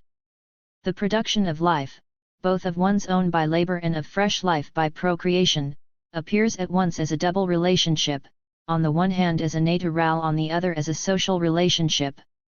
By social is meant the cooperation of several individuals, no matter under what conditions, in what manner or to what end. It follows from this, that a determinate mode of production, or industrial stage, is always bound up with a determinate mode of cooperation or social stage, and this mode of cooperation is itself a productive force. It also follows that the mass of productive forces accessible to men determines the condition of society, and that the history of humanity must therefore always be studied and treated in relation to the history of industry and exchange. Marx and Engels, the German ideology. There are two key points to note here, both are restated in only a slightly different form at several other points in the text. The first is the proposition, the reverse of the Hegelian premise, that it is the mass of productive forces accessible to men which determines the condition of society. The second point is slightly more complex, but just as important. It just concerns the double relationship. For Marx and Engels, men, this is the general, historically undifferentiated, way in which people are referred to in this text, intervene in nature in order to produce and reproduce their material conditions of life. This intervention is accomplished through human labor and the use of tools. Human labor, ever since its first rudimentary historical appearance, is only possible through social cooperation between men. These relations, which develop between men, and constitute the determinate mode of cooperation, result from the historically specific mode of men's social intervention in nature, their mode of production. The basis of all history is the successive modes of production, including the modes of social cooperation dependent on them. As Marx puts it in another similar passage, we are bound to study closely the men of the 11th century and those of the 18th, to examine their respective needs, their productive forces, their mode of production, the raw materials of their production, and finally the relations of man to man which resulted from all these conditions of life. 3. Each mode of production, each mode of cooperation is determinate, historically specific. The latter results from or is bound up with the former. The premise of historical specificity in this relation between the two relations, the double relationship, is insisted on throughout, but always in a very general, epical way. One way of measuring the distance and the difference between the Marx of this period and the Marx of Capital is precisely by comparing these general formulations with the chapters on cooperation and the division of labor and manufacture in capital I, chapters 13 and 14, to see how far the concept of historical specificity could itself be further specified. The premises which inform these ways of attempting to expound the relations between the different levels of a social formation are stated in an admirably simple and clear way, elsewhere in the same text. They constitute the working analytic principles of Marx's historical materialism, as this was developed by this point in time. This conception of history, therefore, rests on the exposition of the real process of production, starting out from the simple material production of life and on the comprehension of the form of intercourse connected with and created by this mode of production, i.e., of civil society in its various stages as the basis of all history, and also in its action as the state. From this starting point, it explains all the different theoretical productions and forms of consciousness, religion, philosophy, ethics, etc., and traces their origins and growth, by which means the matter can of course be displayed as a whole, and consequently, also the reciprocal action of these various sides on one another. Unlike the idealist view of history, it does not to have look for a category in each period, but remains constantly on the real ground of history. It does not explain practice from the idea but explains the formation of ideas from material practice, and accordingly comes to the conclusion that all forms of and products of consciousness can be dissolved, not by intellectual criticism, not by resolution into self-consciousness, or by transformation into apparitions, specters, fancies, etc., but only by the practical overthrow of the actual social relations which gave rise to this idealist humbug, that not criticism but revolution is the driving force of history, as well as religion, philosophy, and all other types of theory. The German ideology. The passage is too well known to require much comment. It contains the easily recognized anti-Hegelian inversion, not practice from the idea but the formation of ideas from material practice. It begins to identify the different levels of a social formation. Note that these constituting the germ of the base/superstructure metaphor appear, if anything, as 3 levels, not 2. The difference is important, even though the text, in its compression, tends to run them together. First, the material production of life, and the form of intercourse connected with and created by this mode of production. Then it, as it were, a different though related level of representation, i.e., civil society, and also its action as the state. Then another half distinction worth remarking, all the different theoretical productions and forms of consciousness, religion, philosophy, ethics, etc. Note here, also, the variety of ways in which the principle of determination is rendered, connected with, created by, in its action as, etc. The classic formulation, in its tightest and most succinct form, and clearly resting on the same conceptual terrain, appears again in the often quoted passage, but written nearly a decade later, and by a Marx already into his second draft, at least, of what is to become the first book of Capital from the 1859 preface to the contribution to the critique of political economy, replacing the longer, more complex, more theoretical and difficult 1857 introduction to the Grundriss. In the social production which men carry on they enter into definite relations that are indispensable and independent of their will. These relations of production correspond to a definite stage of development of their material powers of production.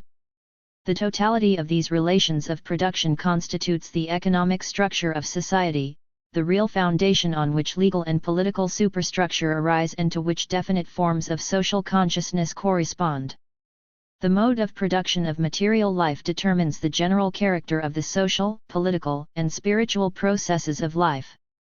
It is not the consciousness of men that determines their being, but, on the contrary, their social being determines their consciousness. 4. This clarifying but over-condensed paragraph contains all the elements of the base/superstructure problem as Marx formulated it in the middle, transitional period of his work up to the verge of the preparation of the first volume of Capital. Here, not only is material production and its relations the determining factor, but the corresponding social relations are given definite, indispensable and independent of men's will, objective conditions of a social mode of production. These, under determinate conditions, constitute a stage. This material mode, relations of production is what is designated as the economic structure. It forms the base, the real foundation. From it arise the legal and political superstructures. And, to this correspond theoretical productions and definite forms of social consciousness. Marx's historicism. The formulations in both the German ideology and the 1859 preface clearly exhibit what would now be identified as the traces of Marx's historicism. That is to say, a determining primacy is given to the basis, real foundation, and the other levels of a social formation are seen to develop in close correspondence with it, even if this is not phrased unidirectionally, and consequently, also, the reciprocal action of these various sides on one another, and even if changes at one level are subject to a time lag at the other levels, the entire immense superstructure is more or less rapidly transformed.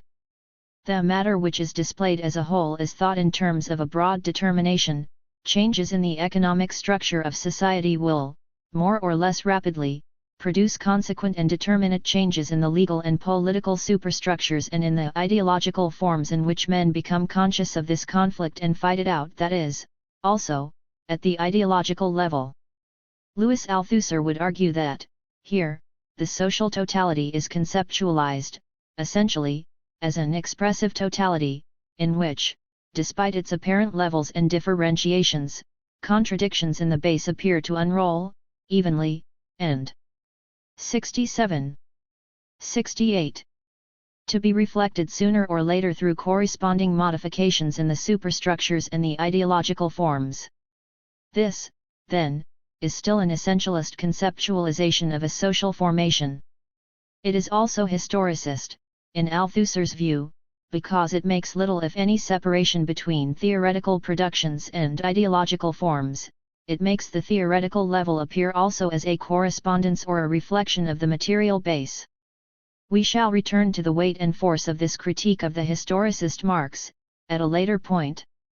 But, in the work of Althusser, the German ideology is presented as the work of a break and transitional period in Marx's work, 5 to be superseded, in Capital, by a transformed dialectic, which produces an altogether different manner of conceptualizing a social formation.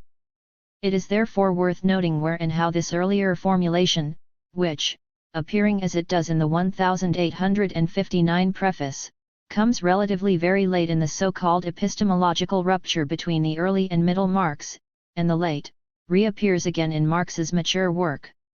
In a passage in Capital 3, Marx offers an interesting and important gloss, which is, however, different, from the German ideology, above all in the tightness of its formulation. The specific economic form in which unpaid surplus labor is pumped out of the direct producers determines the relation of domination and servitude, as it emerges directly out of production itself and in its turn reacts upon production. Upon this basis, however, is founded the entire structure of the economic community, which grows up out of the conditions of production itself, and consequently its specific political form. It is always the direct relation between the masters of the conditions of production and the direct producers which reveals the innermost secret, the hidden foundation of the entire social edifice, and therefore also of the political form of the relation between sovereignty and dependence, in short, of the particular form of the state. Here it is the relations of domination and servitude, defined far more specifically in terms of the way surplus value is extracted in capitalist production, which reveals the innermost secret, the hidden foundations of the entire social edifice, hence, its political forms, and thus the forms of the state itself. In another, more significant, passage, Marx quotes his own words from the 1859 preface in a long and important footnote in the chapter Commodities in Capital I. He quotes it without modification and clearly with approval.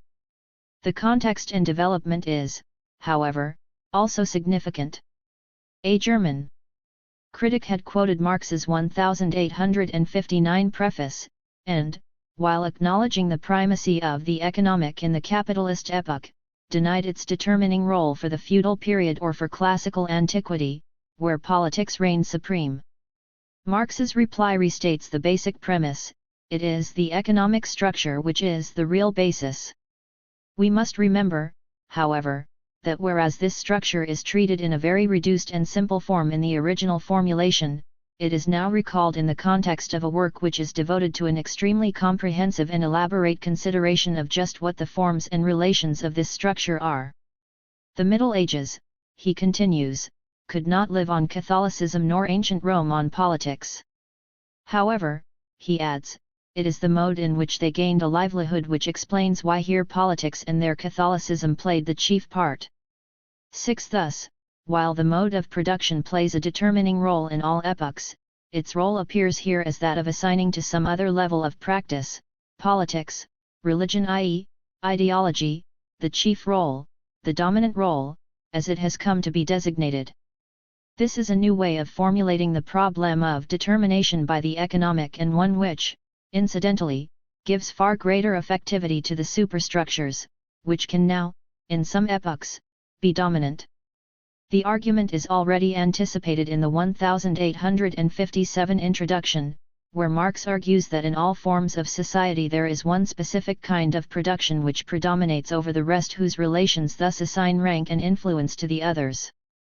It is a particular ether which determines the specific gravity of every being which has materialized within it.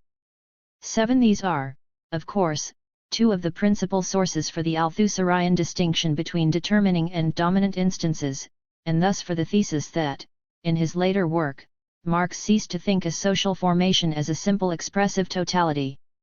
We will return to this important turn in the argument later.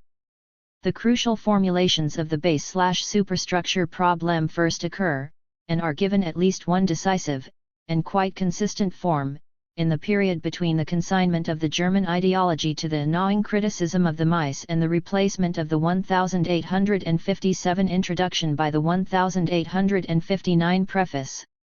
Whether later superseded and transformed or not, these formulations give a radical impetus to the whole body of Marxist thought on the question of how to conceptualize a social formation and how to explore the nature of its unity. Let us sum it up. The texts here are reformulated in the problematic of a broad epical historical sweep. In this sweep, mode of production is given, first, its initial 69. 70. Definition, secondly, its position of determination over the whole social edifice and structure. Mode of production is already conceptualized as consisting, neither of economic relations per se, nor of anything so vulgarly material as level of technology, but as a combination of relations, productive forces, social relations of production. These, in each epoch, form the determining matrix, in which social life and material existence is produced and reproduced. And the structures raised on this foundation, which embody and articulate the social relations stemming from the productive matrix, correspond to it. Indeed, in the double relationship, both material and social reproduction are simultaneously founded. As men, through the division of labor, progressively combine to intervene, by means of the developing forces of production in nature to reproduce their material life, so they in the same moment reproduce the structure of their social relations and reproduce themselves as social individuals. The two cannot be separated, even if, in the last instance, it is the former which determines the form of the latter. Indeed, this double relation is conceptualized as asymptotic, since, in production, the social relations themselves progressively become a productive force. As these social relations, rooted in and governed by production, develop, they achieve a distinct articulation, they are embodied in political and legal relations. They give rise to determinate forms of the state. The existing relations of production must necessarily express themselves also as political legal relations. They define the character of civil society. Only in the 18th century, in civil society, do the various forms of social connectedness confront the individual as mere means towards his private purposes, as external necessity. 8. They produce their corresponding theoretical fields and discourses, religion, ethics, philosophy, etc., and determinate forms of social consciousness. That these concepts are accepted as mysterious powers is a necessary consequence of the independent existence assumed by the real relations whose expression they are. This is, indeed, the point towards which the whole trajectory of the German ideology tended, the setting of the feet of German idealist speculation in the soil of man's profane history. No simple or reductive reflexivity of the superstructure is assumed here, though the thrust behind the many reformulations is consistent and unmistakable. And perhaps it is worth stressing that, if Marx's thought on the subject subsequently developed, what changed is how he came to understand determinacy by a mode of production, not whether it determined or not. When we leave the terrain of determinations, we desert, not just this or that stage in Marx's thought, but his whole problematic. It is also worth noting that, though the determinacy of the economic over the superstructures is the prevailing form in which this is expressed here, it is sometimes overlaid by a second template, the tendency to reduce determination, not to the economic but to history itself, to praxis, to an undifferentiated praxis which rolls throughout the whole social formation, as its essential ground. Some passages of the German ideology are not all that far from the more humanist historicist assertion of the Holy Family that history is nothing but the activity of men. Succinct as are its formulations, then, the German ideology remains, at one and the same time, a key early text of historical materialism, and a text haunted or shadowed by the trace of more than one conceptual problematic. Engels's Letters on Historical Materialism. One of the best ways of seeing what the problems were for Marxism of the German ideology way of conceptualizing the base/superstructure question, is to watch Engels wrestle with its consequences in his lengthy correspondence with a number of Marxist veterans of his and the next generation, in the 2 decades after Marx's death. 9. In addition to editing and bringing together Marx's vast unpublished work, Engels found himself both the guardian of his and Marx's joint legacy, and its most privileged interpreter. This was a key moment, and role, for it marked the transition, so to speak, from Marx to Marxism and provided the formative moment of all the leading Marxist interpreters of the Second International and most of the leaders of the Third. 10. Marx had laid the foundations, above all in his work on the capitalist mode of production. But he left no comparable political theory of the structures of the bourgeois state, or of the strategy and tactics of revolutionary socialist struggle by a working-class party for its overthrow. Nor did he provide any systematic general statement of historical materialism as a worldview. Engels attempted to repair both omissions, a task which gives the general sense of a completion, more than a development, of Marx's heritage. 11. Marx had established that the economy is determinant in the last instant, but that the superstructures had their own effectivity which could not be simply reduced to their base. But the precise structural mechanism connecting the two is always left unclear by Marx. 12. The clarification of this problem was one of Engels's most urgent and important tasks, the more so since Marxism was fast becoming absorbed into the dominant field of 71. 72. Positive science, which reduced it to a simple economic determinism in which the superstructures were a pale and automatic reflex of the base, a tendency which was destined to be disastrously installed as the official version in the Second International. Engels struggled vainly to combat this reductionism. But he struggled to do so on the ground, essentially, of his and Marx's formulations of the German ideology period, and the development and clarification he undertook were sustained by precisely those conceptual tools and instruments which had produced the formulation in this form in the first place. That is, essentially as an inversion of the idealist premises left intact in left Hegelianism by setting the Hegelian dialectic right side up, and working from its revolutionary aspect. In the Letters, Engels wrestles with this inheritance valiantly, courageously, and often elegantly. But the conceptual chickens are fast coming home to roost. The German ideology proposed a general historical scheme, but now that this threatened to harden into a rigid and abstract orthodoxy, Engels was obliged to insist that all history must be studied afresh and that Marx's materialism is not a lever for construction à la Hegelianism. 13. Face to face with determination by the economic, Engels has to win some space for the interaction of all these elements, and for the endless host of accidents through which the economic movement finally asserts itself as necessary. 14. He accepts some blame, Marx and I are ourselves partly to blame, for the tendency to reduce everything to the economic, and to disregard the effect of the superstructures and the ideological forms in exercising their influence upon the course of the historical struggles. The play between contingency and necessity, the infinite series of parallelograms of forces which give rise to one resultant, the intersection of many individual wills into a collective mean. A common resultant are bold and provocative attempts to circumvent some of the problems implicit in the original problematic. 15. There are some useful and provocative advances made in Engels's long, detailed letter to Conrad Schmidt, October 27, 1876, which deal specifically with the superstructural instances of the law and the state, which are worth pursuing in a later context. But we cannot depart far from Althusser's judgment on this correspondence, in the lucid appendix to his Contradiction and Overdetermination essay, 16, which suggests that, despite their many strengths, Engels's attempts to find a theoretical solution in the correspondence principally have the result of declaring that a solution is not yet to hand, and of reminding us how difficult it is to find.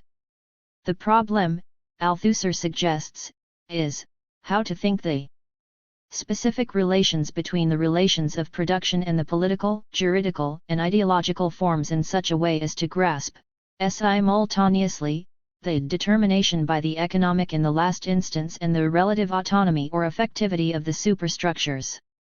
Engels knows what the question is, but he does not produce a satisfactory solution to it.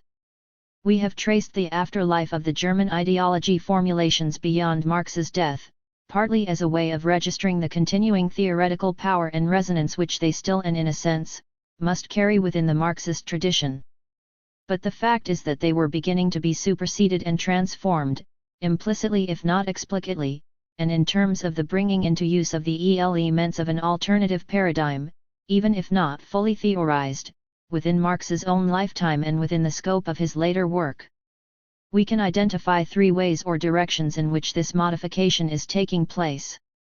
The first is to be found in the political writings above all, the 18th Brumaire, the class structures in France and the more incidental notes on Britain which Marx wrote after it became clear that the revolutions of 1848 were not destined to produce a swift resolution to the emerging proletarian structures.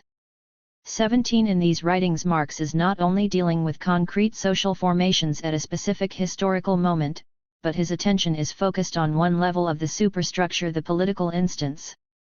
Hence, though these writings contain no general theoretical reformulations, they contain essential insights into how, in detail, Marx thought of the effectivity of the superstructures. Second, there are Marx's cryptic notes at the end of the 1857 introduction, tantalizingly headed Forms of the State and Forms of Consciousness in relation to relations of production and circulation. Legal relations. Family relations. These are too epigrammatic and condensed to help us much. But they point to Marx's recognition of the difficulty, and they contain the crucial, if cryptic, identification of the law of uneven development. Third, there is, of course, the whole monumental theoretical edifice of capital itself. There is no extensive passage, as we have said, in Capital in which the laws of motion of the capitalist mode of production are extended into the other levels of a social formation. But there are absolutely pivotal indications and traces of how this might be done, on the basis of Marx's decipherment of Capital's secret. These do not add up to a thorough reworking of the base/superstructure problem. But they do, in sum, constitute an important, if incomplete, reflexive theoretical clarification. 73.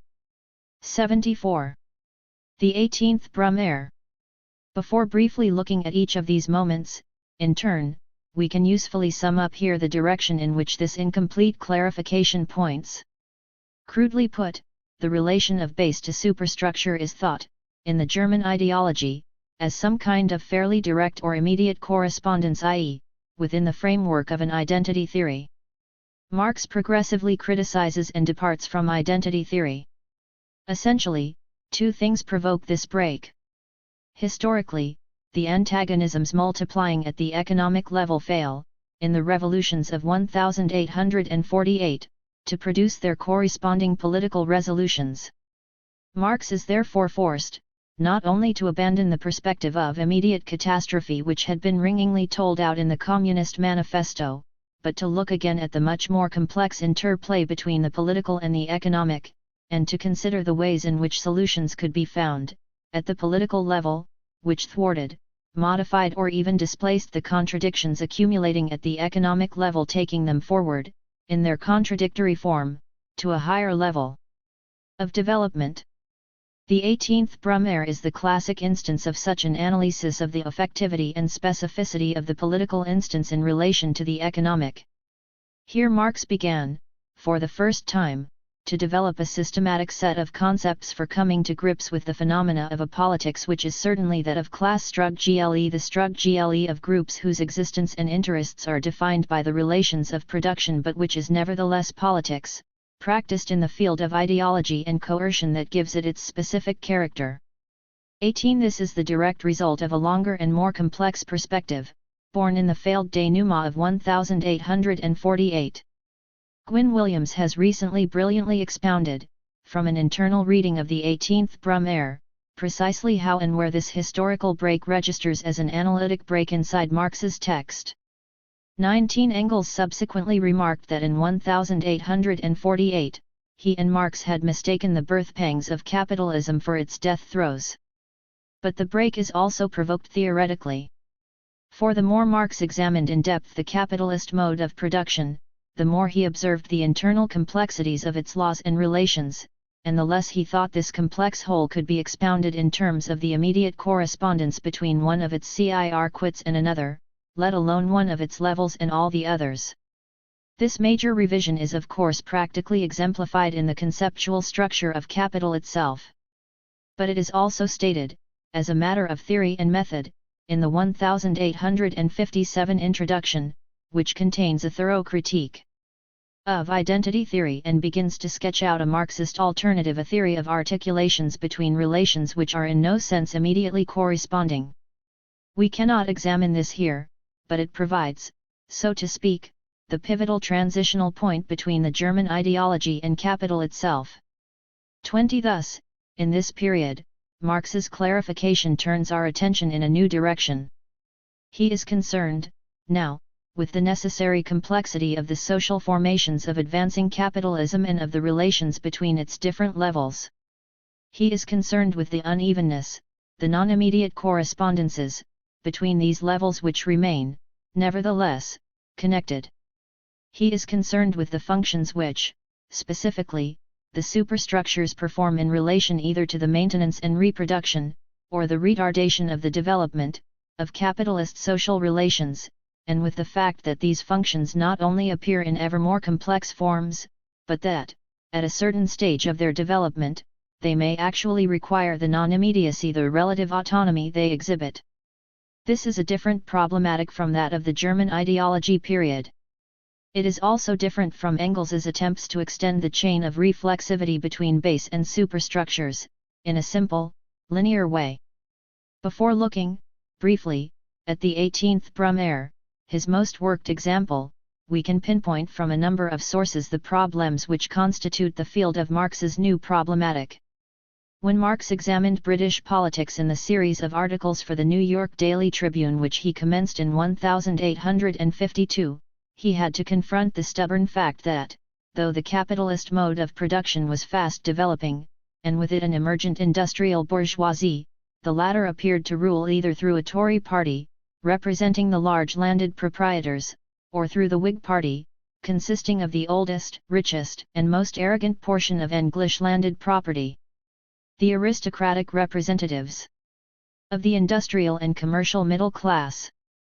To them, apparently, the bourgeoisie had abandoned the monopoly of government and the exclusive possession of office. How capital advanced through this complex political configuration, giving rise to a distinction between an economically ruling class and, at the level of the political superstructures, a politically governing caste, was a fundamental problem, for the dynamic of British politics, and the politics of the working class, which remained tied to the tail of the Whig Radical alliance, was constantly mediated, deflected through its structure.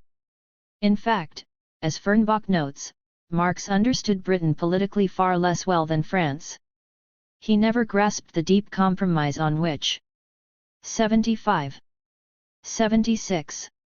After the settlement, British political life was stabilized, and he believed that ultimately, the industrial bourgeoisie would transform everything in its wake and assume power directly, battering old England to pieces.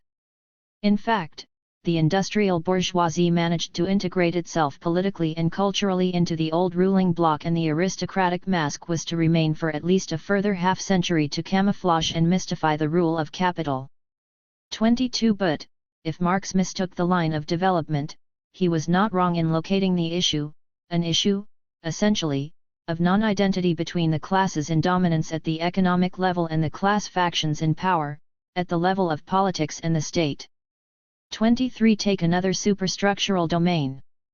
In his critique of Hegel's philosophy of right, Marx noted that the law served to perpetuate a particular mode of production, yet insisted that the influence exercised by laws on the preservation of existing conditions of distribution, and the effect they thereby exert on production, has to be examined separately. Engels echoed this sentiment when, in Ludwig Feuerbach and the End of Classical German Philosophy, 24 in a long and interesting section on the state, law, and ideology, he shows how England retained the forms of the old feudal law, whilst giving them a bourgeois content, how Roman law provided the foundation for the evolution of bourgeois legal relations elsewhere, how this working up into a special code of law proved to be a poor basis for the development of Prussia, but transformed into the Code Civil an extremely favourable one for France. Thus, though bourgeois legal rules merely express the economic life conditions of society in legal form, they can do so well or ill according to circumstances. In the same passage, Engels notes how, to achieve articulation as a sphere of the superstructure, economic facts must assume the form of juristic motives, thereby leading on to the formation of a fully fledged juridical sphere, a set of complex legal ideologies, with an efficacy of their own.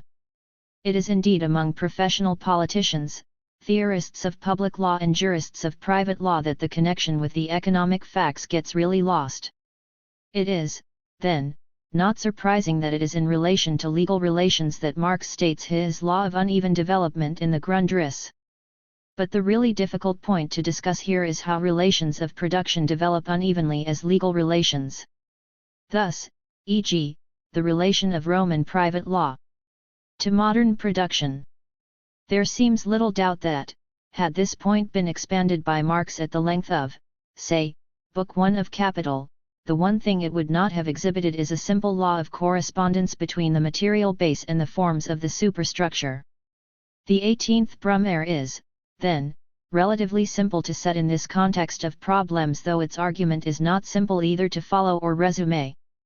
It concerns, essentially, the relation of the politics of the 1851 crisis in France, the forms of political regime and of the state which emerge, the nature of the Bonapartist solution, and, more incidentally, the basis of ideology Napoleon's ideas in the accumulating contradictions generated by the development of an industrial capitalist mode of production. The latter is, however, here refracted through the former. It is the political instance which is in the foreground, just as, in 1851, it was politics which took command. The French mode of production is beginning to develop, throwing up its antagonisms. The class fractions related to this development are already, politically, on stage, but so are those fractions which represent continuing, if declining modes of production still coexisting with industrial capital in the French social formation. The fact that the political complexity of the moment of 1851 is related to the coexistence of modes of production, with no single mode as yet in full dominance, is a crucial step in the argument. In one sense, then, the political crisis of 1851 is given at the level of mode of production. It may even be seen that, in a long-term sense, the stage of development, i.e., underdevelopment, of the capitalist mode of production is what prescribes or determines, in an epochal sense, the range of solutions to the crisis possibly at this stage of development, i.e., no clear resolutions, one way or another. What it certainly does not do is to prescribe, in detail, either the content or forms of the political conjuncture. The December crisis runs through a succession of different regimes, each representing a shifting coalition of class fractions. Daily, the political content of the Napoleonic state shifted, formed and dissolved. Each coalition temporarily gave rise to a succession of forms of regime: social republic, democratic republic, parliamentary republic. It is only as each exhausts its possibilities of hegemony, and is dissolved, since none can rule the whole social formation on its own, that the Bonapartist solution is prepared, the coup d'état. This is a regressive moment, from the point of view of capital, arresting its development. France seems to have escaped the despotism of a class only to fall back beneath the despotism of one individual. 25 The falling of France on its face before the rifle butt of Louis Napoleon's troops corresponds to the backwardness of the French mode of production and ensures that backwardness for a period. The lack of resolution, the situation of almost perfect equilibrium between the various contending fractions, leaving room for none definitively to prevail, provides the conditions in which the state 77. 78. Itself appears, as a neutral structure above the contending classes, and enormously expands its range and autonomy. Finally, Louis Napoleon's regime, which appears in the form of a single despotism, in fact is seated on the back of a particular class interest, that of the most numerous class in France at that moment, though one destined to decline the small holding peasantry. This class fraction cannot rule in its own name, it rules through Napoleon and through his ideas. It is this class which temporarily gives content to the expanding state, for the state is not suspended in mid-air, but Louis Napoleon, revivifying spirits, names, battle cries and costumes from the past of another and greater Napoleon, is the conductor of the power of this class to the political level. Capital settles for a postponement. Bonapartism is its name and form. Without examining this argument in any further detail, it should be sufficient to see from this and the related essays of this period, that the domain of the political/juridical superstructures and the forms of the state itself are no longer thought by Marx as in any simple reflexive or expressive sense corresponding to their base. In the development of a Marxist theory of the superstructures, this essay must occupy a pivotal position, as it did for Gramsci, one of the major contributors to such a theory. Rereading Capital. We have suggested that, properly understood, there are hints in the structure of the argument in Capital about how this new problematic of base and superstructure can be developed, as well, of course, as a major exposition of the necessary conceptual ground on which this theoretical development should be undertaken. There is no space to take this very far here. One way is to take the law and tendencies of the self-expansion of Capital, not as specifying in detail the content and forms of the superstructures and thereby determining, but as providing the governing movements, including the contradictions and crises in that self-expansion, and the solutions which permit capital to continue to accumulate while reproducing its antagonisms at a more advanced level of composition, dictating the tempo and rhythms of development in the other parts of the social formation, setting limits, as it were, to what can or cannot be a solution adaptable to capital's self-expanding needs, and thus as determining through the repertoire of solutions, political, social, ideological, likely to be drawn on in any particular historical moment or conjuncture.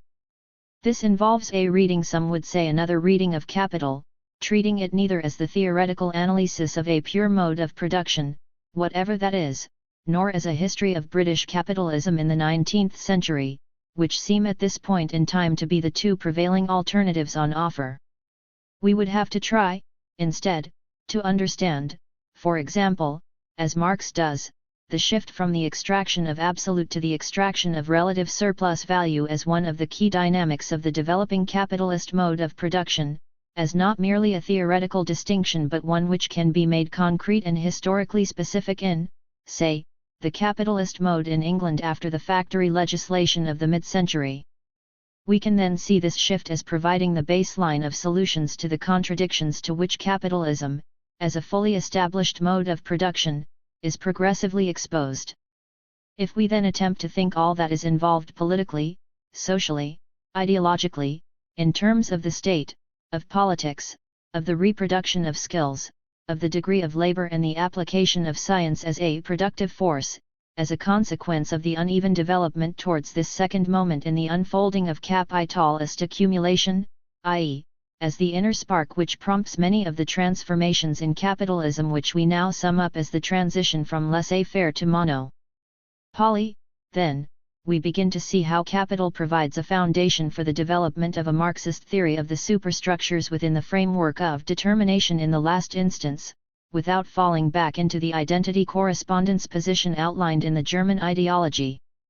That is, so to speak, re-examining the base/superstructure problem from the perspective of the base.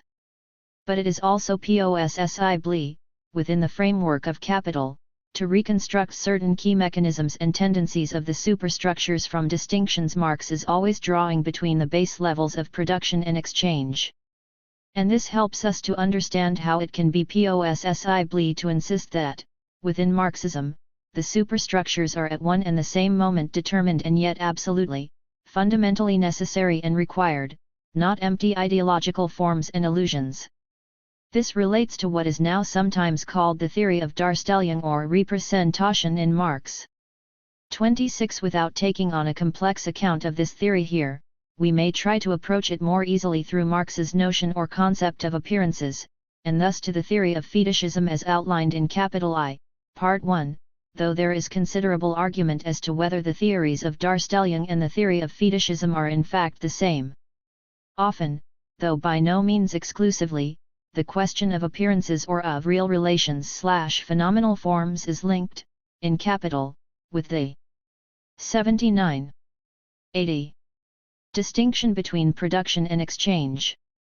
In the 1857 introduction and throughout Capital, Marx insists on the necessary relation between the circuits of exchange, where value is realized, and the conditions pertaining to it, and the circuits of capital through production and the conditions pertaining to that. These, he says, must not be thought of as identical. They are complementary but different, articulated with each other, but each still requiring its own conditions to be sustained. Hence the unity which these processes exhibit is not a unity of identity, but unity of the diverse, the concentration of many determinations. Now, though these processes remain linked in their differences, and each is necessary for the self-expansion and realization of value, production is the determining level, consumption appears as a moment of production. The sphere of exchange is, however, what appears to dominate, to provide the real level of social relations under capitalism. It is also the sphere in which the myriad everyday exchanges of capitalist market relations take place, dictated only by the hidden but miraculous hand of the market. It is thus the sphere of capitalism's common sense, that is, where our spontaneous and everyday common sense perceptions and experiences of the system arises, and it is also the starting point of bourgeois theory, both vulgar political economy and, after that, marginal economics deal principally with the domain of circulation. Now, all the relations of the sphere of exchange really exist, they are not figments of anyone's imagination. Value could not be realized without them. There is a labor market, where labor power is bought and sold, the form of the contract being the wage. There are markets in which commodities exchange against money, the form of the contract being prices. This sphere of free exchange, where labor appears to exchange against its due price, a fair wage, and where goods appear to exchange at their equivalences, real prices, is the domain of private egoistic exchanges which political economy named civil society. To put it briefly, and in a very simplified form, Marx argues two things about this sphere of capitalist society. Looking to use a spatial metaphor downwards, this sphere conceals the real, but highly unequal and exploitative relations of production. The concentration on, indeed the fetishization of, the sphere of exchange masks what founds it and makes it possibly, the generation and extraction of the surplus in the sphere of capitalist production. Thus, at the level of exchange, the agents of the process appear as one individual confronting another, whereas, of course, this epoch of egoistic individuals which produces this standpoint, that of the isolated individual, is also precisely that of the hitherto most developed social relations. 27. Thus, when the production relations of capitalism appear as, and are treated, conceptually as consisting of nothing except, exchange relations, the effect of this representation is to mask and occlude what the real relations of capitalism are. This is the theory of representation, and it is also part of the theory of fetishism. It indicates why Marx is so insistent throughout Capital on the difference between real relations and their phenomenal forms, without his entertaining for a moment the idea that the phenomenal forms are imaginary or do not exist.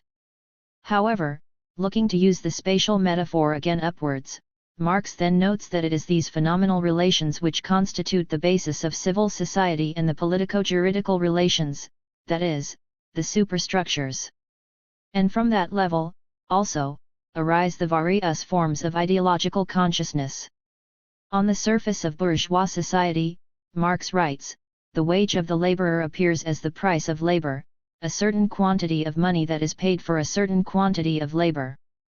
This phenomenal form, which makes the actual relation invisible and indeed shows the direct opposite of that relation, forms the basis of all the juridical notions of both laborer and capitalist, of all the mystifications of the capitalist mode of production, of all its illusions as to liberty, of all the apologetic shifts of the vulgar economists. The exchange between capital and labor at first presents itself to the mind in the same guise as the buying and selling of all other commodities, he adds a little further on. Finally, he concludes, the former, the phenomenal forms, appear directly and spontaneously as current modes of thought, the latter, the real relations, must first be discovered by science. 28. Thus, he says elsewhere, in a famous passage at the end of Part 2 of the first volume of Capital, we take leave for a time of this noisy sphere where everything takes place on the surface and in view of all men, and follow them to the hidden abode of production. This sphere that we are deserting, within whose boundaries the sale and purchase of labor power goes on, is in fact a very Eden of the innate rights of man. There alone rule freedom, equality, property, and Bentham. Freedom, because both buyer and seller of a commodity, say, labor power, are constrained only by their free will. They contract as free agents, and the agreement they come to is but the form in which they give legal expression to their common will. Those who would like to found a theory of the superstructures, and the ideological discourses and spontaneous common-sense notions which fill out and help to organize the terrain of the superstructures, and who wish nevertheless to know how and why these emerge, in determinate forms, from the level of a mode of 81. 82.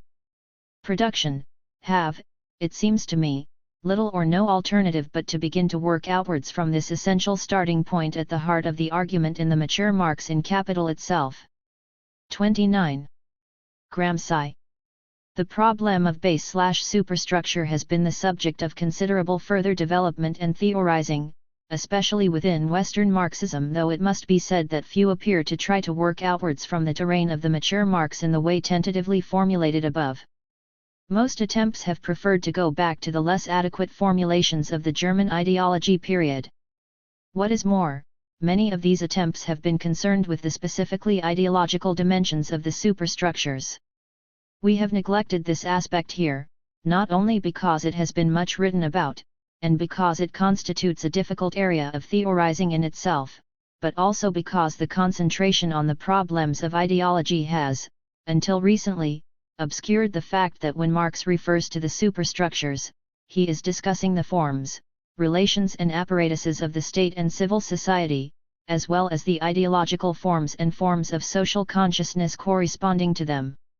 Since Lenin and Gramsci until Nikos Poulantzas and Althusser placed the problem once more squarely on the agenda, the superstructures in the true Marxian sense, including the absolutely critical question of the nature of the capitalist state, have been woefully neglected. In the space left at our disposal, only two positions can, even cursorily, be considered. They constitute, however, in our view, the really significant contribution, post-Marx, Engels, and Lenin, to the development of a Marxist theory of the superstructures and of the base/superstructure relation. The first contributor here is Gramsci. Gramsci's work was undertaken first in the very center of the great upsurge of proletarian struggle in Italy in the immediately post-First World War period, and then continued, under the most difficult circumstances of imprisonment. Gramsci was forced to ponder long and hard the difficult question of how Marxism could inform revolutionary political practice. He was also forced, by the exceptional nature of the Italian state, to consider deeply the question of the nature of the capitalist state in both its normal and its exceptional forms. It was one of those exceptions, after all, the fascist state of Mussolini, which put him behind bars. He was also, as a result of his Croatian early training, peculiarly alerted to the enlarging or, as Croce put it, ethical functions of the state, and what this concept would mean when translated into Marxist terms. And he was involved, as one of the leading militants in the international communist movement, directly with the same problems which had precipitated Lenin's fundamental text, State and Revolution.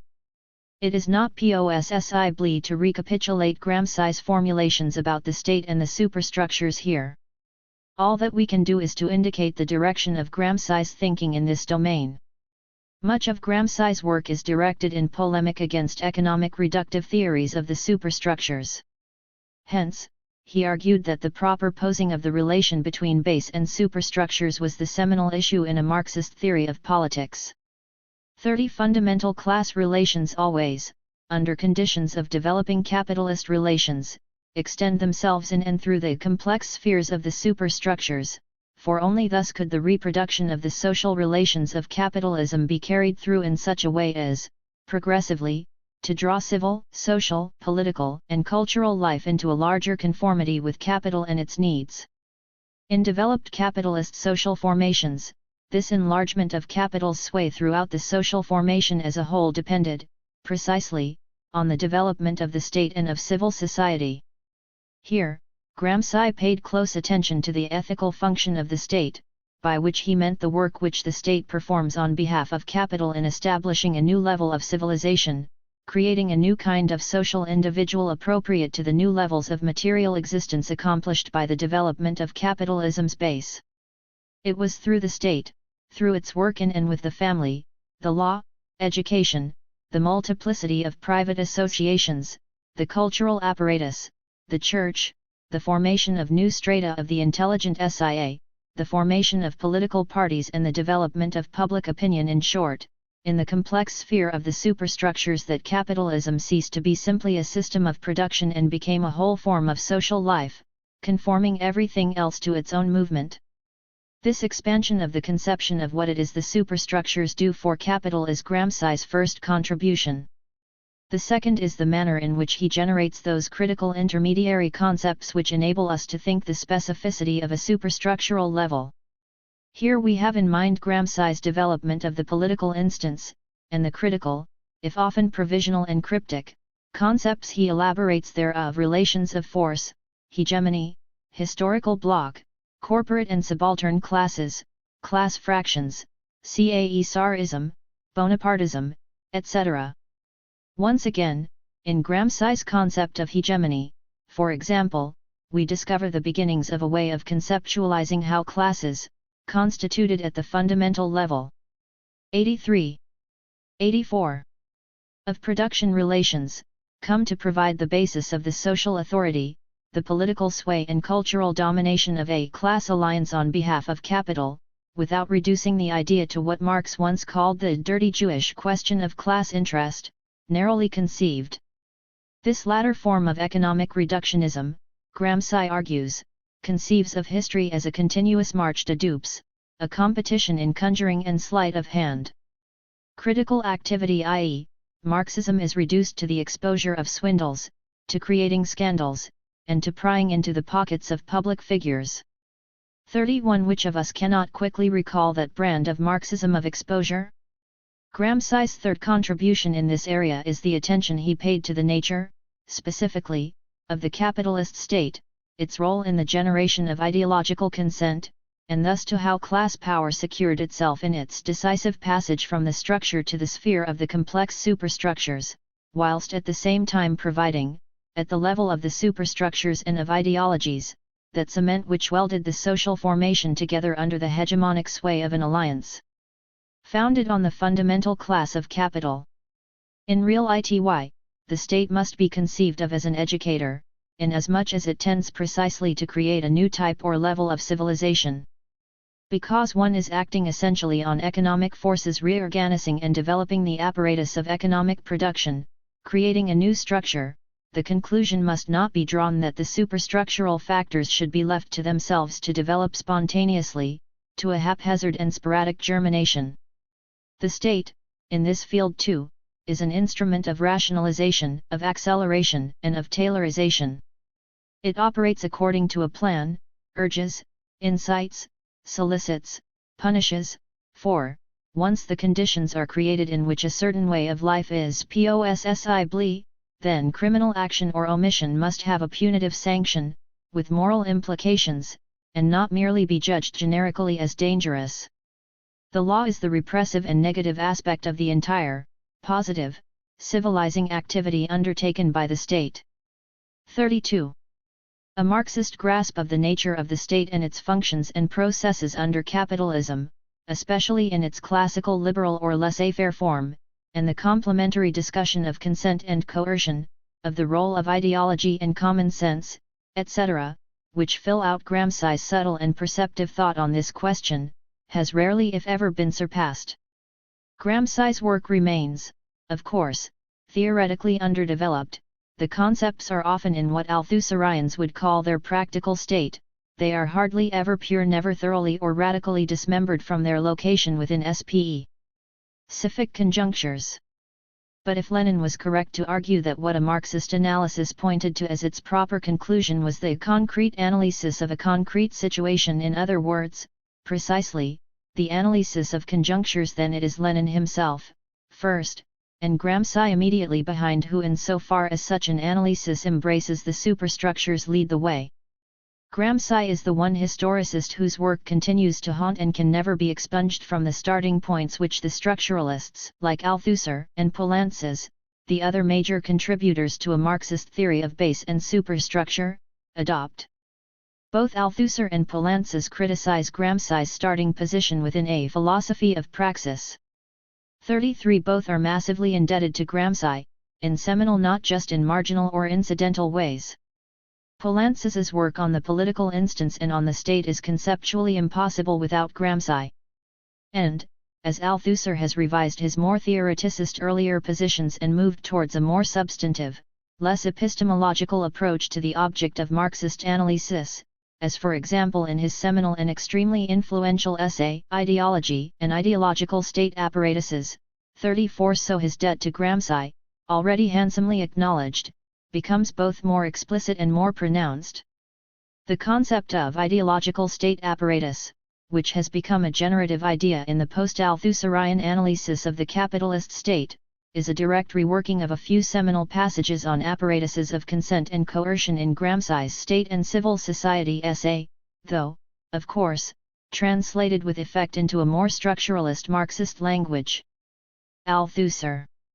The contribution of Althusser and his followers, especially Poulantzas, in elaborating a Marxist theory of base/superstructure, is too complicated a matter to undertake here. We can only note three significant aspects which, taking up in his customarily rigorous fashion, Althusser has deeply transformed, thereby making a contribution of considerable theoretical significance to the problem of base and superstructure. First, let us note that, in the manner in which a social formation is thought by Althusser, beginning with the formative and classic essay, Contradiction and Overdetermination, in For Marx, and developed in Reading Capital, there is more than a hint that the topographical metaphor of base/superstructure ought to be superseded altogether. For Althusser conceives a social formation as composed of different practices essentially. 85. 86. The economic, political, and ideological, with, perhaps, a fourth, theoretical practice.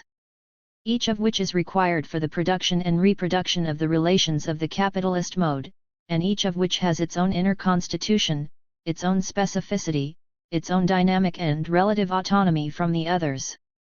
Some of Althusser's most effective polemical passages are indeed reserved for taking the base/superstructure metaphor literally, and thus showing the absurdity of waiting for a historical moment when the determining level His Majesty, the economy, could detach itself from its more incidental and epiphenomenal superstructural forms, and exert its determination over a social formation on its own.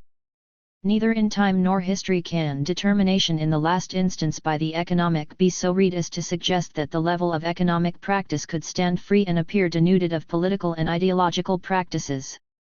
This theory of the necessity, as well as of the relative autonomy, of the practices formerly consigned to the superstructures, as we have already seen, constitutes one end of the double chain of a Marxist theory of a social formation. But then, what of the other end of the chain? How, then, is determinacy to be understood? It is not, in Althusser's view, to be understood in terms of what produces a particular conjuncture, especially a revolutionary conjuncture. Such moments of fundamental rupture are no more exclusively produced by the single determinacy of the economic than any other moment. Such moments are constituted, rather, by the accumulation of the different contradictions, peculiar to each of the levels or practices, in one space or moment. Hence, such conjunctures are, like Freud's symptoms, from whom, indeed, the metaphor is adopted, not determined, but overdetermined. Determinacy, then, for Althusser, is thought principally in terms of the economic level, determining, having, as one of its effects, the deciding which of the levels of the social formation economic, political, or ideological will be dominant. Each level or practice is, thus, conceived, not as autonomous but as part of a complex, structured whole, structured in dominance. Determinacy consists in the combination or articulation, the Darstellung, of instances and effects in and through this complex structure. The fact that each of these times and each of these histories is relatively autonomous does not make them so many domains which are independent of the whole. The specificity of each of these times and each of these histories, in other words, their relative autonomy and independence, is based on a certain type of dependence with respect to the whole. 35. This is a conception of determination rigor, usly reinterpreted in the form of what Althusser calls a structural rather than a sequential causality. The whole point of reading Capital is indeed to establish, via a symptomatic reading of Marx's work, that this is indeed the form of causality which the mature Marx employed. The theoreticism, the straightening out of Marx in the interests of proving his structuralist lineage, which is characteristic especially of Althusser's work in the period of reading Capital, has been widely criticized, not least by some of his former collaborators, e.g., Rancière, and by Althusser himself.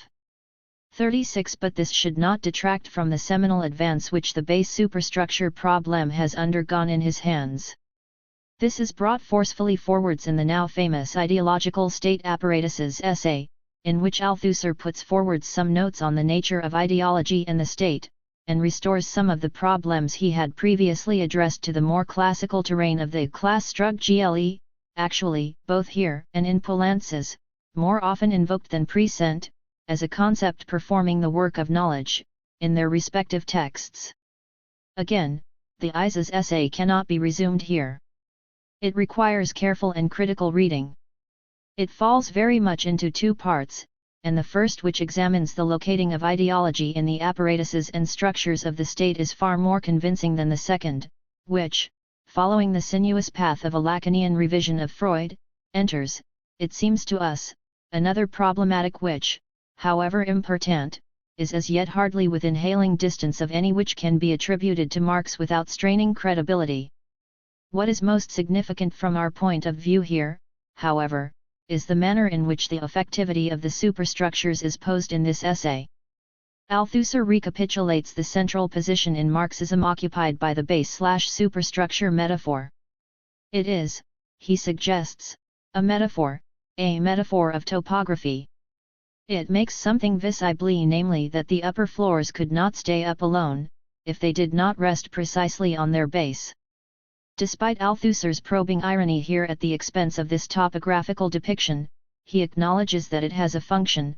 The great theoretical advantage of the Marxist topography is simultaneously that it reveals that questions of determination, or of index of effectivity, are crucial, that it reveals that it is the base which in the last instance determines the whole edifice, and that, as a consequence, it obliges us to pose the theoretical problem of the type of derivatory effectivity peculiar to the superstructures and the reciprocal action of the superstructure on the base. Thus, while retaining the classical metaphor, Althusser proposes to go beyond its purely descriptive. 87. 88. Limitations, and rethink the problem on the basis of reproduction. What he means, broadly, by this is that the specific effectivity of the superstructures is to be understood in terms of their role in the reproduction of the social relations of production, or what has come to be termed, on the basis of the problematica of social reproduction. Althusser makes, at best, a tentative start in this essay with this concept. The idea of regarding the superstructures in terms of social reproduction has, however, already proved innovative and productive conceptually, not least in those areas of Marxist theory, for example, in relation to the family, the sexual division of labor and the role of so-called unproductive labor, which have hitherto hardly survived the reductive thrust of the originating topographical metaphor. It is true that the notion of social reproduction tends to produce in its wake its own distortions, that of an endlessly successfully, functionally unfolding reproduction of capitalist social relations without either end, contradiction, crisis, or break. But then, the one question which Althusserians, in their own peremptory haste to dismantle empirical and historicist humanism forever, Marxism is not a humanism, Marxism is not historicism, have not deeply enough considered is whether, in declaring that Marxism is a structuralism, they have sufficiently satisfied themselves or us that Marxism is not a functionalism.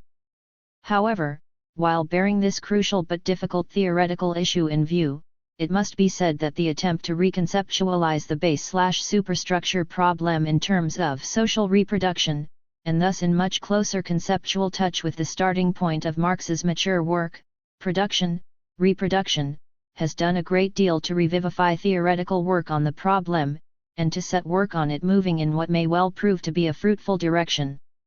To take this conceptual opening further, both to modify and extend it, critically, is at the same time, to advance Marxism as a critical science and as a theoretically informed revolutionary practice.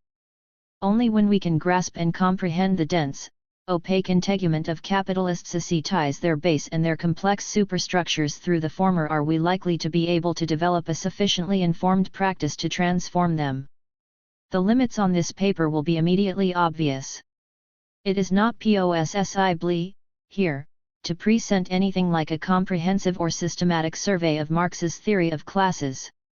First, classes, class relations and class structure are concepts central to everything which Marx wrote, including, of course, the major work of Capital on the laws of motion of the capitalist mode of production, where the discussion of classes is postponed to the very end, and was in fact tantalizingly incomplete. A comprehensive account of Marx on class would thus amount to a reconstruction of his entire work. Second, there is no such homogeneous entity or object as a theory of class, in the singular, to be exposited. Marx wrote about class and class structure at each of the major moments of his work. As we know, these texts have different degrees of status and purposes, a matter which crucially affects the level, the aspect, the degree of abstraction, etc., through which the question is approached. The polemic against the left Hegelians in the German ideology, the organizational purpose and rhetorical simplifications of the Communist Manifesto, the conjunctural political analyses of the class structures in France, the theoretical labor of the Grundrisse and Capital, each, because of the difference in its aim and address, inflects the problem of classes differently. We know from his comments and correspondence, for example, concerning the differences in the manner of exposition as between the working notebooks of the Grundrisse and Capital, that Marx took this question of mode of presentation very seriously. For example, in his letter of February 1, 1859, he, Chapter 3, The Political and the Economic in Marx's Theory of Classes, 92, writes to Joseph Wademeier about the intended order of publication of the first 4 sections of Book I of Capital. You understand the political reasons which have moved me to hold back the 3rd chapter on Capital until I have established myself again. 1/3, we know that these different texts are also to some degree bound and governed by the problematics within which Marx was thinking and writing at the time. These changed and altered as Marx's thinking developed. Althusser is correct in his argument that Marx's discoveries are in some critical sense bound up with the breaks between one problematic and another. Without necessarily accepting the severe and finalist manner in which Althusser has periodized Marx's work, with the aid of the powerful instrument of the epistemological rupture and operation from which, in any case, Althusser has subsequently taken his necessary distance to, his intervention does prevent us from ever reading Marx again in such a way as to constitute, by a prospective retrospective sleight of hand, a single, homogeneous Marxism, always on its preordained way, from the 1844 manuscripts to the Civil War in France, towards its given, teleological end. It prevents an essentialist, and therefore closed, reading of Marx such as would suggest that all that is really discovered in Capital is already present, in embryo, in the 1844 manuscripts, that all the texts can be taken together, as a linear progression, and read transparently for their inevitable tendency, for what they incipiently lead to. Such a reading not only does an injustice to Marx, it also establishes a false and misleading picture of how theoretical work has to be done and obscures the retreats and detours by which it advances and develops. It incites in us a lazy Marxism, suggesting that there is no critical work left for us to do in really grappling with the differences and the developments in Marx's own work, and that all we have to do is rest on the obviousness of the Marxism always latent in Marx's texts. This kind of Marxist common sense has done profound damage to Marxism as a living and developing practice, including the necessary practice of Struct-GLE in theory itself.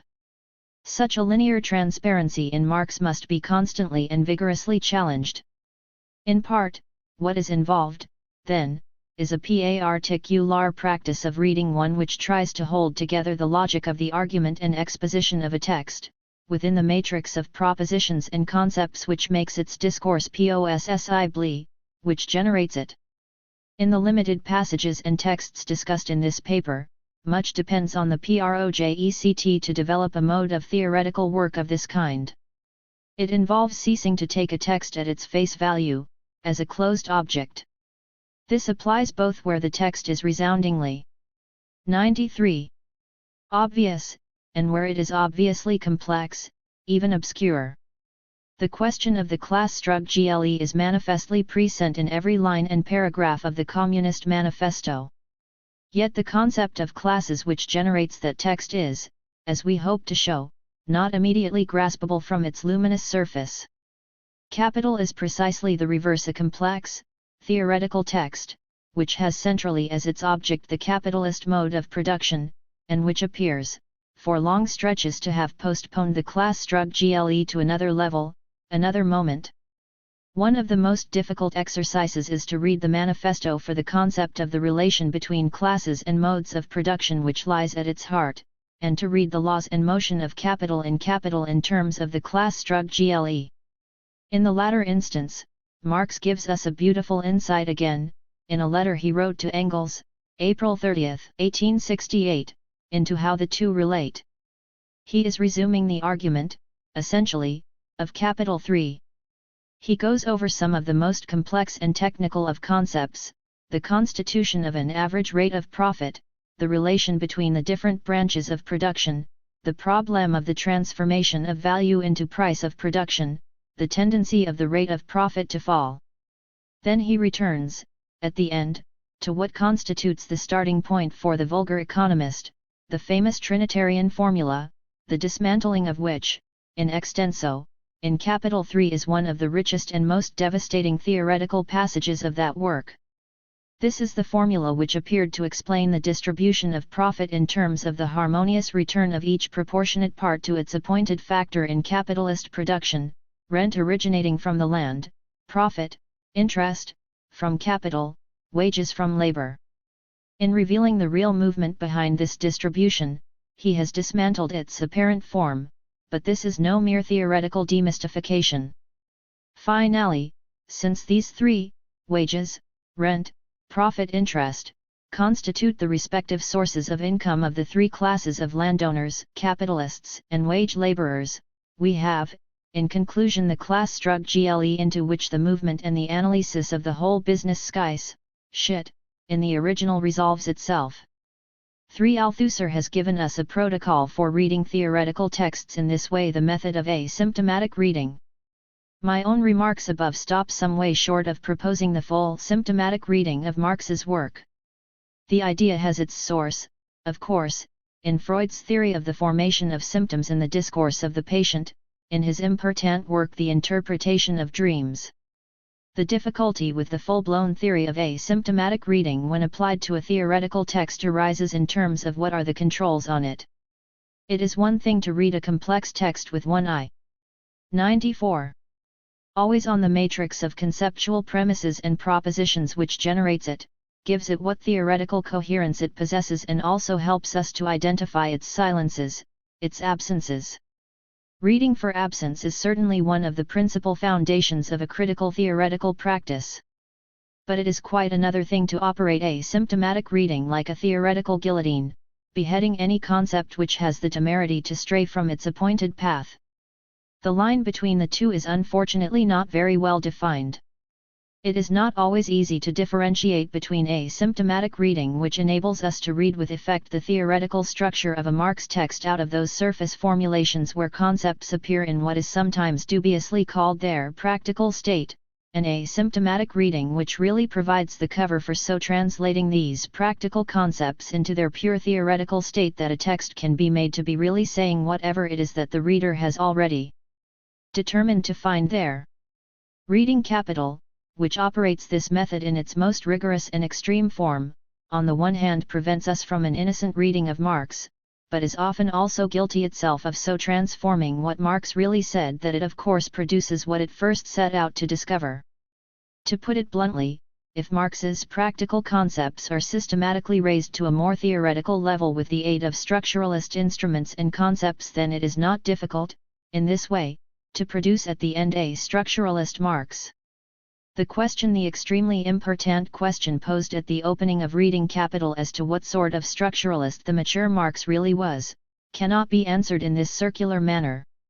Althusser himself knows this, since it is he who clearly demonstrated, in For Marx, the necessarily closed circularity of a reading which has its answers already premised in the form of the questions it poses.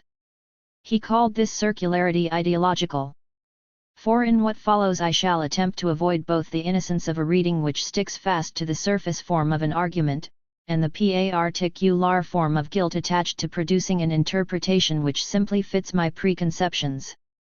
I am aiming at a certain kind of interrogation of some critical passages in Marx on the question of classes and Klassstrukturelle. I link the two together, classes and Klassstrukturelle, because it is this articulation which concerns me most in this paper, and which has dictated the passages I have chosen to examine. The extremely difficult and complex matter of the theoretical designation of the anatomy of classes as such is handled at much greater length in other papers in this symposium, and is left to a brief passage at the end of this paper. I shall be particularly concerned to dem. 95. On straight how and why Marx's ideas on classes and Klassstrukturelle differ, at different periods of his work, and of how they advance. I want, if possibly, to reconsider some of the earlier and transitional texts again, many of them having been too swiftly assigned to the conceptual scrap heap. But I shall certainly want to examine them from the viewpoint of Marx's mature and developed theory. I shall try to look at them, not innocently, but in the light of capital. Much of what I shall say ought therefore to be judged, by the reader, in terms of this declared line of departure. The Communist Manifesto was drafted by Marx and Engels for the Communist League to make plain to all the true nature of the spectre that was supposed to be haunting Europe. It was published on the eve of the great revolutionary upsurge of 1848. By the time it appeared, Marx was already in Paris at the invitation of the liberal radical government which had overthrown Louis Philippe. It was explicitly designed as a revolutionary tocsin. Many, if not all, of its simplifications must be understood in that light. By the summer of 1848, the counter-revolution had begun to unroll. Marx and Engels were forced to admit that they had misread the birth pangs of bourgeois society as its death knell. Marx changed his mind about many more things than the speed at which the revolutionary showdown would be enacted. Gwyn Williams has brilliantly demonstrated how this break in perspective, a political break, registers inside the theoretical structure of one of Marx's most critical texts, the 18th Brumaire of Louis Bonaparte. 5. Indeed, without simplifying the connection, we could say that the historical collapse of the 1848 revolutions produced a theoretical advance of the first order in Marx's understanding of the complex question of classes and their relation to political structurelle. One way of assessing the distance he traveled and the discoveries he made can be measured in terms of the differences and convergences between the way he writes about classes in the Manifesto, 1847, and the essays on the 18th Brumaire and the Klassstrukturelle in France, drafted between 1850 and 1852. The history of all hitherto existing society is the history of class struggle. Freeman and slave, patrician and plebeian, lord and serf, guildmaster and journeyman, in a word, oppressor and oppressed, stood in constant opposition to one another, carried on an uninterrupted, now hidden, now 96. Open fight, a fight that each time ended in a revolutionary reconstruction of society at large, or in the common ruin of the contending classes. With the development of industry, the proletariat not only increases in number, it becomes concentrated in greater masses, its strength grows and it feels that strength more. The various interests are more and more equalized, in proportion as machinery obliterates all distinctions of labor, and nearly everywhere reduces wages to the same low level. The growing competition among the bourgeois makes their livelihood more and more precarious. The collision between individual workmen and individual bourgeois takes more and more the character of the collision between two classes. Thereupon the workers begin to form combinations, trade unions, against the bourgeois. This organization of the proletarians into a class, and consequently into a political party, is continually being upset by the competition between the workers themselves. But it ever rises up again, stronger, firmer and mightier. It compels legislative recognition of particular interests of workers, by taking advantage of divisions among the bourgeoisie itself. Thus the 10 Hours Bill in England. 6. What is so fatally seductive about this text is its simplifying revolutionary sweep, its élan, coupled with the optimistic sureness of its grasp on the unrolling, unstoppable tide of revolutionary struggle and proletarian victory, above all, its unmodified sense of historical inevitability. That note sits uneasily with our much refined sense of the revolution's infinitely long delay and of how much more complex, how less inevitable, its denouement has proved to be. And this is connected with a rejection of one of the central propositions which appears to power and sustain this unrolling through revolution, the progressive simplification of class antagonisms, articulated along a linear path of historical time, into basically two hostile camps, bourgeoisie and proletarians, facing one another in a process of dissolution of a violent and glaring character. The whole logic of this part of the text is overdetermined by the historical conjuncture in which it was drafted. Undoubtedly, classes are constructed in the text historically, in the simple sense, the dissolution of feudalism, the revolutionary role of the emergent bourgeoisie, free competition and free labor. Marx's two preconditions for the installation of a capitalist mode of production on an expanded scale, the gigantic development of capital's productive capacities, then, industrial and commercial crises, progressive immiseration, class polarization, revolutionary rupture and overthrow. 97.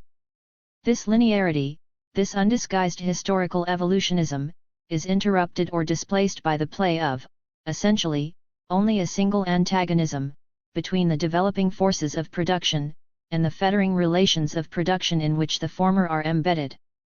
It is this fundamental contradiction which provides the basic punctuation of the class struggle in the capitalist mode.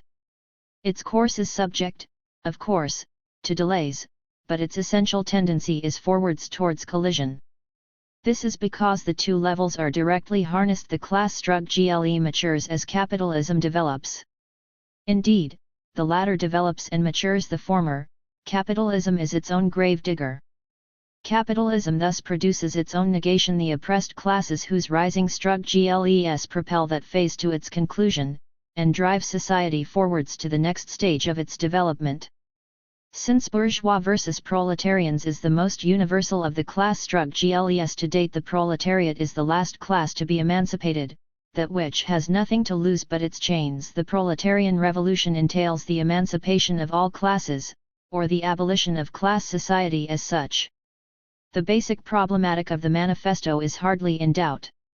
Its presence is luminously rendered in the transparency of the writing, a transparency of style which recapitulates the way the relations and connections dealt with in the text are grasped and driven forwards. It treats classes as whole subjects, collective subjects or actors. It deals with the transposition of the class struggle from the economic to the political level unproblematically. They are interchangeable, the one leads, inexorably, to the other. They are connected by means of what Althusser has called a transitive causality. It treats history as an unfolding sequence of strug-gles arranged into epochs, punctuated by the class strug-gle, which is its motor. It conceives a capitalist social formation as, essentially, a simple structure, a structure whose immediate forms may be complex, but whose dynamic and articulation is simple and essentialist.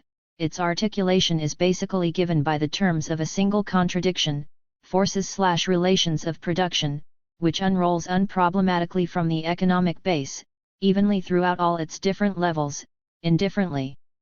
A break at one level therefore gives rise, sooner or later, to a parallel break at the other levels. This has been defined as a historicist conception because it deals with a social formation as what Althusser calls an expressive totality. 7. There is even, behind this historicism, the trace of an earlier problematic, that which conceives of the proletarian revolution as the liberation of all humanity, the moment of the installation of the rule of reason in history, one which recalls the humanist thrust of, say, the section on communism of the 1844. 98. Manuscripts, with its undisguised Feuerbachian and Hegelian overtones. It is a heroic, humanist vision. But it is flawed, both in its substantive predictions and in its mode of conceptualization.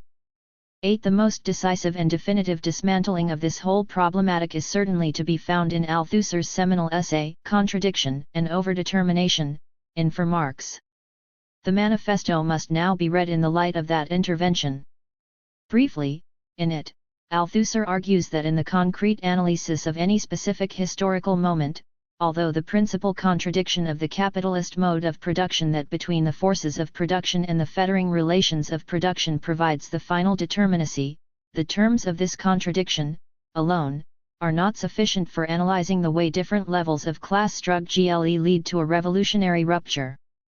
Because the levels of a social formation are not neatly aligned in the way the manifesto suggests, contradictions do not immediately and unmediatedly unroll from the economic base, producing a rupture or break at all the different levels simultaneously.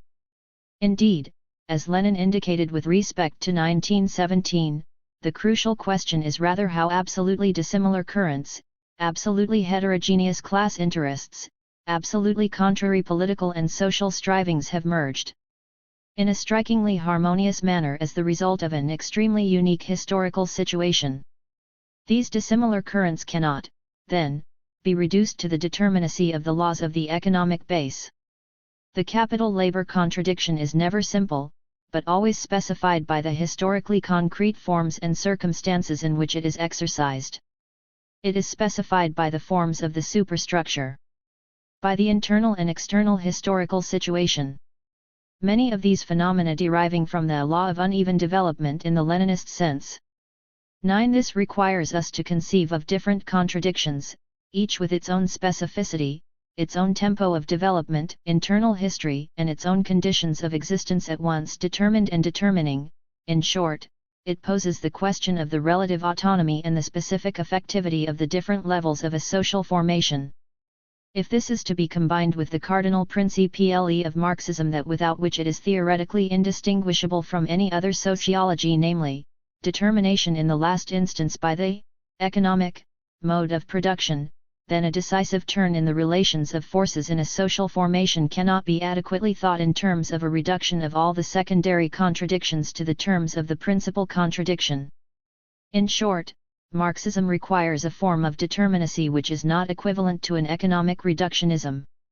The merging of 99. These heterogeneous currents, Althusser suggests, is better thought, not as a reduction but as a complex effect and accumulation of all the instances and effects, a merger, a rupture and overdetermination. It follows from this argument that a social formation is not a totality of the essentialist type, in which there is a simple identity between its different levels, with the superstructural levels the mere epiphenomena of the objective laws governing the economic base. It is, rather, a unity of a necessarily complex type and ensemble which is always the result of many determinations, a unity, moreover, which is characterized by its unevenness. In his 1857 introduction to the Grundriss, Marx argued that, though capital, in its prolonged circuit, requires both production, distribution, and exchange, these must not be thought as equivalents, but as different moments of a circuit, articulated into a unity which does not efface their necessary differences but must be thought rather in terms of their differences. And though production does exert a final determinacy over the circuit as a whole, each moment has its own determinateness, plays its necessary, non-reducible role in the self-expanding value of capital, obeying its own conditions of existence. 10. The relation, specifically, of the economic to the political must, similarly, be conceptualized as articulated into a unity, through their necessary differences and displacements. There is therefore no necessary immediate correspondence between the economic and the political constitution of classes. The terms in which their complex unity could be thought, of course, remain to be developed. But there can be little doubt that these developments decisively mark out as radically different the terrain of Marx's subsequent work from that so lucidly prescribed in the Manifesto. Important as it is to mark the line which separates the phase of Marx's thought which finds a definitive statement in the Manifesto from his subsequent development, it is also necessary to remind ourselves of what cannot be left behind, of what has already been gained, what is irreducible in it. This becomes clearer provided we detach the Manifesto a little from its immediate location, and reconsider its advances, as I have tried to phrase it, in the light of capital. The declaration that the history of all hitherto existing society is the history of class struggles, for example, is as fundamental to Marxism as it was to appear a startling premise when first enunciated. Marxism is unthinkable without it. The emphasis on classes there is almost as fundamental as the emphasis on struggles. The brief articulation of this proposition which immediately follows freeman and slave, lord and serf, bourgeois and proletarian, though in no sense an adequate account of the 100 complex class structures of the modes of production to which they refer, and therefore the site of a continuing difficulty, is an absolutely necessary starting point. The idea that men first appear as biological individuals, or as the bare individuals of market society, and only then are coalesced into classes as, so to speak, a secondary formation is not a reading supportable from this text or anything in Marx which follows it. This premise therefore foreshadows the many later passages in which Marx dethrones the apparently natural and obvious reference back to individuals as the basis for a theory of classes. From the standpoint of Marxism, men are always pre-constituted by the antagonistic class relations into which they are cast. Historically, they are always articulated, not in their profound and unique individuality, but by the ensemble of social relations, that is, as the supports for class relations. It is this prior constitution which produces, under specific conditions, as its results, a specific type of individuality, the possessive individual of bourgeois political theory, the needy individual of market society, the contracting individual of the society of free labor. Outside these relations, the individual, this Robinson Crusoe of classical political economy, self-sufficient in a world surveyed only from the standpoint of his needs and wants, which has formed the natural, the historicized point of origin of bourgeois society and theory, is not a possibly theoretical starting point at all. It is only the product of many determinations. The history of its production, Marx once remarked, is written in the annals of mankind in letters of blood and fire. 11. As he subsequently argued, society is not merely an aggregate of individuals, it is the sum of relations in which individuals stand to one another. It is as though someone were to say that, from the point of view of society, slaves and citizens do not exist, they are all men. In fact, this is rather what they are outside society. Being a slave or a citizen is a socially determined relation between individual A and individual B. Individual A is not as such a slave. He is only a slave in and through society. 12. Like all its predecessors, the capitalist process of production proceeds under definite material conditions which are, however, simultaneously the bearers of definite social relations entered into by individuals in the process of reproducing their life. Those conditions, like these relations, are on the one hand, prerequisites, on the other hand results of the capitalist process of production. They are produced and reproduced by it. 13. 101. Almost everything which passes for a sort of socio-logical common sense about social classes is contradicted and forbidden by those formulations, and their essential point is already implicit in the manifesto. Second, there is the premise which Marx himself noted as the nub of his own contribution 14 and which is reaffirmed again by Marx and Engels in their joint preface to the 1872 German edition of the manifesto, the premise that the existence of classes is only bound up with particular phases in the development of production. It is the conditions and relations of production, made specific to different phases in the contradictory development of capital, which provides the basic and essential framework for a Marxist theory of classes. It is this premise which divides Marxism as a scientific theory from all previous and subsequent forms of utopian socialism. Henceforth the class struggle was no longer a moral assertion about the inhumanity of the capitalist system, nor was capitalism's destruction projected onto the system from the outside by an exercise of will or hope. Capitalism, in this sense, produces and reproduces itself as an antagonistic structure of class relations. It remorselessly divides the population, again and again into its antagonistic classes. Note, at the same time, that it is the phases in the development of the mode of production which provides the necessary, though not the sufficient, condition for a Marxist theory of classes. It is not the economic in some more obvious sense, which determines.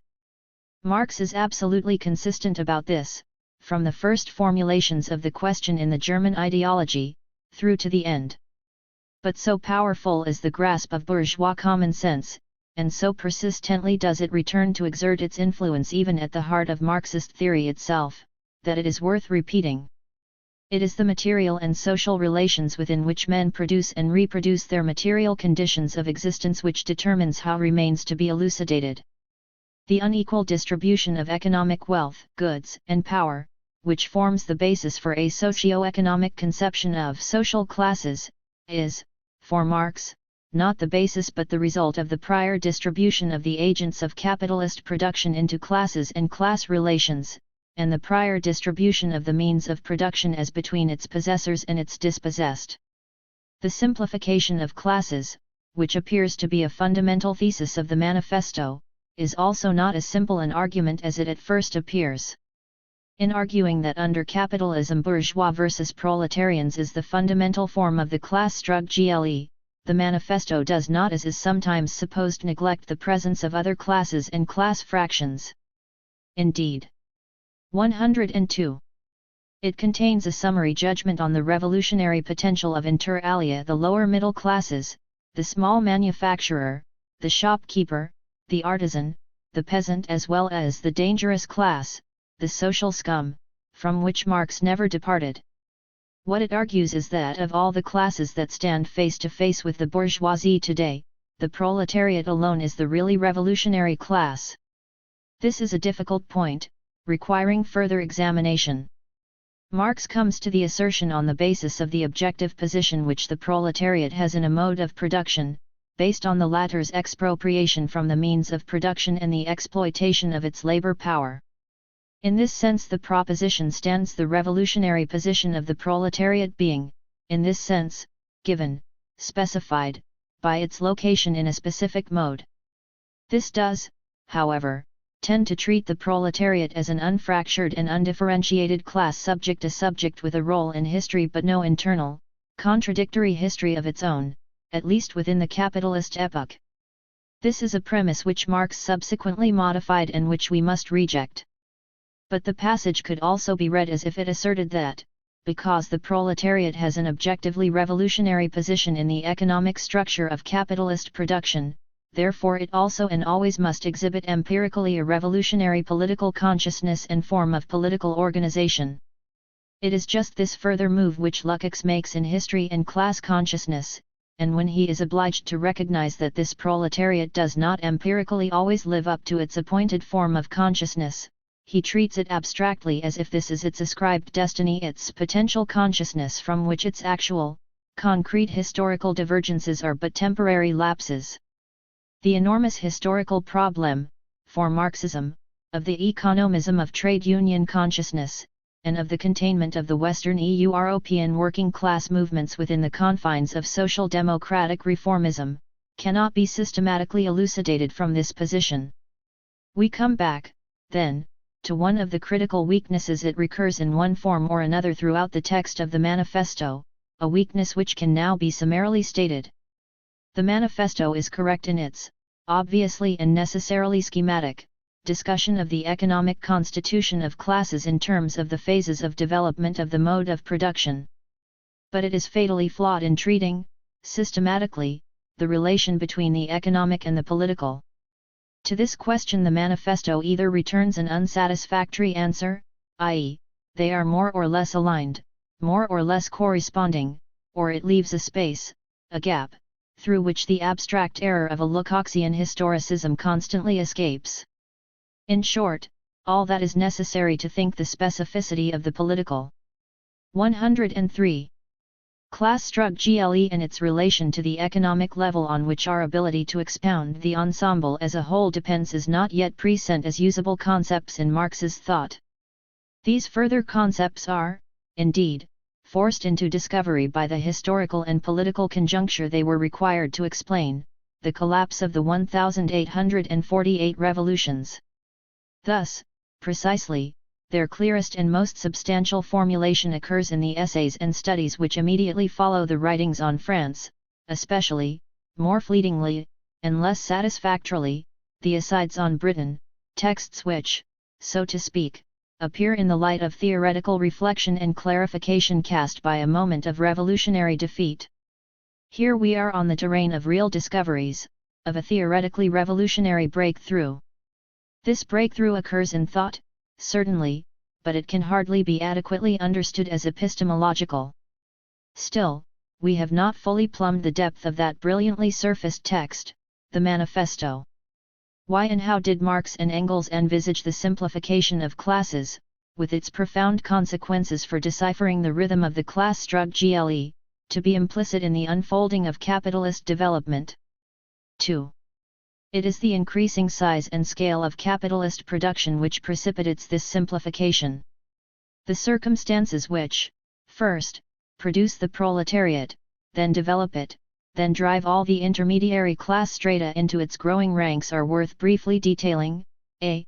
The formation of a class, expropriated from the ownership of the means of production, with only its labor power to sell, exposed to the vicissitudes of competition and all the fluctuations of the market. B. The division of labor consequent on the extensive use of machinery which deskills the worker, reducing him to an appendage of the machine. C. The growing exploitation of labor power whether by prolongation of the working day in a given time or by increased speed of the machinery, etc. D. The organization of labor into an industrial army in factory conditions under the command of capital's officers and sergeants. E. The dilution of labor through the lowering of the value of labor power, the employment at lower wages of women and children. F. The exposure of the class to exploitation in the market for subsistence goods by the landlord, the shopkeeper, the pawnbroker. In this context arises, g. the thesis that the lower strata of the middle class sink gradually into the proletariat partly through their losing battle with h. large-scale, concentrated big capital. The intermediary strata are what Gramsci would 104. Call subaltern fractions of the middle classes. They are intrinsically conservative, reactionary in outlook, trying to roll back the wheel of history. They are or become revolutionary only face to face with their impending transfer into the proletariat, their proletarianization.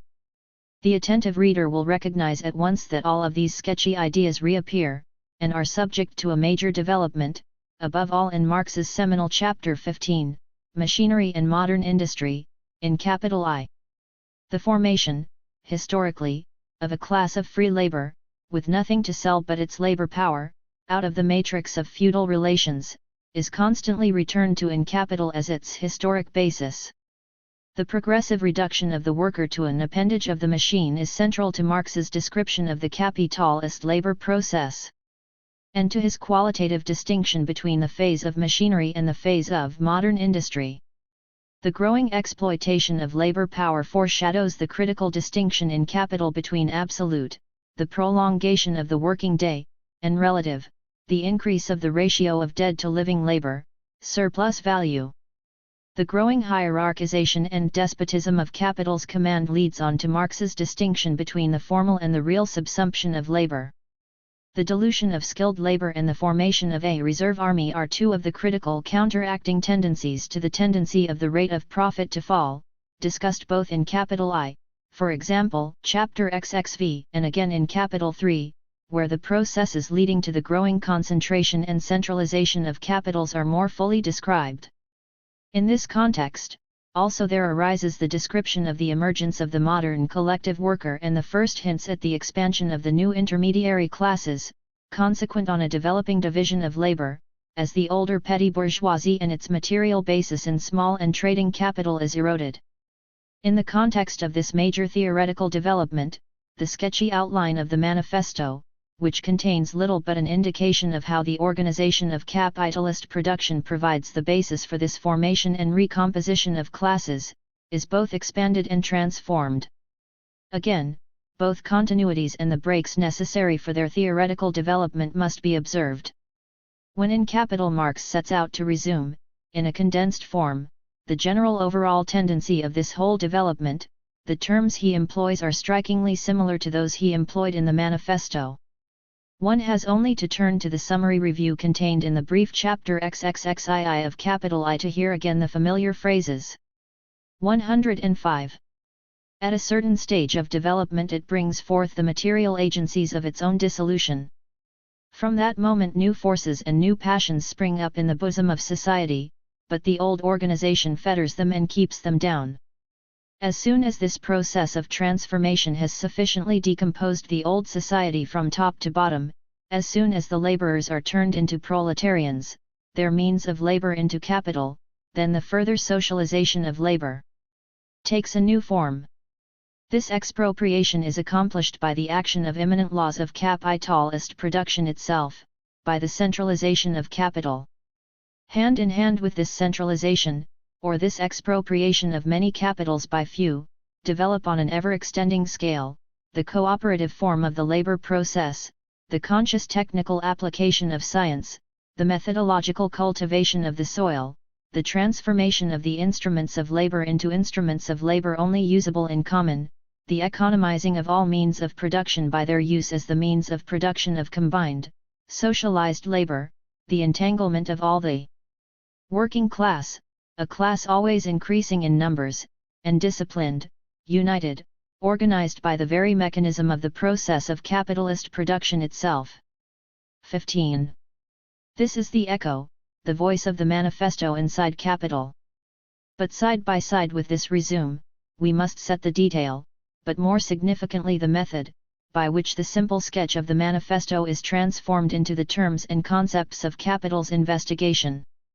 It is impossible within the scope of this paper to provide the reading which would substantiate in detail the nature of this theoretical transformation.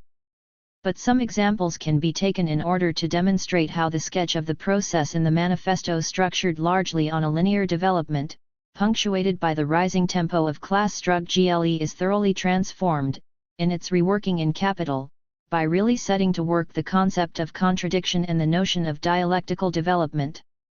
Two examples will have to suffice. In the opening section of chapter 15, Marx established the technical difference between the nature of the instruments of production, and the consequent division of labor in the labor process itself, which characterizes the first phase of capitalist development, the era of machinery, and that further qualitative development, machinery organized into a system, where the machine uses the worker rather than the reverse, which marks out the period of modern industry.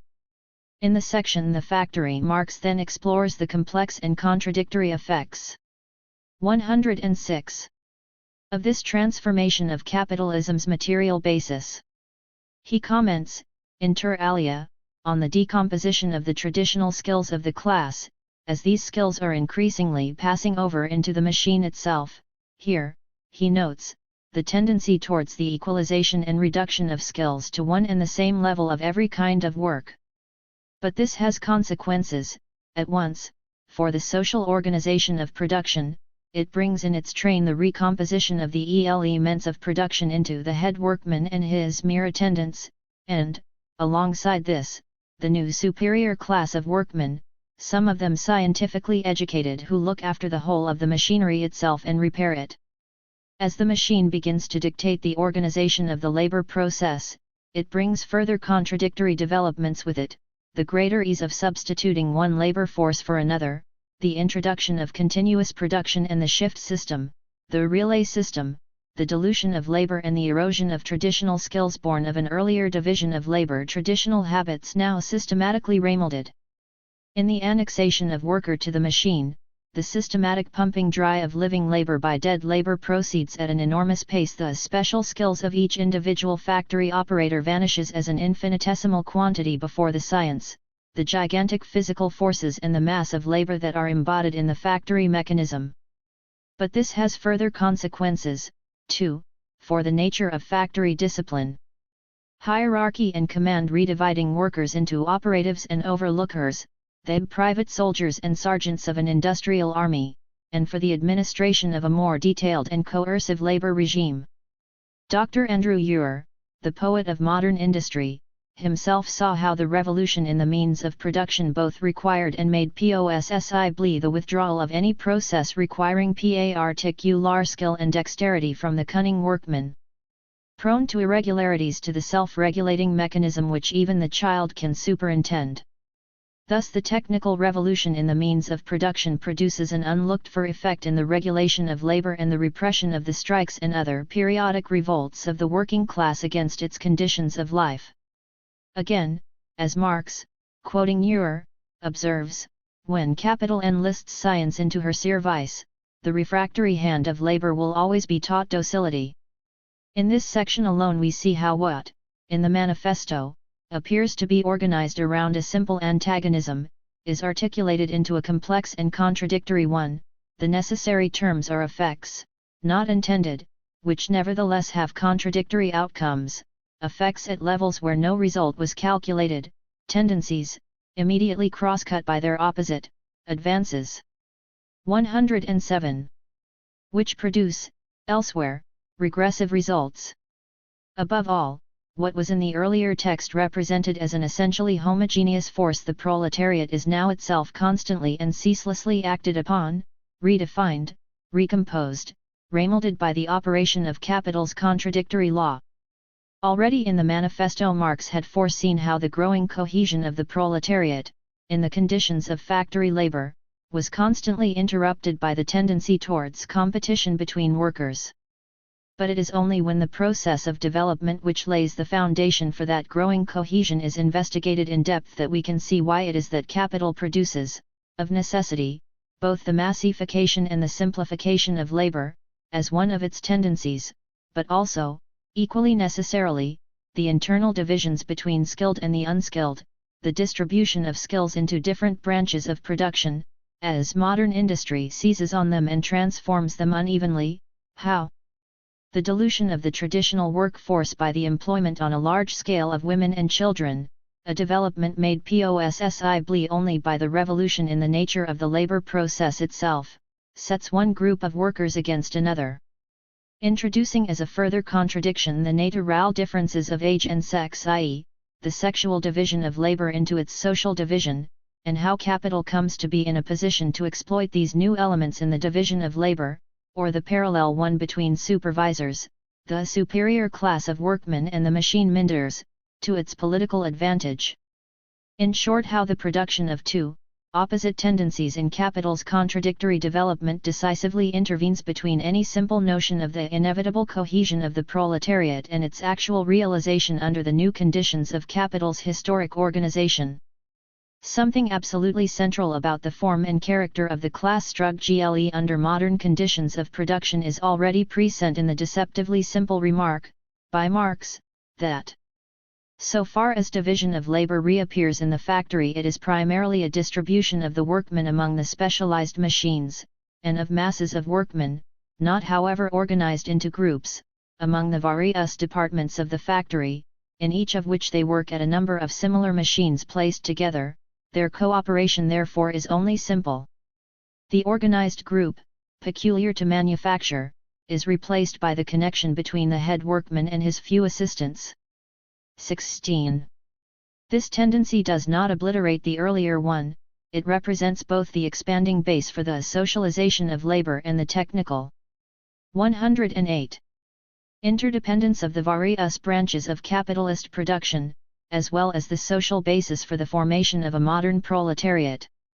The development of capitalism reproduces both tendencies at once, in short, in driving itself forward through one of its technical limits, in overcoming one of the material barriers to its revolutionizing self-expansion. Capital produces new contradictions at a higher level of development. Its advance, quite contrary to the dominant impression of the manifesto, is, in the full sense, dialectical. We can see this at work in another instance, where also there are apparently straight echoes of the manifesto. Marx noted in that text the two paths open to capital: prolongation of the working day, and the increase of the work exacted in a given time. The increased speed of machinery, etc. He also noted, but in another context, the growing political strength of the proletariat. It ever rises up again, stronger, firmer, mightier, compelling a recognition of the particular interests of the workers. In this latter context he cites the 10-hour bill. Again, it is striking to observe how deeply and thoroughly these ideas are transformed as they reappear in Capital. The enlarged application of machinery has the effect of increasing the productivity of labor, shortening the working time required in the production of a commodity. But it also has the effect of reducing the resistance of the workers to the prolongation of the working day. Here, at once, is a contradiction, since of the two factors of the surplus value created by a given amount of capital, 1, the rate of surplus value, cannot be increased except by diminishing the other, the number of workmen. The effects are, therefore, as contradictory as they are unconscious. 17. If it extends the working day, changes the method of labor, as also the character of the social working organism, in such a manner as to break down all opposition to this tendency, it also produces, partly by opening out to the capitalist new strata of the working class, partly by setting free the laborers it supplants, a surplus working population.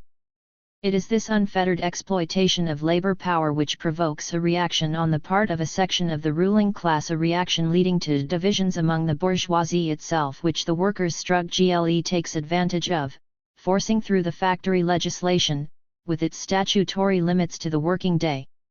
Marx subsequently notes that the capitalists oppose this limit, politically, vigorously.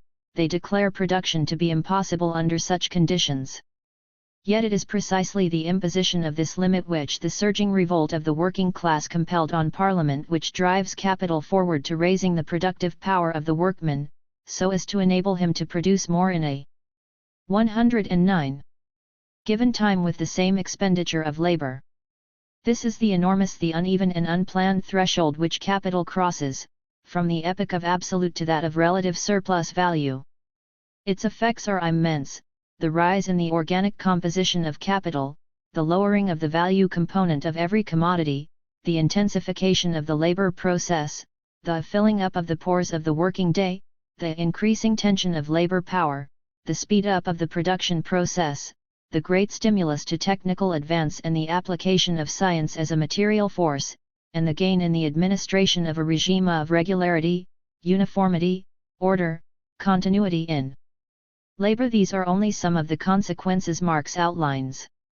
By 1858, Marx notes, the factory inspector is reporting that the great improvements made in machines of every kind have raised their productive power very much. Without any doubt, the shortening of the hours of labor gave the impulse to these improvements. Towards the end of chapter 15, Marx returns again to the complex outcome of the mid-century factory legislation, dealing now more fully both with its technical and its social, education, children, the family, consequences. Thus what appears in the manifesto as a simple disconnection between the levels of the mode of production and of political struggle, is brought together into a contradictory unity, a unity which shows how, while the law of value obtains, capital advances, blindly, unconsciously as Brecht would say, from its bad side, how it is impelled to advance itself by contravening the very limits and barriers it establishes for itself, how its political consciousness is often at variance with its inner drive and necessities. It illustrates vividly capital's powers of recuperation, how it constantly is forced to weave together its own contradictory impulses into forms of social and economic organization which it can bend and force to advance its own logic. It shows how, in order to master the divisions of interest within its own ranks, and above all to master and contain within its framework those particular advances which the working class is able to force upon it, capital develops a different repertoire, it discovers new solutions. Any idea that the logic of capital is a simple and straightforward functional unfolding, or that its logic is one which can be separated from the logic of class struggle, two disconnected threads, is definitively disposed of in this chapter. Out of this historical analytic exposition Marx detaches the seminal theoretical argument, which is then presented, in the following chapter, in its pure theoretical form, the concepts of the production of absolute and of relative surplus value. The whole tendential direction is thus concisely 110.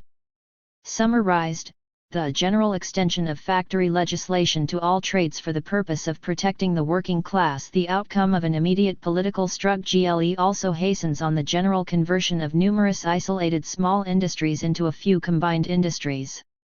It therefore accelerates the concentration of capital and the exclusive predominance of the factory system. It destroys ancient and transitional forms behind which the domination of capital is still in part concealed, and replaces them by the direct and open sway of capital, but thereby it also generalizes the direct opposition to this sway.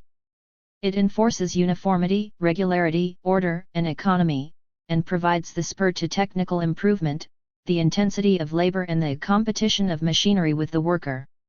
It destroys the material basis of petty and domestic production. By maturing the material conditions and the combination on a social scale of the processes of production, it matures the contradictions and antagonisms of the capitalist form of production. If this appears to make a last-hour return to the terrain of the manifesto, it is only in so far as the contradictory double thrust of capitalist development and its intrinsically antagonistic nature lies at the heart of both conceptions. From the vantage point of capital, the so-called simplification of classes and the class struggle, or what we must now call the complex simplification of classes and the logic of class struggle within the logic of capital's historic development, has been thoroughly and irreversibly transformed. In terms of the Marxist theory of classes, we have entered quite new territory. 3. As we have seen, one of the critical points left in an unsatisfactory state by the manifesto is the relations between the economic and the political aspects of class struggle. Marx does pose the question of this organization of the proletarians into a class, and consequently into a party, as if the political aspects were simply a more advanced form of the economic, requiring no alteration of terms or extension of conceptual framework. In the German ideology, Marx says of the capitalist class that the separate individuals form a class in so far as they have to carry on a common battle against another class, otherwise they are on hostile terms with one another as competitors. 18. In the Poverty of Philosophy, Marx speaks of utopian socialism as typical of a period in which the proletariat is not sufficiently developed to constitute itself into a class, and consequently, the very struggle of the proletariat with the bourgeoisie has not yet assumed a political character. 19. He calls the Pro. 111. Letariat this mass which is already a class in opposition to capital but not yet a class for itself. In the 18th Brumaire, Marx writes: insofar as millions of families live under economic conditions of existence that separate their mode of life, their interests, and their culture from those of other classes and put them in hostile opposition to the latter, they form a class. In so far as there is merely a local interconnection among these small-holding peasants and the identity of their interests begets no community, no national bond, no political organization amongst them, they do not form a class. They are consequently incapable of enforcing their class interests in their own name. In 1871, in the letter to Friedrich Bolt, which touches again on the factory legislation discussed above, Marx writes, "The ultimate object of the political movement of the working class is, of course, the conquest of political power for this class, and this naturally requires that the organization of the working class, and the organization which arises from its economic structures should previously reach a certain level of development. On the other hand, however, every movement in which the working class as a class confronts the ruling classes and tries to constrain them by pressure from without is a political movement. For instance, the attempt by strikes, etc., in a particular factory or even in a particular trade to compel individual capitalists to reduce the working day, is a purely economic movement. On the other hand, the movement to force through an 8-hour, etc., law is a political movement. And in this way, out of the separate economic movements of the workers there grows up everywhere a political movement, that is to say, a class movement, with the object of enforcing its interests in a general form, in a form possessing general, socially coercive force. While these movements presuppose a certain degree of previous organization, they are in turn equally a means of developing this organization." 20. Marx was writing here to clarify certain theses of the General Council of the International whose rules he had formulated. A few days later Engels was to write in very similar terms for a very similar purpose to the Turin newspaper, Il Proletario Italiano. The economical emancipation of the working classes is the great end to which every political movement ought to be subordinated as a 112 means. In the struggle of the working class its economic movement and its political action are indissolubly united. Here we find Marx and Engels rethinking precisely what is too simply proposed and glossed in the manifesto, the necessary displacements as well as the conjunctures in the relation between the political and economic forms of the class struggle.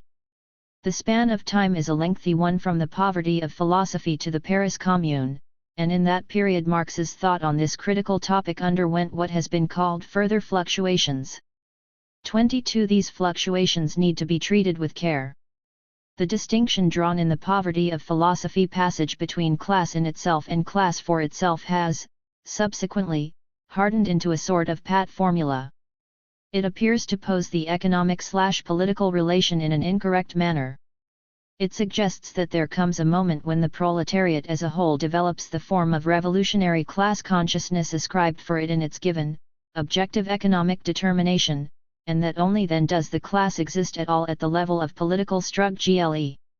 We have indicated earlier the weakness which lies behind this too neat bifurcation, which seems exclusively to reserve for such a moment of fulfilled consciousness the ascription political class struggle, which derives it too neatly from the economic determinations of class, which makes the achievement of an autonomous form of consciousness the only test of the political existence of a class, and which treats classes as unified historical subjects.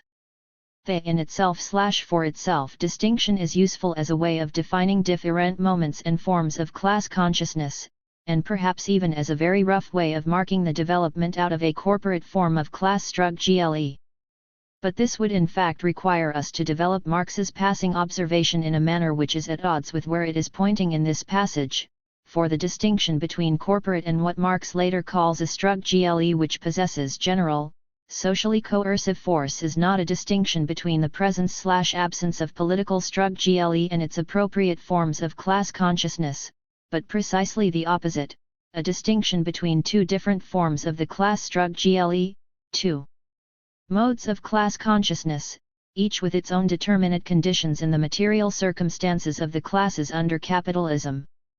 As both Marx and Engels observed, and as Lenin remarked even more extensively, working class reformism and trade union consciousness, or what Lenin in What Is to Be Done calls specifically working class bourgeois politics 23, has its own conditions of existence, its own material base in the 113 economic conditions of the working class under capitalism, far from being a level or form of class struggle, so to speak below the horizon of politics, it could be said to be the natural, or as Lenin called it, the spontaneous, form of working-class struggle, in conditions where the means of raising that struggle to its more general form are absent. But what those conditions might be, through which the forms of economic and political struggle can be heightened to their general form, is not given in the in itself/for itself distinction. The letter to Bolt, on the other hand, has quite a different purchase. The phrase "the conquest of political power" for this class has behind it the force of Marx's observations about the necessity of breaking the political power of the state erected by the bourgeoisie, and his stress on the dictatorship of the proletariat, which arose from his analysis of the Paris Commune, was embodied in the Civil War in France. More interestingly, the terms economic and political appear to be used, here, to designate where, in any specific conjuncture, the class struggle appears to have pertinent effects.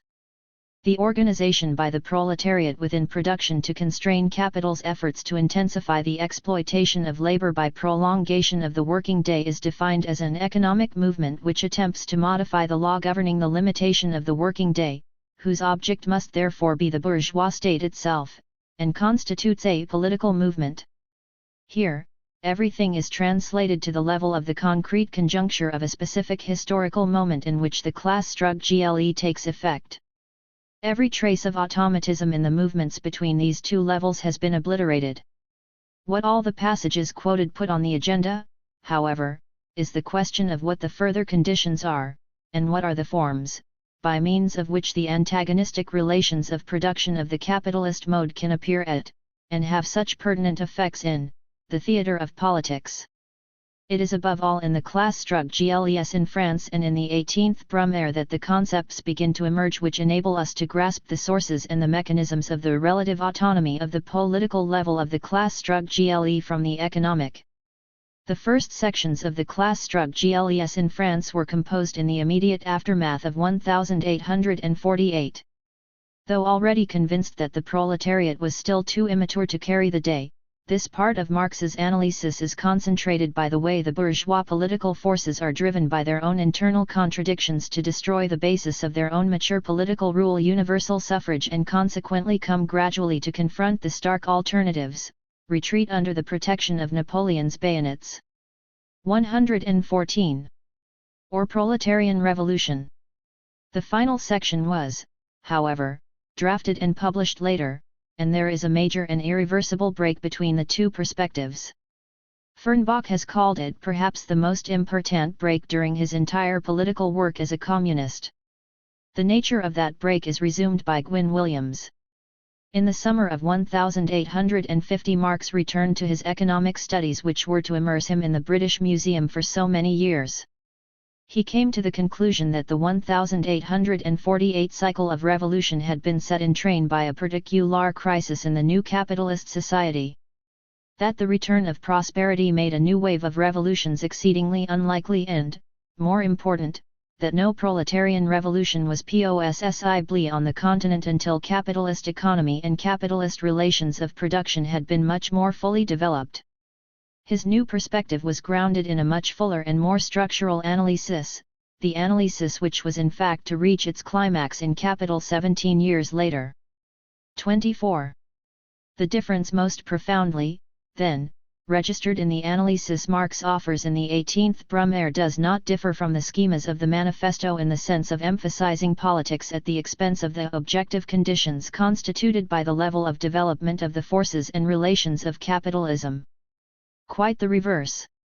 The objective determinations and the limits on what solutions were and were not possible at the political level are, in the later work, if anything more rigorously formulated, more structurally conceived and more systematically enforced than in the earlier texts.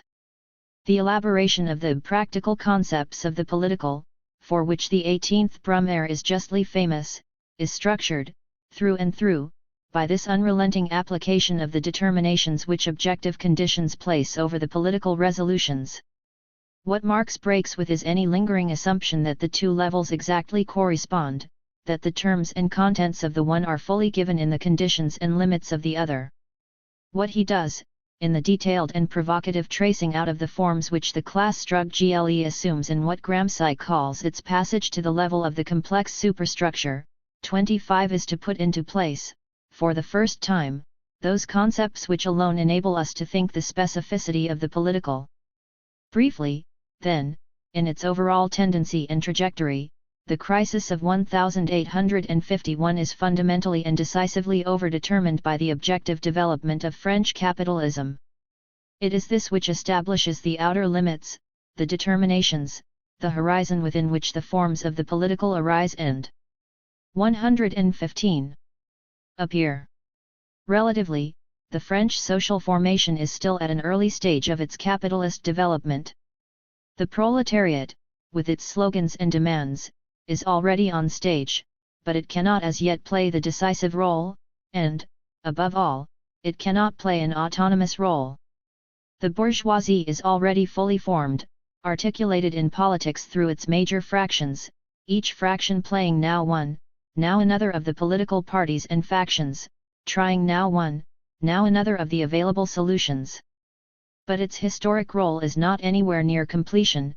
Above all, it has by no means as yet netted those classes which arose in earlier modes of production within its hegemonic sway. The bourgeoisie is therefore not yet in a position where it can, on its own feet and in its own terms, lay hold of French society and conform its civil and political structures to the needs of the developing capitalist mode. The Republic thus totters from one unstable coalition to another. It runs through the entire repertoire of republican and democratic forms: constitutional assembly, parliamentary democracy, bourgeois republican, republican socialist. Each form represents the attempt by a fraction, always in a temporary alliance, to secure political hegemony. As each alliance is exhausted or defeated, the social base to a possibly solution narrows. In each the proletariat is either a pertinent but subordinate partner, or as the end approaches the force which is isolated. Finally, when all the possibly solutions are exhausted, the unstable equilibrium of political forces on stage falls into the keeping of Napoleon Bonaparte, who would like to appear as the patriarchal benefactor of all classes, but only because he has already broken them. Above all things, France requires tranquility. We must restrict ourselves here to only two aspects of this demonstration: the question of the classes and their political forms of appearance, and the problem of the determination in the last instance of the economic mode of production over the forms and outcomes of the political struggle. The first thing to notice is that, though the entire exposition is framed with the structural analysis of the fundamental classes of the capitalist mode constantly in mind as its analytic framework, it is this which provides the whole, dazzling, dramatic narrative with its mastering logic. There are no whole classes on stage here. The proletariat is the class which is most frequently treated as a block, and even here the designation of a specific and critical role to the lumpen proletariat intersects the tendency to present the proletariat in the clash of positions as an integral force. For capital, Marx always distinguishes its dominant fractions: big landed property, high finance, large-scale industry, large-scale trade, capitals too great. 116. Interests, financial aristocracy, industrial bourgeoisie, etc. The petty bourgeoisie, a transitional class in which the interests of the two classes meet and become blurred, is given, in fact, a pivotal role and position.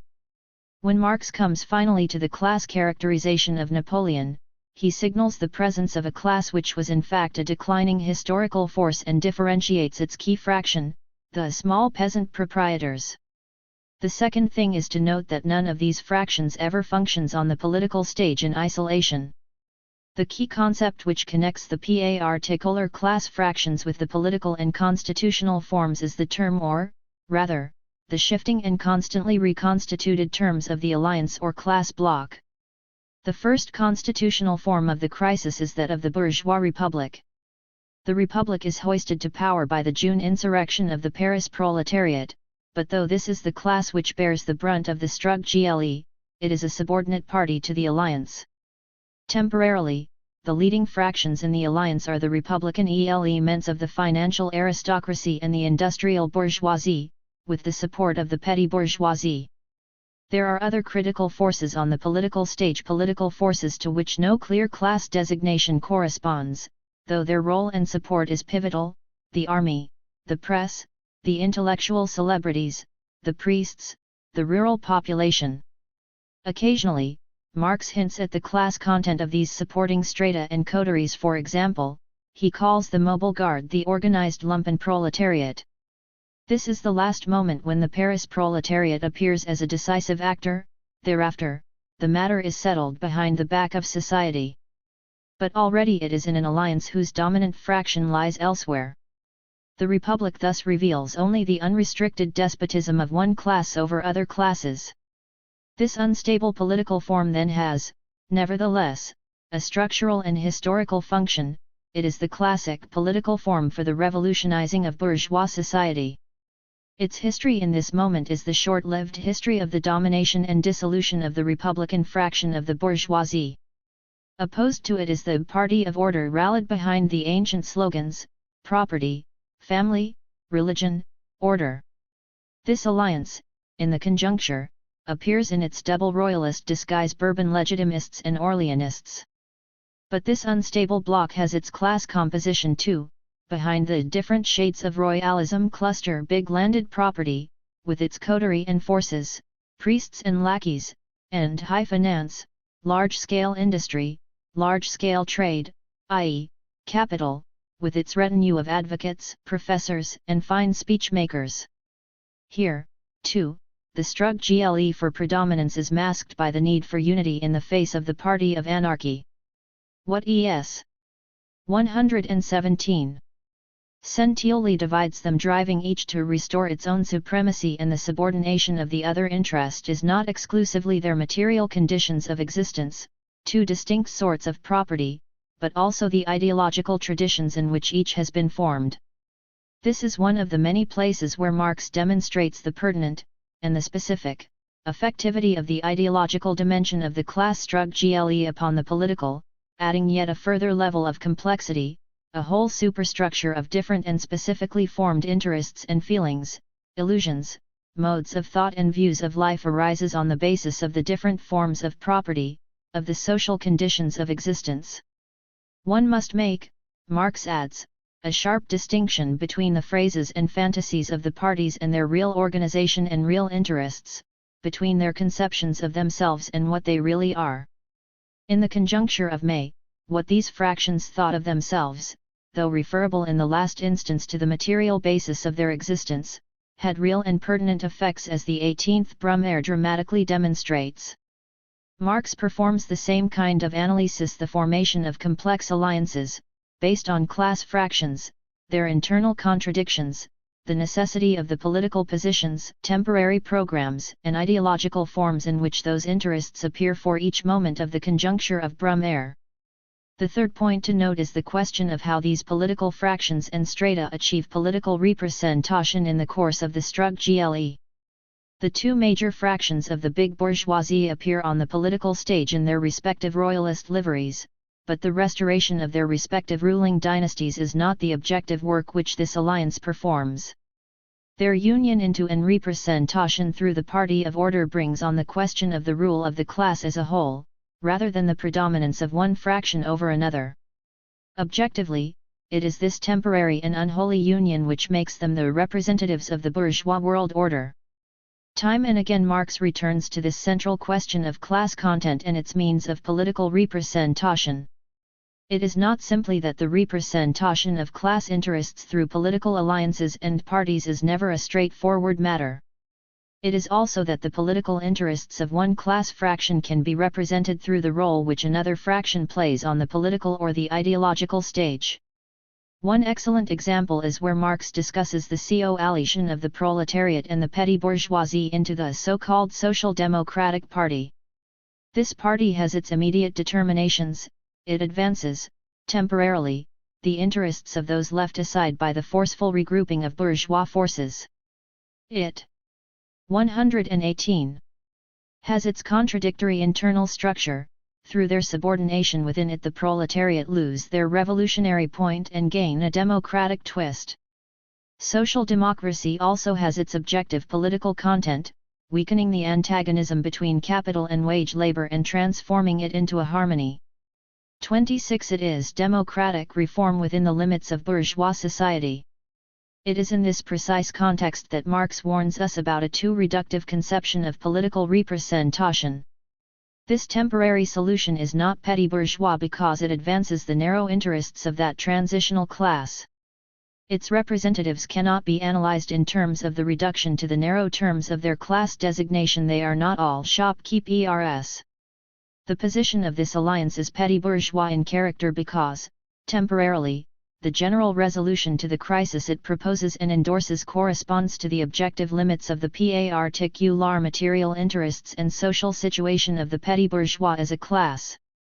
The political representatives, whoever they are and whatever their particular material designation, assume for the moment a petty bourgeois political position, play a petty bourgeois political role, propose a petty bourgeois political resolution. It is the convergence, from different starting points, around these objective limits which Marx argues provides the basis for deciphering the general relationship between the political and literary representatives of a class and the class they represent. 27. Thus, though the social and material limits and the objective class content set the terms and provide the horizon within which a petty bourgeois resolution to the crisis can appear, at a specific conjuncture, everything turns on the means and conditions which permit such a solution to surface and take a concrete shape as a political force in the theater of the crisis.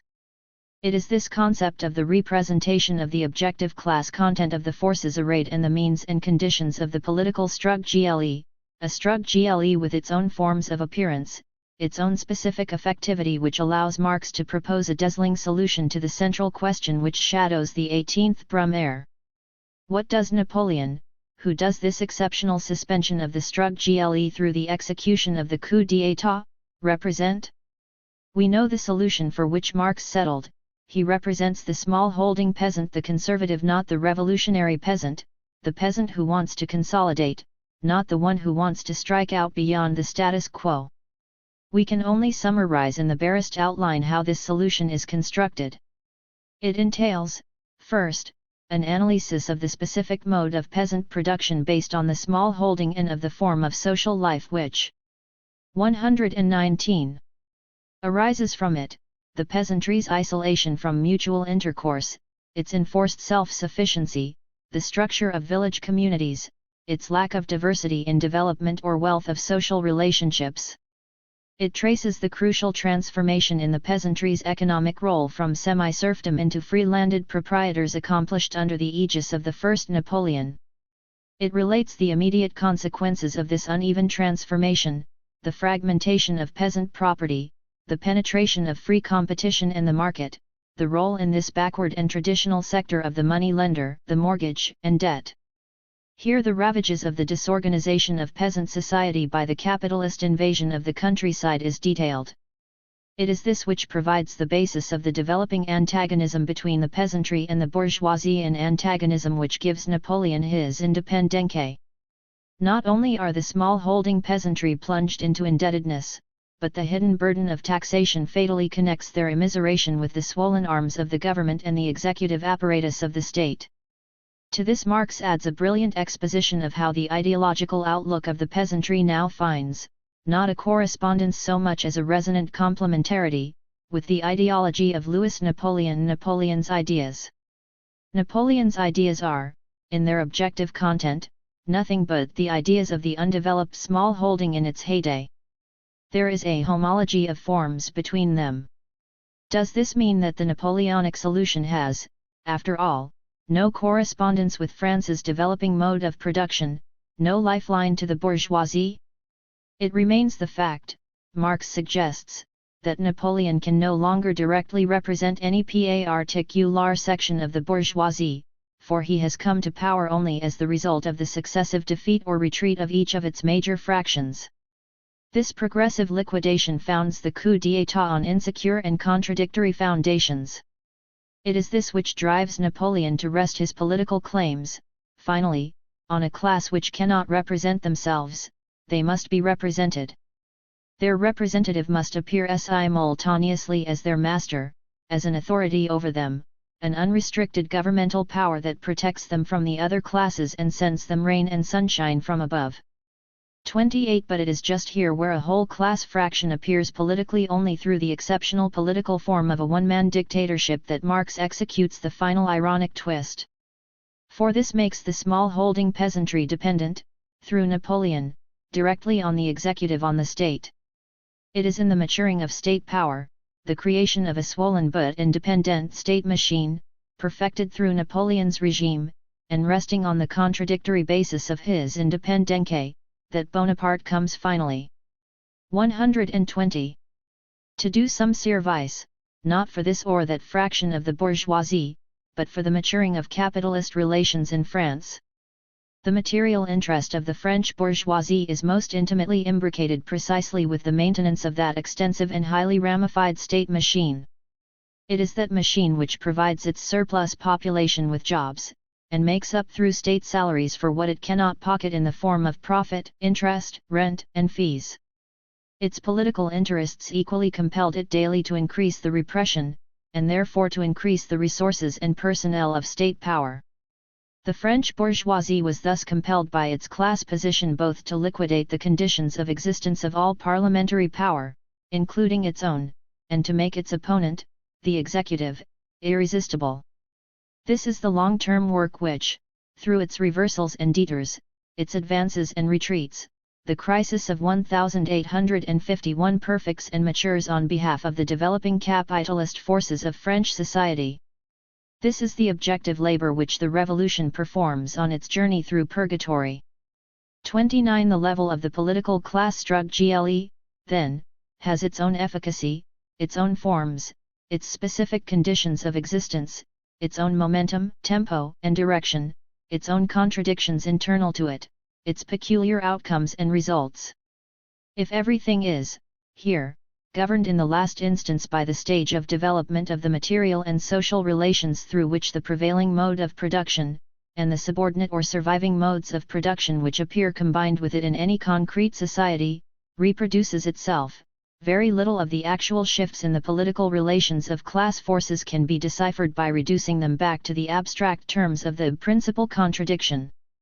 The political is articulated with the level of the economic, and both, to make the distinction absolutely clear, are in a critical sense overdetermined, constituted fundamentally by, and limited in the possibly variants or outcomes, by the forces and relations combined with the mode of production.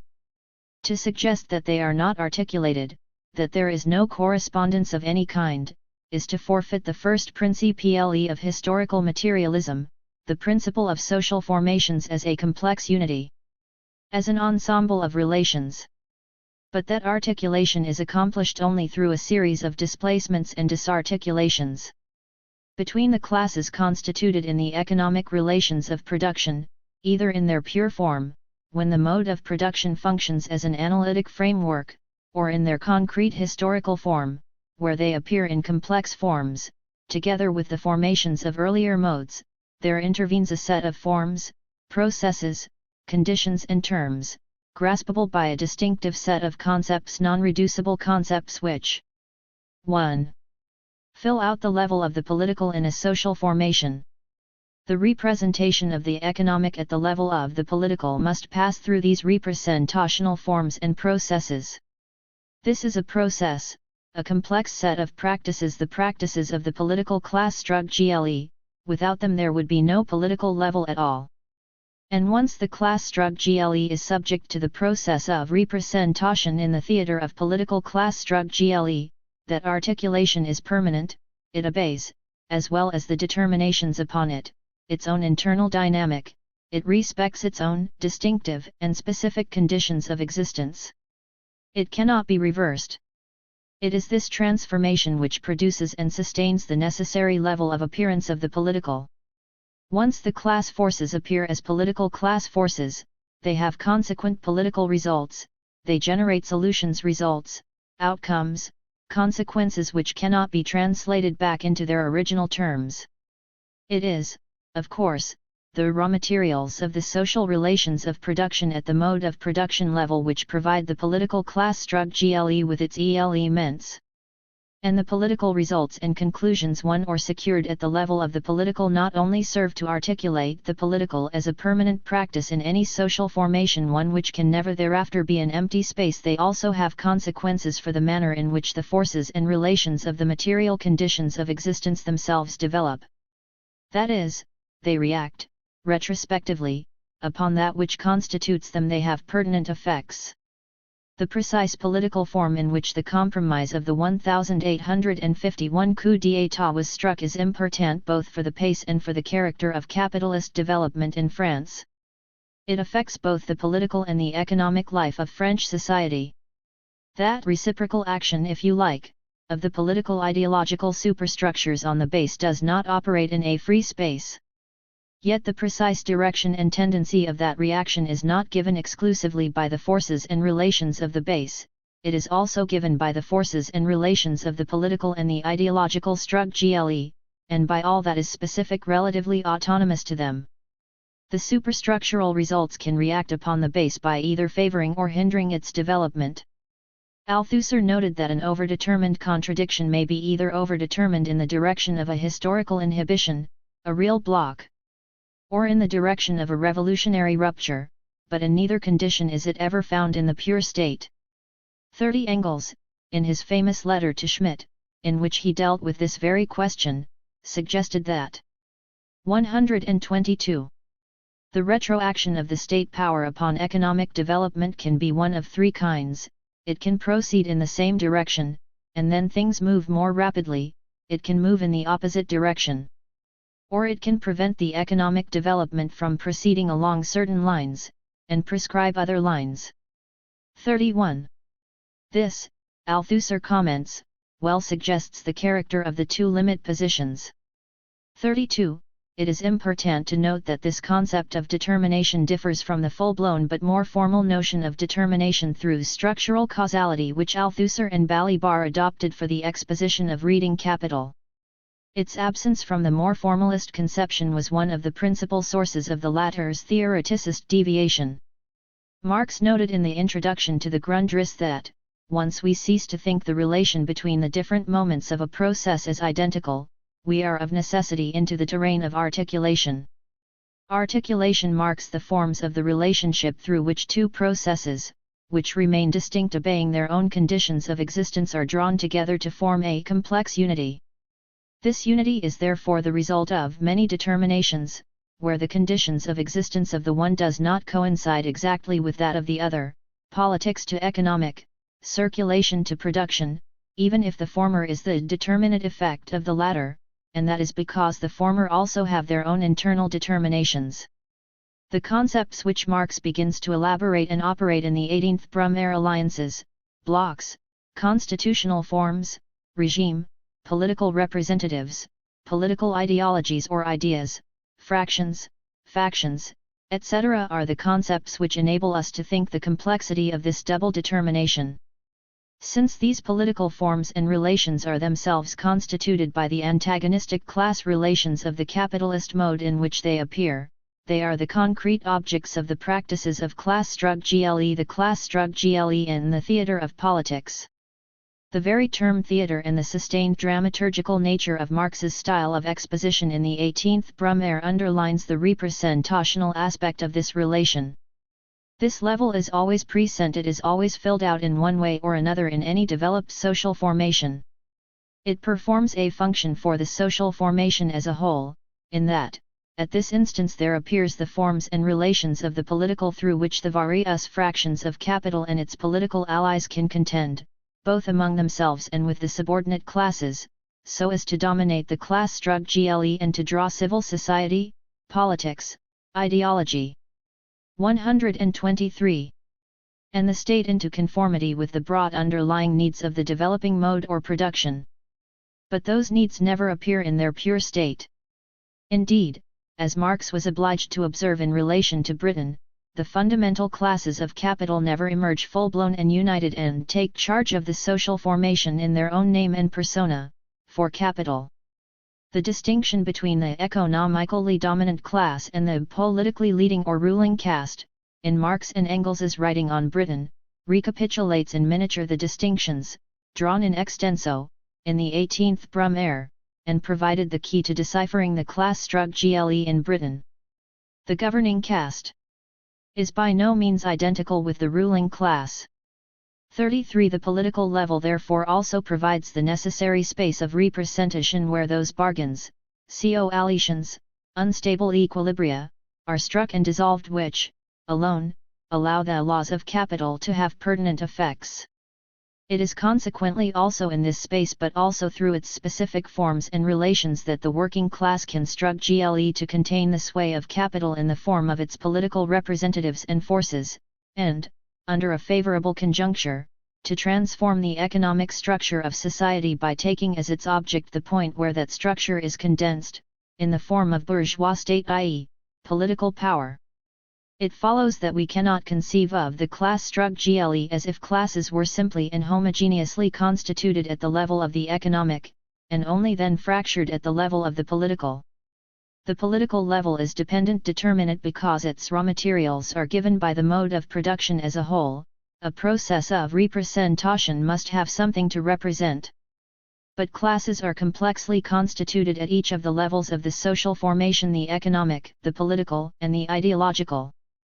To grasp the state of play in the relations of class forces in a concrete historical formation at a particular conjuncture is to grasp the necessary complexity and displacements of this unity. It is only in the very exceptional conditions of a revolutionary rupture that the instances of these different levels will ever correspond. Thus, to grasp the unity of the class struggle, so constituted, is of necessity to grasp the question of classes in its contradictory form. 4. 20 years separate the 18th Brumaire from the Civil War in France, in which Marx most directly extends some of the concepts elaborated in the former. It is a text whose conceptual developments are worked through. 124. Directly in relation to a revolutionary political conjuncture requiring serious analysis, the Paris Commune, and is considerably influenced by Marx's and Engels's renewed political work in the context of the International, including the struggle against Bakunin and the anarchists. Only 3 significant points can be indicated here from a body of political writing which is far too little studied and reflected upon in the Marxist movement. The first concerns the indispensable necessity for the working class to constitute itself into a party, its aim being the conquest of the political power, its object, the rupture of the state and state power, the national power of capital over labor. A public force organized for social enslavement. An engine of class despotism. In the preface to the reissue of the manifesto which Marx and Engels published in 1872, this lesson was vividly enshrined. One thing especially was proved by the Commune, viz. that the working class cannot simply lay hold of the ready-made state machinery and wield it for its own purpose.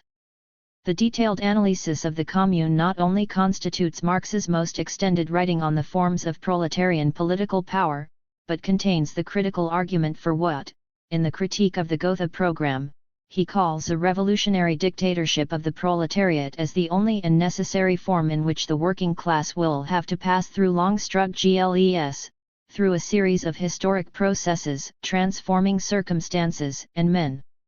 34. It is in this context that Marx returns to the question, already posed in the 18th Brumaire, as to what class forces the figure and formation of the Napoleonic state represents, and the relation of the Napoleonic solution to the economic development of capitalism in France. Here in the Civil War in France, 35 Marx considerably elaborates on the growing autonomization of the centralized power of the state. He resumes the constitutional forms of the 1851 crisis through which this state power is matured and developed, the objective work of the revolution, and the political work of domination over the underdeveloped fractions which they allowed Napoleon to accomplish. Here lies the basis for that theory of the state as a class state, of the state as the resume of man's practical conflicts, the state as the relation of political condensation, which Lenin was subsequently to bring to a high order of importance, through his commentary on the fragmentary insights on this question of Marx and Engels in State and Revolution. One consequence of this emergent theory for our understanding of the relation between the political and economic aspects of the class struggle we will take up in a moment. 125. But first, Marx returns to the question of representation. Napoleon, he now argues, professed to rest upon the peasantry, the large mass of producers not directly involved in the struggle of capital and labor. 36. This class interest, apparently outside the direct play between the fundamental classes, served to substantiate the apparent autonomy of Napoleon from the immediate terms of the struggle. It secured for his coup the appearance of autonomy. It thus enabled him to project his political intervention, a classic ideological function of the state as incarnating the general interest, the representative of all the classes, because it represented none, of the nation. It professed to unite all classes by reviving for all the chimera of national glory. 37. Marx suggests how and why this form of political resolution related to the immediate relations of forces in the central arena of struggle related to it, but indirectly, as a representation, as a postponement of it. In reality, it was the only form of government possible at a time when the bourgeoisie had already lost, and the working class had not yet acquired the faculty of ruling the nation, ibid. The postponement of a political resolution appearing in the political domain as the temporary but displaced rule of an absent class, a class which could not appear in its own name, was a form which corresponded, but in no sense immediately, to the precise state of underdevelopment of the class relations of capitalist production in France. But this unstable equilibrium is also the condition which provides precisely the space through which the state drifts, apparently soaring high above society, incarnating but also at the same time masking the class struggle. And it is in this form, the form of the national power of capital over labor, ibid, that capitalism in France develops, of course, with its contradictory effects. Those effects are still to be seen in the peculiar form of atavism which capitalist development manifests in the French social formation. The demonstration could hardly be clearer of how powerful are the consequences of the political for the economic. Just as it could hardly be more evident that the political and the economic are coupled but not as an identity relation. In this context, it is noteworthy that Marx returns to a passage in the manifesto which we have previously discussed, and offers a clarification which is, in the light of the 18th Brumaire, a necessary correction. In the critique of the Gotha program, Marx takes up Lassalle's misinterpretation of his assertion that, face to face with the working class, all other classes are a single reactionary mass, i.e., the theses of the simplification. 126. Of the classes in political struggle. He makes 2 points of clarification. First, he reiterates that what made the bourgeoisie the revolutionary class vis-à-vis the feudal classes was its historic role as the bringer of large-scale industry. It is this objective condition which also gives to the proletariat its revolutionary position.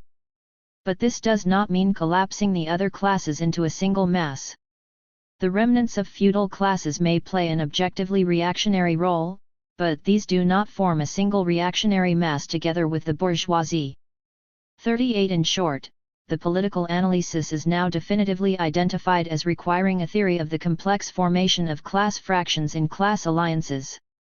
These, not some indistinguishable fusion of whole classes, constitute the terms of the political class struggle. Time and again, especially in the subsidiary writings of this period, both Marx and Engels return, on the basis of the theses of the International, to reaffirm the necessity of the political movement as the means to the economical emancipation of the working class. 39. The more the theory of the state and the centrality of state power to the expansion of capitalism is developed, the more central becomes the role of political struggle at the forefront of the social revolution. It is true, as Fernbach observes, that Marx and Engels never worked their way through to a fully developed theory of the corporate forms of working-class economic and political struggle, and he is right to attribute their failure, on the whole, to grasp the nature of the working-class movement in Britain to this theoretical lacuna. 41. Has to turn to Lenin's polemic against Martynov and the economists for an adequate theorization of this tendency. This debate cannot be presented here, but the whole chapter, Trade Union Politics and Social Democratic Politics in Lenin's What is to be Done? Needs to be read in the context of this question, for the confusions which Lenin confronts there remain to plague us, with greatly augmented force, today. 41. The view that, because the economic relations and foundations determine, in the last instance, the forms and outcomes of the class struggle. Therefore the struggle waged at the level of the economic is, as Martynov declared, the most widely applicable method of struggle, is dismantled by Lenin with all the cogency of his polemical force. He calls the proposition the quintessence of economism, and this designation leads him into an analysis of the corporate character of a struggle limited to the battle for better terms in the sale of their labor power, for better conditions of life and labor, which take us, in turn, directly to the heart of social democratic reformism and economism, to the soundly scientific, and soundly opportunist, MR and MRS web end. The British. 127. Trade unions. 42. What Lenin's intervention, and its subsequent development in the setting of his theory of imperialism, brings out far more sharply than Marx does, is the damage which has been wrought by the use, by Marx and by Marxists after him, of the same term the economic to designate two quite different things, the relations and forces of the mode of production and the site of those practices and forms of struggle which have economic relations, e.g., conditions of work, or wages, as their specific object. V. We can conclude by attempting very briefly to say how we begin to understand these terms and their effect for the constitution of classes and the class struggle. The master concept is that of mode of production. Mode of production is, in the first instance, the conceptual or analytic matrix which allows us to think, systematically, the fundamental structures of relations by means of which men, under determinate historical conditions, produce and reproduce the material conditions of their life. It consists of forces and relations, but this is only a summary formulation. Grasped within these apparently simple terms are sets of relations, relations both between agents and instruments, and agents of production, the technical and the social division of labor under developing capitalist conditions in which Marx gives priority of position to the social over the technical. But even the social relations are not simple, they relate both to ownership of the means, organization of the actual labor process, and the power to set men and means, in certain combinations, to work. The brief resume we have offered of the Machinery and Modern Industry chapter from Capital should be enough to suggest how different sets of relations, in combination, are indexed by the ready formula of forces and relations. To this we would have to add the corresponding relations of circulation and exchange which are necessary to complete the long circuit of capital's realization. When we say that the term mode of production is, first, an analytic matrix, we mean simply that it gives us a concept of the terms and the relations, the places and the conditions which must be filled for what we can recognize as production under capitalist conditions to take place. It designates the fundamental places and spaces into which agents and means of production must be distributed, and where they are combined for capitalist production to proceed. It fundamentally designates the site of class relations in the economic structure of capitalism, since each of those positions 128 entails antagonistic relations, antagonisms which Marx constantly invokes in his analysis in Capital through the personifications, capitalist and wage laborer. The site of classes does not designate whole classes as integral empirical groups of men and women, rather it indicates functions. As any sophisticated analysis of the anatomy of classes under the different phases of capitalist development clearly indicates, classes can shift at least some of their positions in relation to these functions, or they can perform functions on, so to speak, either side of the line of class antagonism. This analysis is of particular importance in the designation of, for example, the new middle classes, which perform some, but not all, of the functions of both global capital and the collective worker. 43. Thus in the actual concrete functioning of a particular mode of production, at any particular phase of its development, in a concrete historical society or social formation, the constitution of classes at this economic level is already complex and, in certain critical respects, contradictory. The idea that, somehow, by employing the terms of mode of production we can produce empirically constituted whole classes at the level of the economic, is an untenable proposition.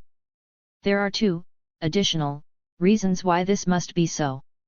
First, in actual concrete, historic, social formations, modes of production do not appear in their pure state, on their own.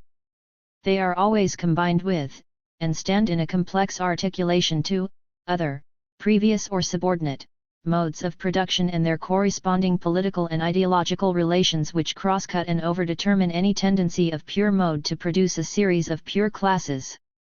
The second reason has already been anticipated. Social formations do not consist of an articulation of modes of production alone, but always sustain superstructural relations, the political, the juridical, the ideological. And, because these are not the mere efflorescences of the base, they have pertinent effects, they have an effect of further complexifying the constitution of classes. Indeed, they exert an overdetermining effect in two different ways. First, the political, juridical, and ideological have effects within what we have broadly designated as the economic. In certain phases of capitalist development, the real and the juridical ownership of the means of production coincides. But in, for example, monopoly capitalist conditions, the two functions do not coincide. Corporate property may be partly owned juridically by social groups who do not possess the real power to set the instruments of that property to work in production. But the political, Ju. 129. Juridical and the ideological also have their own effects, just as they have their own, determinate, conditions of existence, not reducible to the economic.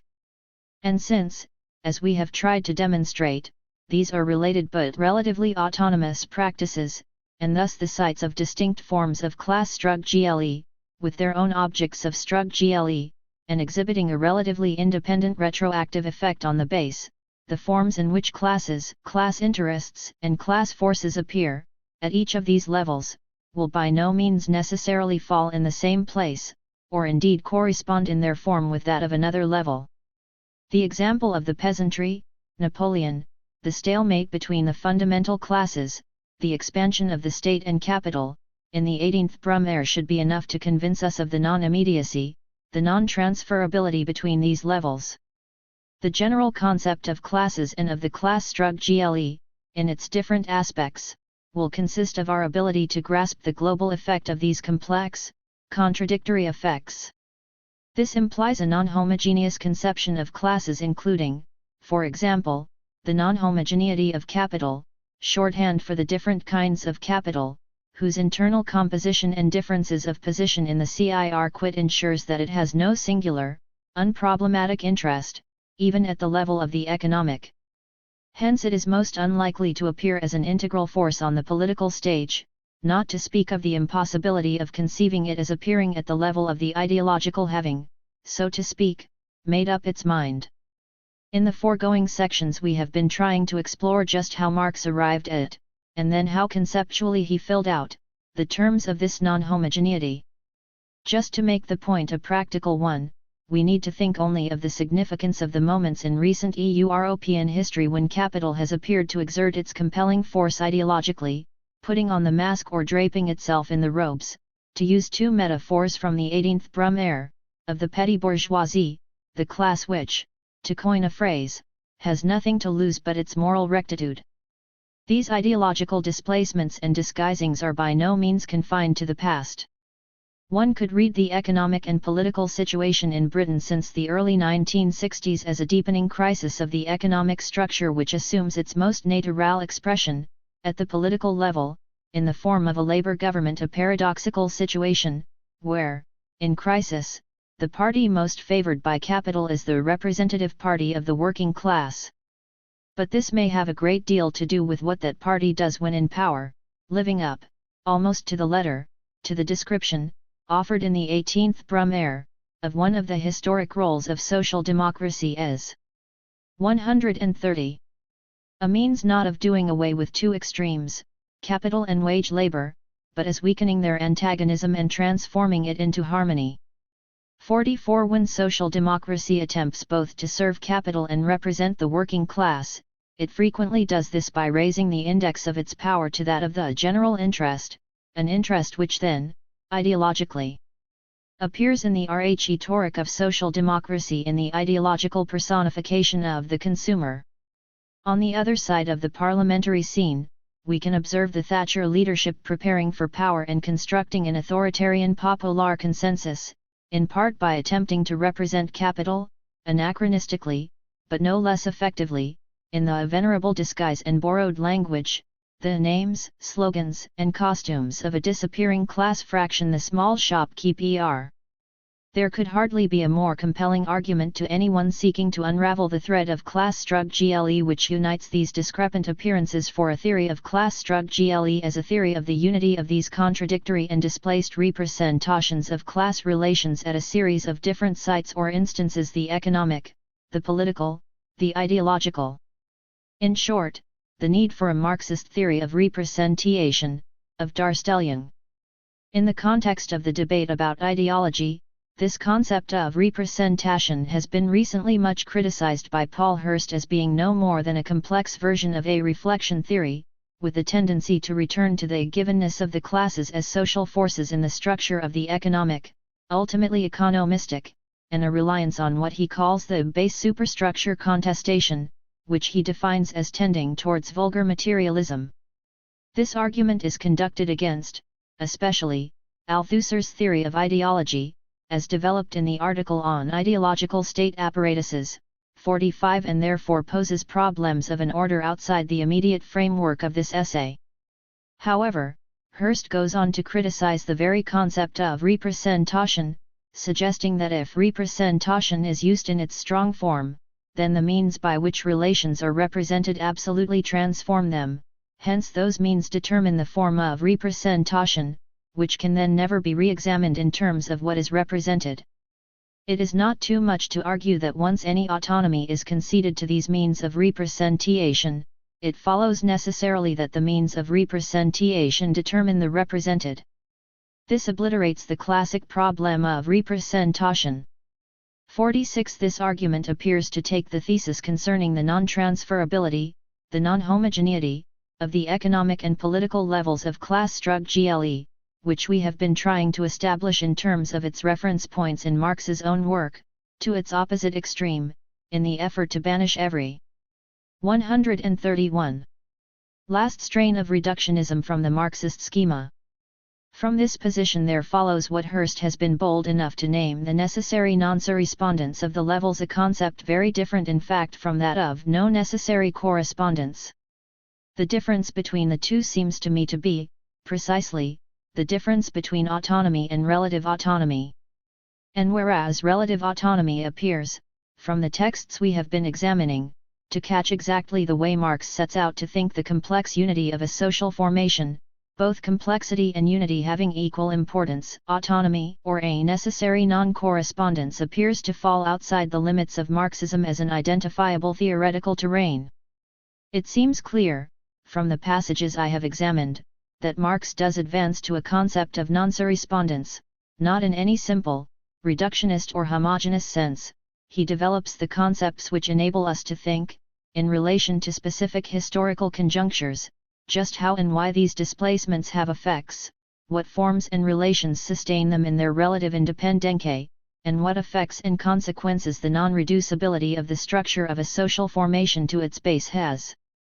For the understanding and the continuation of class struggle as a complex practice, it seems equally clear that Marx does, as Althusser has now openly recognized, 47, continue to think the economic structure as in some sense other than a reductionist one, determining that this does require the quite new and original problem of grasping a unity which is not a simple or reductionist one, that it is precisely this double movement which constitutes the 18th Brumaire as the most remarkable of Marx's non-reductionist materialist analyses of politics, and that this conception does, finally, require the Marxist topography of base and superstructure.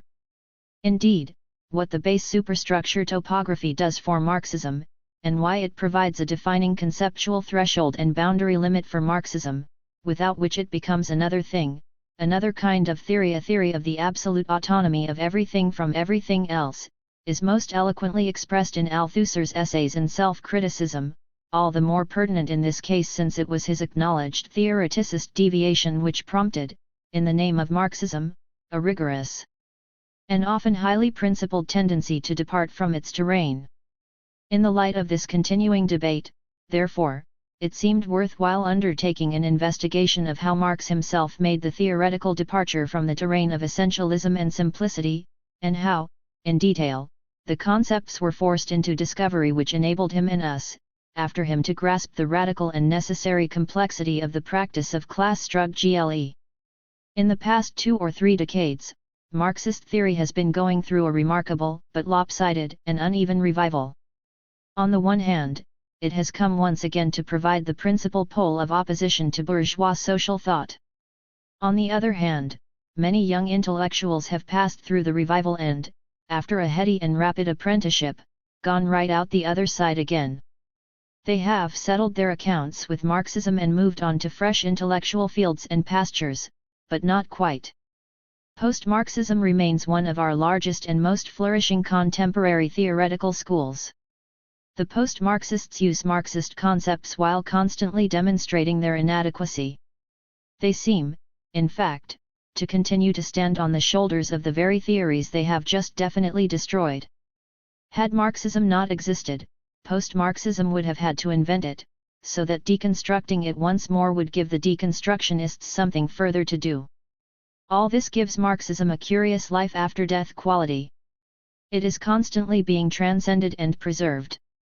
There is no more instructive site from which to observe this process than that of ideology itself. I do not intend to trace through once again the precise twists and turns of these recent disputes, nor to try to follow the intricate theorizing which has attended them. Instead, I want to place the debates about ideology in the wider context of Marxist theory as a whole. I also want to pose it as a general problem, a problem of theory, because it is also a problem of politics and strategy. I want to identify the most telling weaknesses and limitations in Chapter 4. The Problem of Ideology. Marxism without guarantees. 135. The classical Marxist formulations about ideology, and to assess what has been gained, what deserves to be lost, and what needs to be retained and perhaps rethought in the light of the critiques. But first, why has the problem of ideology occupied so prominent a place within Marxist debate in recent years?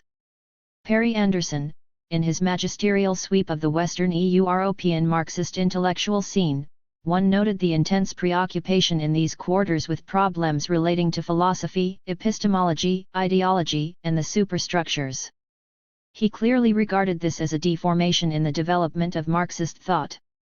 The privileging of these questions in Marxism, he argued, reflected the general isolation of Western European Marxist intellectuals from the imperatives of mass political struggle and organization, their divorce from the controlling tensions of a direct or active relationship to a proletarian audience, their distance from popular practice, and their continuing subjection to the dominance of bourgeois thought. This had resulted, he argued, in a general disengagement from the classical themes and problems of the mature Marx and of Marxism. The overpreoccupation with the ideological could be taken as an eloquent sign of this.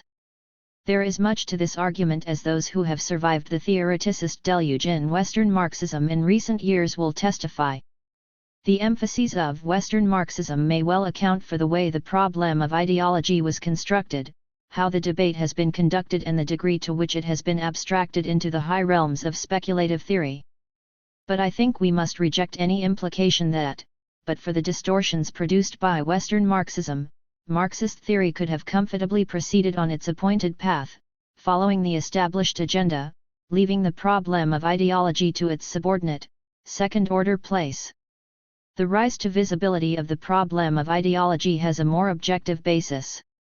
First, the real developments which have taken place in the means by which mass consciousness is shaped and transformed, the massive growth of the cultural industries. Second, the troubling questions of the consent of the mass of the working class to the system in advanced capitalist societies in Europe, and thus their partial stabilization, against all expectations. Of course, consent is not maintained through the mechanisms of ideology alone. But the two cannot be divorced. It also reflects certain real theoretical weaknesses in the original Marxist formulations about ideology. And it throws light on some of the most critical issues in political strategy and the politics of the socialist movement in advanced capitalist societies. In briefly reviewing some of these questions, I want to foreground, not so much the theory as the problem of ideology. The problem of ideology is 136. To give an account, within a materialist theory, of how social ideas arise. We need to understand what their role is in a particular social formation, so as to inform the struggle to change society and open the road towards a socialist transformation of society. By ideology I mean the mental frameworks, the languages, the concepts, categories, imagery of thought, and the systems of representation which different classes and social groups deploy in order to make sense of, define, figure out and render intelligible the way society works. The problem of ideology, therefore, concerns the ways in which ideas of different kinds grip the minds of masses, and thereby become a material force. In this, more politicized, perspective, the theory of ideology helps us to analyze how a particular set of ideas comes to dominate the social thinking of a historical bloc, in Gramsci's sense, and, thus, helps to unite such a bloc from the inside, and maintain its dominance and leadership over society as a whole. It has especially to do with the concepts and the languages of practical thought which stabilize a particular form of power and domination, or which reconcile and accommodate the mass of the people to their subordinate place in the social formation. It has also to do with the processes by which new forms of consciousness, new conceptions of the world, arise, which move the masses of the people into historical action against the prevailing system. These questions are at stake in a range of social struggles. It is to explain them, in order that we may better comprehend and master the terrain of ideological struggle, that we need not only a theory but a theory adequate to the complexities of what we are trying to explain. No such theory exists, fully pre-packaged, in Marx's and Engels's works. Marx developed no general explanation of how social ideas worked, comparable to his historico-theoretical work on the economic forms and relations of the capitalist mode of production. His remarks in this area were never intended to have a law-like status. And, mistaking them for statements of that more fully theorized kind may well be where the problem of ideology for Marxism first began. In fact, his theorizing on this subject was much more ad hoc. There are consequently severe fluctuations in Marx's usage of the term. In our time, as you will see in the definition I offered above, the term ideology has come to have a wider, more descriptive, less systematic reference than it did in the classical Marxist texts. We now use it to refer to all organized forms of social thinking. This leaves open the degree and nature of its distortions. It certainly refers to the domain of practical thinking and reasoning, the form, after all, in which most ideas are likely to grip the minds of the masses and draw them into action, rather than simply to 137. Well-elaborated and internally consistent systems of thought. We mean the practical as well as the theoretical knowledges which enable people to figure out society, and within whose categories and discourses we live out and experience our objective positioning in social relations. Marx did, on many occasions, use the term ideology, practically, in this way. So its usage with this meaning is in fact sanctioned by his work. Thus, for example, he spoke in a famous passage of the ideological forms in which men become conscious of conflict and fight it out. 2. In Capital he frequently, in asides, addresses the everyday consciousness of the capitalist entrepreneur, or the common sense of capitalism. By this he means the forms of spontaneous thought within which the capitalist represents to himself the workings of the capitalist system and lives out, i.e., genuinely experiences, his practical relations to it. Indeed, there are already clues there to the subsequent uses of the term which many, I suspect, do not believe could be warranted from Marx's own work. For example, the spontaneous forms of practical bourgeois consciousness are real, but they cannot be adequate forms of thought, since there are aspects of the capitalist system, the generation of surplus value, for example, which simply cannot be thought or explained, using those vulgar categories. On the other hand, they can't be false in any simple sense either, since these practical bourgeois men seem capable enough of making profit, working the system, sustaining its relations, exploiting labor, without benefit of a more sophisticated or truer understanding of what they are involved in. To take another example, it is a fair deduction from what Marx said, that the same sets of relations the capitalist circuit can be represented in several different ways or, as the modern school would say, represented within different systems of discourse. To name but three, there is the discourse of bourgeois common sense, the sophisticated theories of the classical political economists, like Ricardo, from whom Marx learned so much, and, of course, Marx's own theoretical discourse, the discourse of capital itself. As soon as we divorce ourselves from a religious and doctrinal reading of Marx, therefore, the openings between many of the classical uses of the term, and its more recent elaborations, are not as closed as current theoreticist polemics would lead us to believe.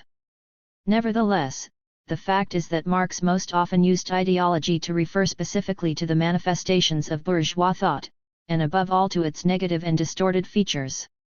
Also, he tended to employ it in, for example, the German ideology, the joint work of Marx and Engels in Contestation. 138. Against what he thought were incorrect ideas, often, of a well-informed and systematic kind, what we would now call theoretical ideologies, or, following Gramsci, philosophies, as opposed to the categories of practical consciousness, or what Gramsci called common sense. Marx used the term as a critical weapon against the speculative mysteries of Hegelianism, against religion and the critique of religion, against idealist philosophy, and political economy of the vulgar and degenerated varieties. In the German ideology and the poverty of philosophy, Marx and Engels were combating bourgeois ideas. They were contesting the anti-materialist philosophy which underpinned the dominance of those ideas. In order to make their polemical point, they simplified many of their formulations. Our subsequent problems have arisen, in part, from treating these polemical inversions as the basis for a labor of positive general theorizing. Within that broad framework of usage, Marx advances certain more fully elaborated theses, which have come to form the theoretical basis of the theory in its so-called classical form. First, the materialist premise: ideas arise from and reflect the material conditions and circumstances in which they are generated. They express social relations and their contradictions in thought. The notion that ideas provide the motor of history, or proceed independent of material relations and generate their own autonomous effects, is, specifically, what is declared as speculative and illusory about bourgeois ideology. Second, the thesis of determinateness: ideas are only the dependent effects of the ultimately determining level in the social formation, the economic in the last instance. So that transformations in the latter will show up, sooner or later, as corresponding modifications in the former. Thirdly, the fixed correspondences between dominance in the socio-economic sphere and the ideological, ruling ideas are the ideas of the ruling class, the class position of the latter providing the coupling and the guarantee of correspondence with the former. The critique of the classical theory has been addressed precisely to these propositions. To say that ideas are mere reflexes establishes their materialism but leaves them without specific effects, a realm of pure dependence. To say that ideas are determined in the last instance by the economic is to set out along the economic reductionist road. Ultimately, ideas can be reduced to the essence of their truth, their economic content. The only stopping point before this ultimate reductionism arises through the attempt to delay it a little and preserve some space for maneuver by increasing the number of mediations. To say that the rulingness of a class is the guarantee of 139. The dominance of certain ideas is to ascribe them as the exclusive property of that class, and to define particular forms of consciousness as class-specific. It should be noted that, though these criticisms are directly addressed to formulations concerning the problem of ideology, they in effect recapitulate the substance of the more general and wide-ranging criticisms advanced against classical Marxism itself, its rigid structural determinacy, its reductionism of two varieties, class and economic, its way of conceptualizing the social formation itself. Marx's model of ideology has been criticized because it did not conceptualize the social formation as a determinate complex formation, composed of different practices, but as a simple, or, as Althusser called it in For Marx and Reading Capital, an expressive structure. 3. By this Althusser meant that one practice, the economic, determines in a direct manner all others, and each effect is simply and simultaneously reproduced correspondingly, i.e., expressed, on all the other levels. Those who know the literature and the debates will easily identify the main lines of the more specific revisions advanced, from different sides, against these positions. They begin with the denial that any such correspondences exist, or that the superstructures are totally devoid of their own specific effects, in Engels's gloss on what Marx thought, especially in the later correspondence. The glosses by Engels are immensely fruitful, suggestive, and generative. They provide, not the solution to the problem of ideology but the starting point of all serious reflection on the problem. The simplifications developed, he argued, because Marx was in contestation with the speculative idealism of his day. They were one-sided distortions, the necessary exaggerations of polemic. The criticism leads on through the richly tapestried efforts of Marxist theorists like Lukács to hold, polemically, to the strict orthodoxy of a particular Hegelian reading of Marx, while in practice introducing a whole range of mediating and intermediary factors which soften and displace the drive towards reductionism and economism implicit in some of Marx's original formulations. They include Gramsci but from another direction whose contribution will be discussed at a later place in the argument. They culminate in the highly sophisticated theoretical interventions of Althusser and the Althusserians, their contestation of economic and class reductionism and of the expressive totality approach. Althusser's revisions, in For Marx and especially in the Ideology and Ideological State Apparatuses chapter of Lenin and Philosophy and other essays, sponsored a decisive move away from the distorted ideas and false consciousness approach to ideology. It opened the gate to a more 140.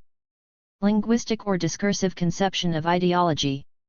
It put on the agenda the whole neglected issue of how ideology becomes internalized, how we come to speak spontaneously, within the limits of the categories of thought which exist outside us and which can more accurately be said to think us. This is the so-called problem of the interpellation of subjects at the center of ideological discourse. It led to the subsequent bringing into Marxism of the psychoanalytic interpretations of how individuals enter into the ideological categories of language at all. In insisting, e.g., in ideological state apparatuses, on the function of ideology in the reproduction of social relations of production and, in essays in self-criticism, 5 on the metaphorical utility of the base superstructure metaphor, Althusser attempted some last-hour regrouping on the classical Marxist terrain. But his first revision was too functionalist. If the function of ideology is to reproduce capitalist social relations according to the requirements of the system, how does one account for subversive ideas or for ideological struggle? And the second was too orthodox. It was Althusser who had displaced so thoroughly the base/superstructure metaphor. In fact, the doors he opened provided precisely the exit points through which many abandoned the problematic of the classical Marxist theory of ideology altogether. They gave up, not only Marx's particular way in the German ideology of coupling ruling class and ruling ideas, but the very preoccupations with the class structuring of ideology, and its role in the generation and maintenance of hegemony. Discourse and psychoanalytic theories, originally conceived as theoretical supports to the critical work of theory revision and development, provided instead categories which substituted for those of the earlier paradigm. Thus, the very real gaps and lacunae in the objective thrust of the Marxist theory, around the modalities of consciousness and the subjectification of ideologies, which Althusser's use of the terms interpellation, borrowed from Freud, and positioning, borrowed from Lacan, were intended to address, became themselves the exclusive object of the exercise. The only problem about ideology was the problem of how ideological subjects were formed through the psychoanalytic processes. The theoretical tensions were then untied. This is the long descent of revisionist work on ideology, which leads ultimately, in Foucault, to the abolition of the category of ideology altogether. Yet its highly sophisticated theorists, for reasons quite obscure, continue to insist that their theories are really materialist, political, historical, and so on, as if haunted by Marx's ghost still rattling around in the theoretical machine. 141. I have recapitulated this story in an immensely abbreviated form because I do not intend to engage in detail with its conjectures and refutations.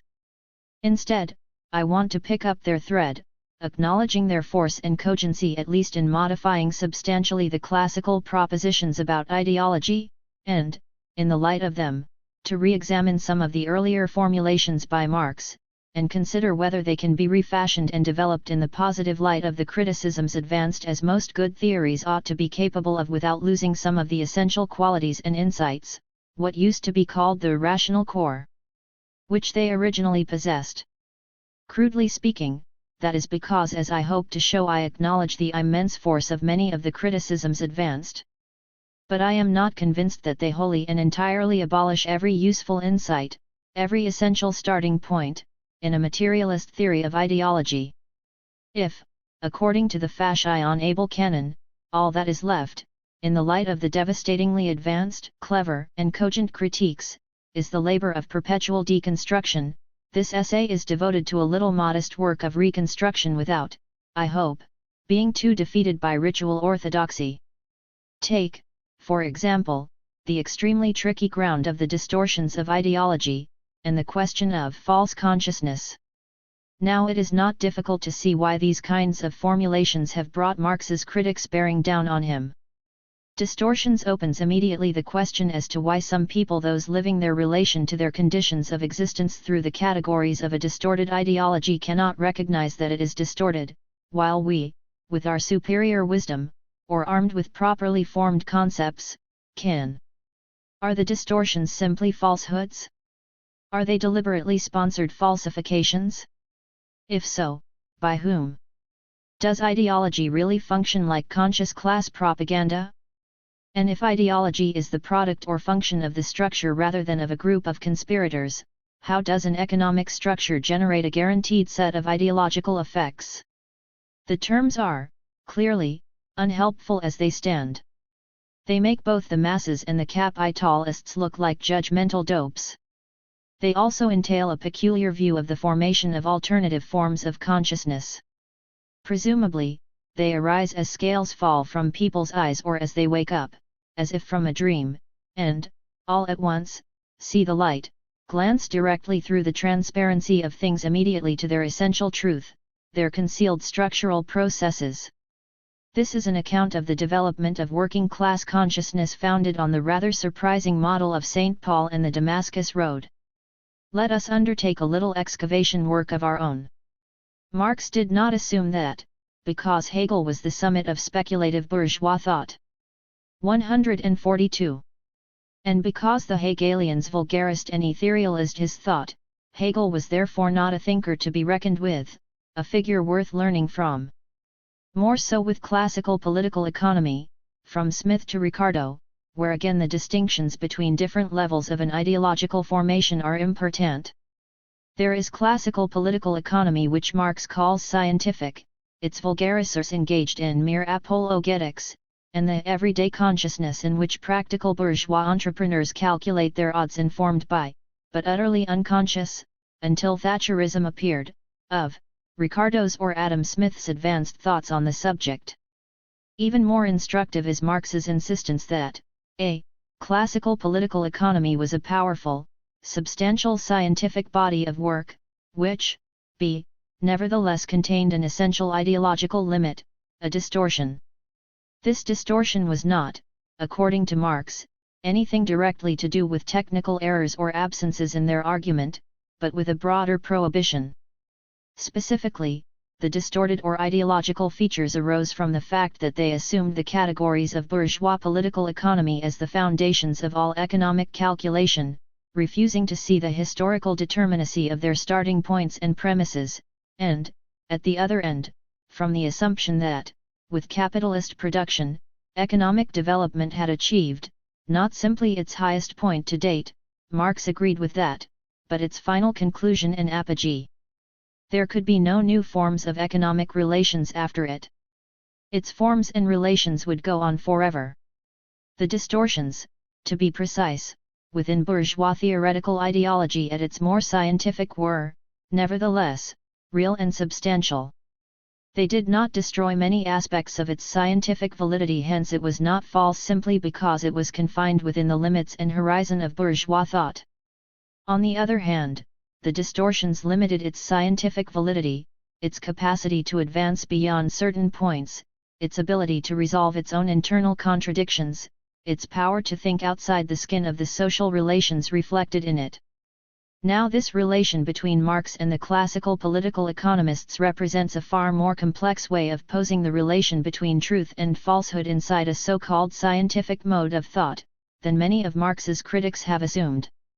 Indeed, critical theorists, in their search for greater theoretical vigor, an absolute divide between science and ideology and a clean epistemological break between bourgeois and non-bourgeois ideas, have done much themselves to simplify the relations which Marx, not so much argued, as established in practice, i.e., in terms of how he actually used classical political economy as both a support and adversary. We can rename the specific distortions, of which Marx accused political. 143. Economy, to remind us later of their general applicability. Marx called them the eternalization of relations which are in fact historically specific, and the naturalization effect, treating what are the products of a specific historical development as if universally valid, and arising, not through historical processes but, as it were, from nature itself. We can consider one of the most contested points, the falseness or distortions of ideology, from another standpoint. It is well known that Marx attributed the spontaneous categories of vulgar bourgeois thought to its grounding in the surface forms of the capitalist circuit. Specifically, Marx identified the importance of the market and market exchange, where things were sold and profits made. This approach, as Marx argued, left aside the critical domain, the hidden abode of capitalist production itself. Some of his most important formulations flow from this argument. In summary, the argument is as follows. Market exchange is what appears to govern and regulate economic processes under capitalism. Market relations are sustained by a number of elements, and these are represented, in every discourse which tries to explain the capitalist circuit from this standpoint. The market brings together, under conditions of equal exchange, consumers and producers who do not and need not, given the market's hidden hand, know one another. Similarly, the labor market brings together those who have something to sell, labor power, and those who have something to buy with, wages. A fair price is struck.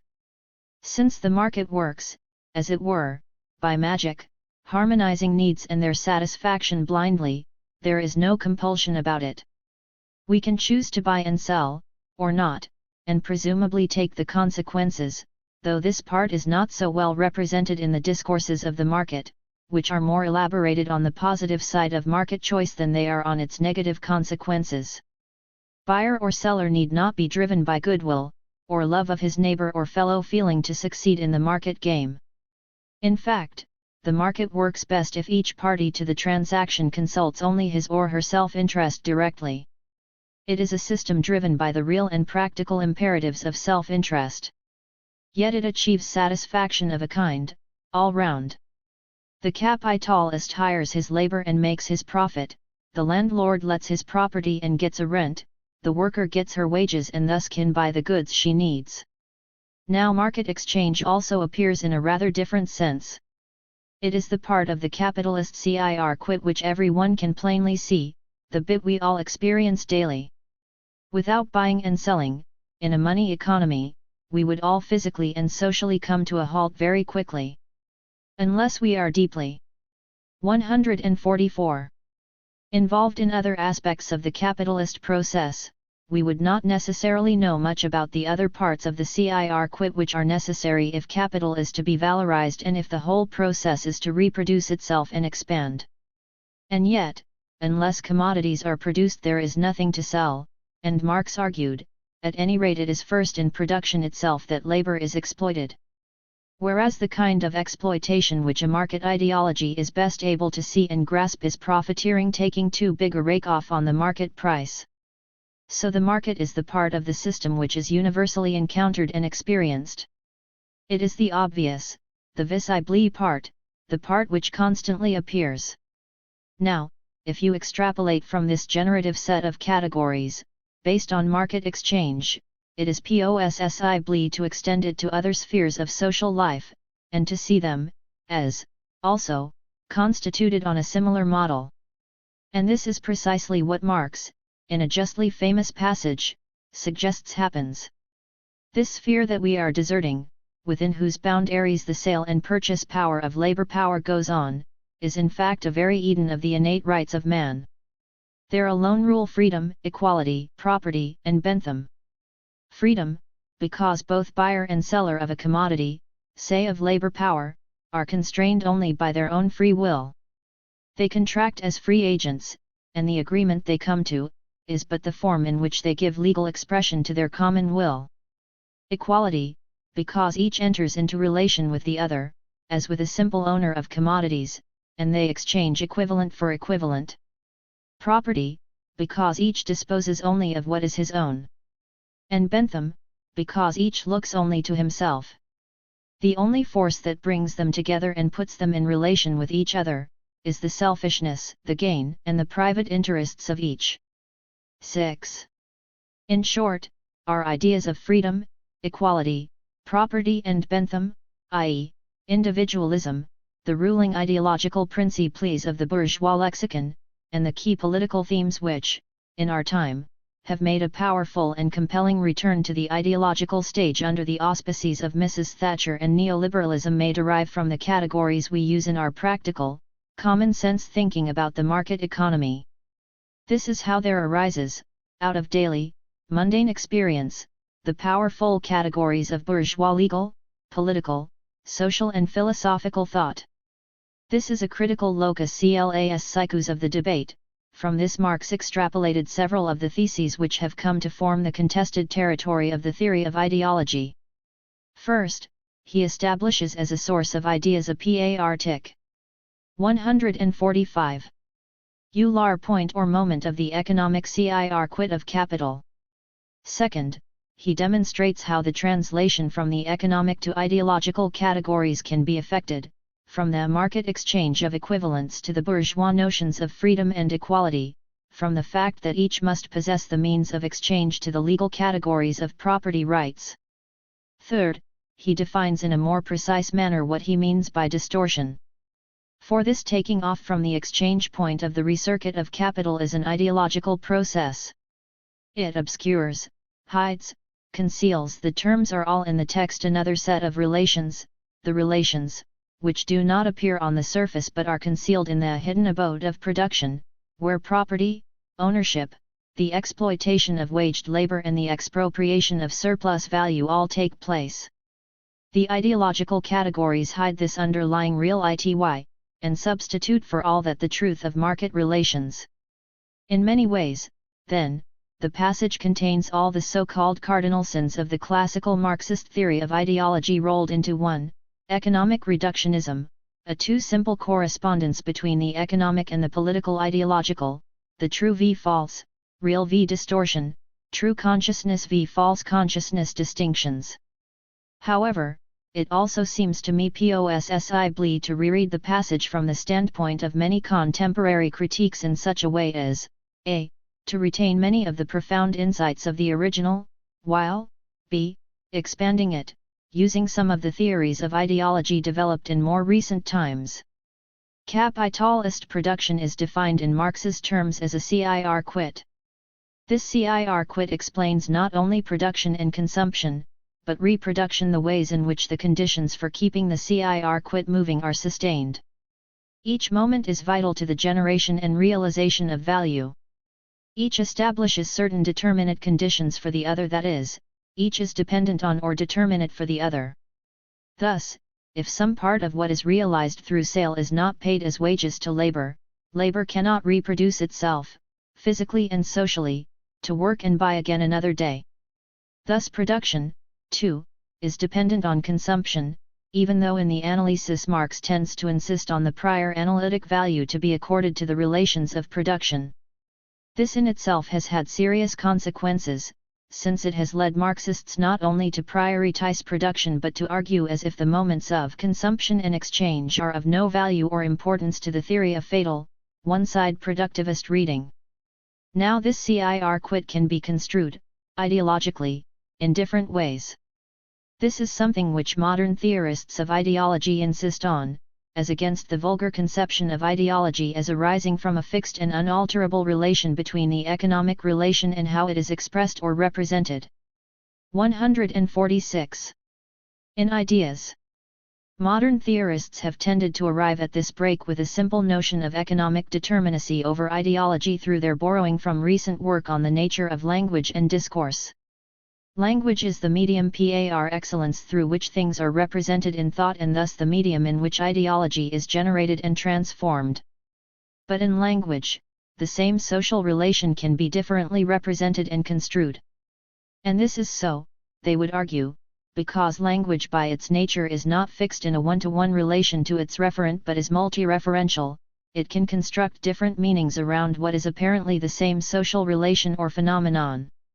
It may or may not be the case, that, in the passage under discussion, Marx is using a fixed, determinate, and unalterable relationship between market exchange and how it is appropriated in thought.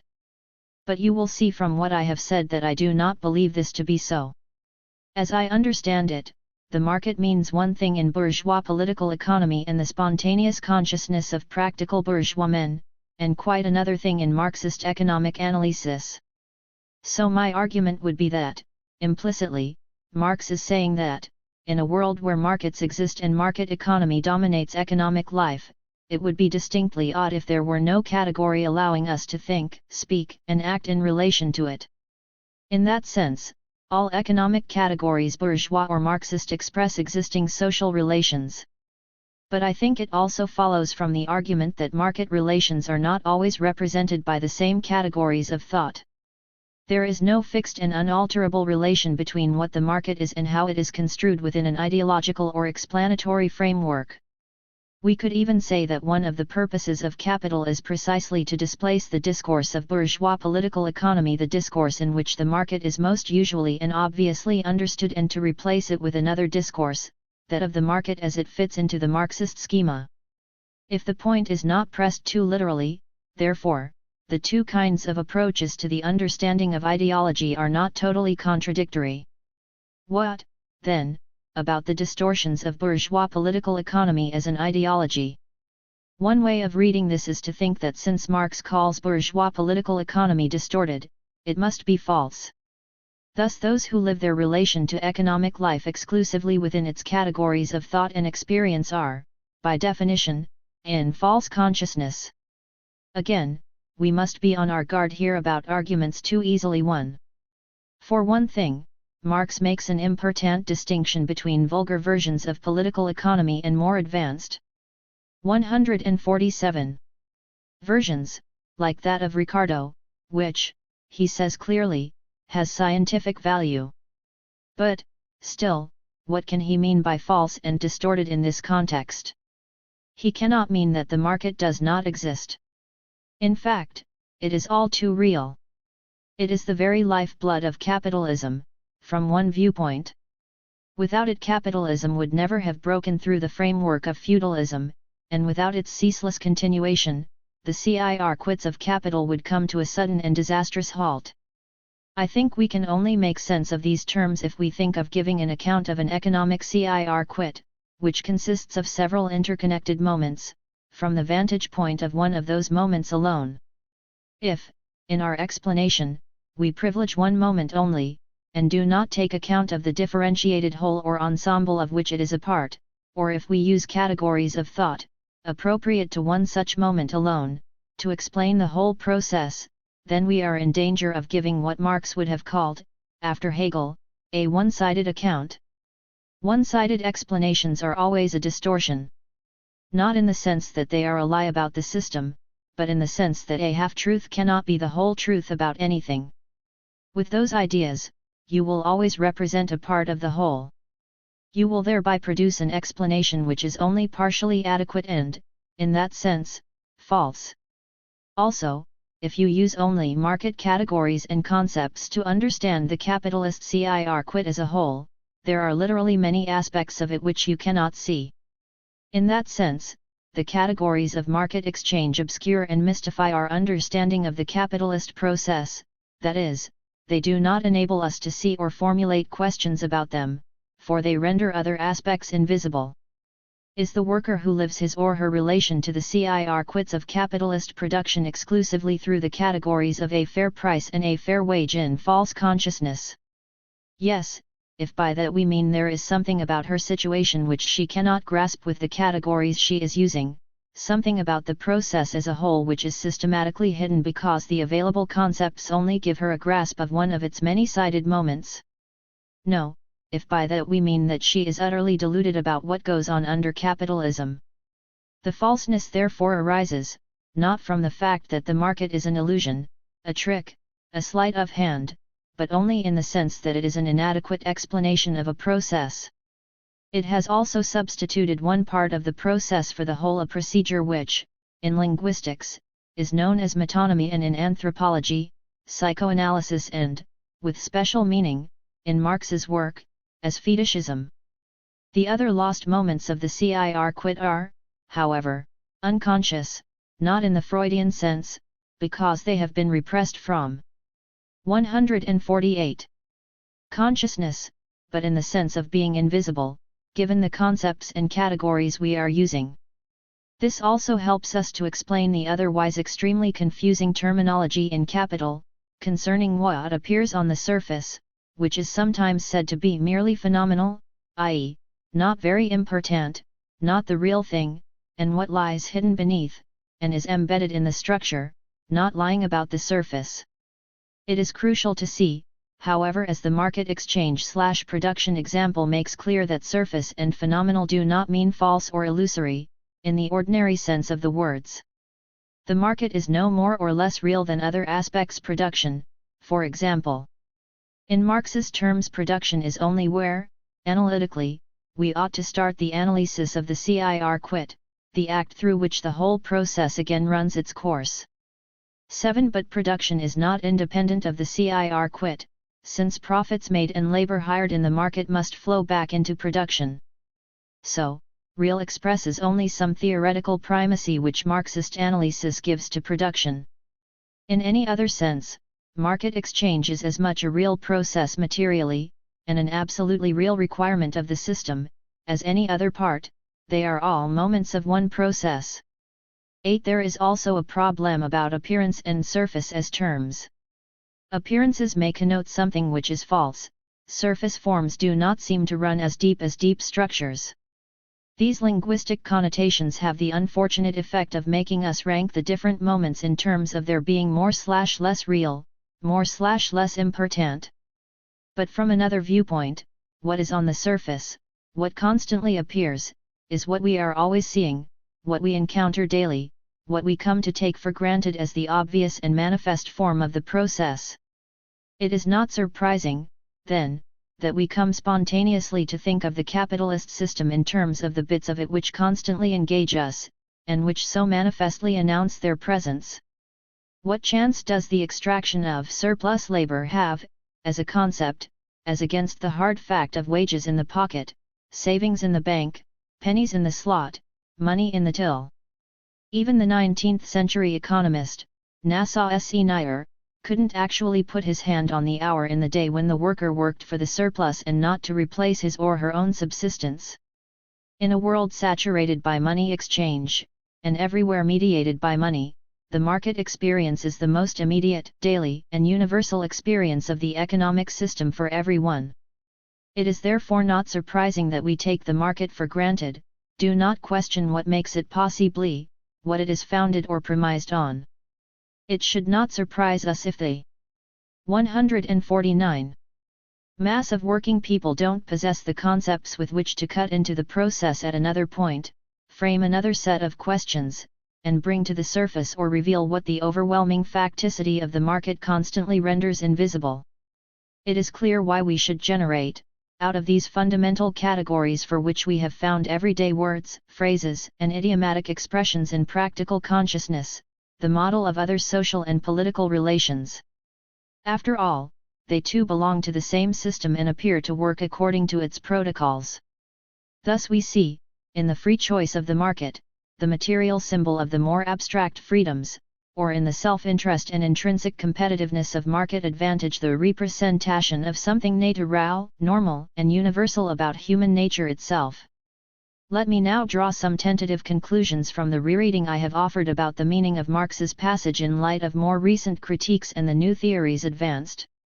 The analysis is no longer organized around the distinction between the real and the false. The obscuring or mystifying effects of ideology are no longer seen as the product of a trick or magical illusion. Nor are they simply attributed to false consciousness, in which our poor, benighted, untheoretical proletarians are forever immured. The relations in which people exist are the real relations which the categories and concepts they use help them to grasp and articulate in thought.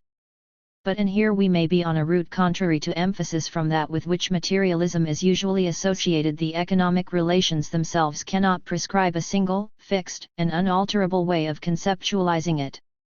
It can be expressed within different ideological discourses.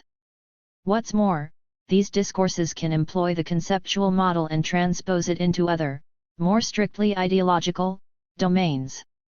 For example, it can develop a discourse e.g., latter-day monetarism which deduces the grand value of freedom from compulsion which brings men and women, once again, every working day, into the labor market. We have also bypassed the distinction true and false, replacing them with other, more accurate terms, like partial and adequate, or one-sided and in its differentiated totality.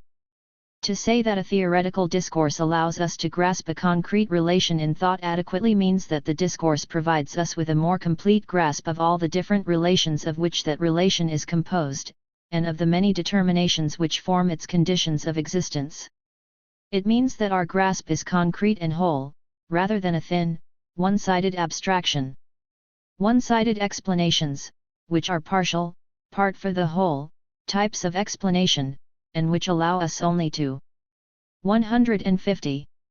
Abstract one element out, the market, for example, and explain that are inadequate precisely on those grounds. For that reason alone, they may be considered false. Though, strictly speaking, the term is misleading if what we have in mind is some simple, all or nothing distinction between the true and the false, or between science and ideology. Fortunately or unfortunately, social explanations rarely fall into such neat pigeonholes. In our rereading, we have also attempted to take on board a number of secondary propositions, derived from the more recent theorizing about ideology in an effort to see how incompatible they are with Marx's formulation. As we have seen, the explanation relates to concepts, ideas, terminology, categories, perhaps also images and symbols, money, the wage packet freedom, which allow us to grasp some aspect of a social process in thought. These enable us to represent to ourselves and to others how the system works, why it functions as it does. The same process, capitalist production and exchange, can be expressed within a different ideological framework, by the use of different systems of representation. There is the discourse of the market, the discourse of production, the discourse of the circuits. Each produces a different definition of the system. Each also locates us differently as worker, capitalist, wage worker, wage slave, producer, consumer, etc. Each thus situates us as social actors or as a member of a social group in a particular relation to the process and prescribes certain social identities for us. The ideological categories in use, in other words, position us in relation to the account of the process as depicted in the discourse. The worker who relates to his or her condition of existence in the capitalist process as consumer who enters the system, so to speak, through that gateway participates in the process by way of a different practice from those who are inscribed in the system as skilled laborer or not inscribed in it at all, as housewife. All these inscriptions have effects which are real. They make a material difference, since how we act in certain situations depends on what our definitions of the situation are. I believe that a similar kind of rereading can be made in relation to another set of propositions about ideology which has in recent years been vigorously contested, namely, the class determination of ideas and the direct correspondences between ruling ideas and ruling classes. Ernesto Laca has demonstrated definitively, in Politics and Ideology in Marxist Theory, the untenable nature of the proposition that classes, as such, are the subjects of fixed and ascribed class ideologies. 9. He has also dismantled the proposition that particular ideas and concepts belong exclusively to one par. 151. Particular class. He demonstrates, with considerable effect, the failure of any social formation to correspond to this picture of ascribed class ideologies. He argues cogently why the notion of particular ideas being fixed permanently to a particular class is antithetical to what we now know about the very nature of language and discourse. Ideas and concepts do not occur, in language or thought, in that single, isolated, way with their content and reference irremovably fixed. Language in its widest sense is the vehicle of practical reasoning, calculation, and consciousness, because of the ways by which certain meanings and references have been historically secured. But its cogency depends on the logics which connect one proposition to another in a chain of connected meanings, where the social connotations and historical meaning are condensed and reverberate off one another. Moreover, these chains are never permanently secured, either in their internal systems of meanings, or in terms of the social classes and groups to which they belong. Otherwise, the notion of ideological struggle and the transformations of consciousness questions central to the politics of any Marxist project would be an empty sham, the dance of dead rhetorical figures. It is precisely because language, the medium of thought and ideological calculation, is multi-accentual, as V. N. Volozhinov put it, that the field of the ideological is always a field of intersecting accents and the intersecting of differently oriented social interests. Thus various different classes will use one and the same language. As a result, differently orientated accents intersect in every ideological sign. Sign becomes the arena of the class struggle. A sign that has been withdrawn from the pressures of the social struggle which, so to speak, crosses beyond the pale of class struggle, inevitably loses force, degenerating into allegory and becoming the object not of live social intelligibility but of philological comprehension. 10. This approach replaces the notion of fixed ideological meanings and class-ascribed ideologies with the concepts of ideological terrains of struggle and the task of ideological transformation.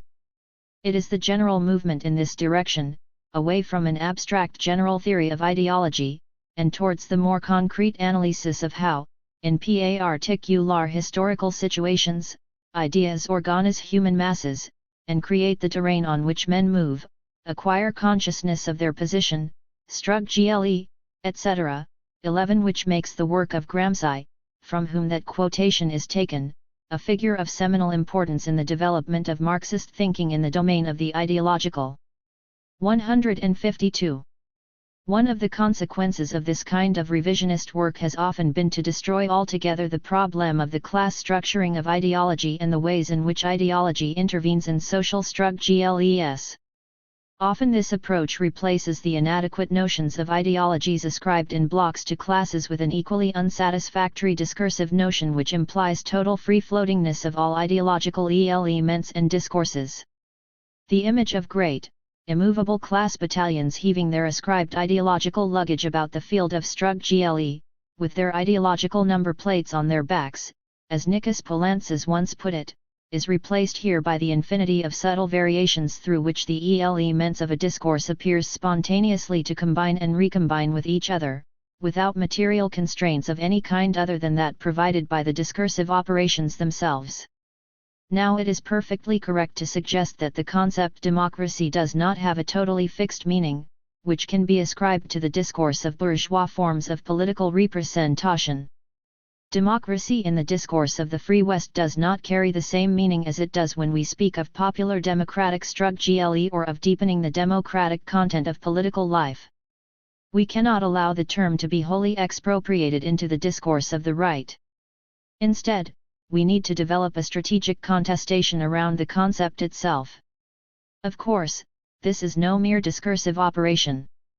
Powerful symbols and slogans of that kind, with a powerfully positive political charge, do not swing about from side to side in language or ideological representation alone.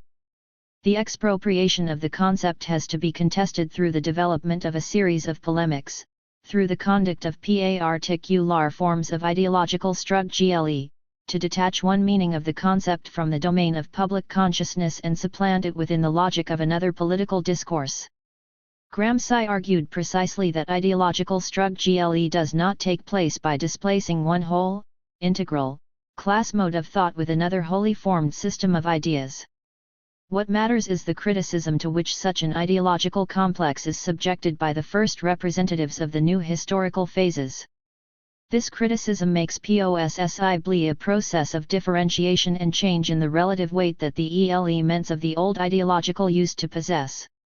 What was previously secondary and subordinate, or even incidental, is now taken to be primary, becomes the nucleus of a new ideological and theoretical complex. The old collective will dissolve into its contradictory elements since the subordinate ones develop socially, etc. 12. 153. In short, his is a war of position conception of ideological struggle.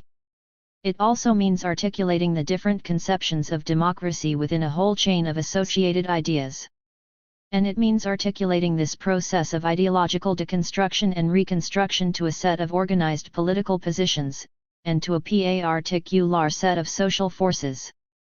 Ideologies do not become effective as a material force because they emanate from the needs of fully formed social classes.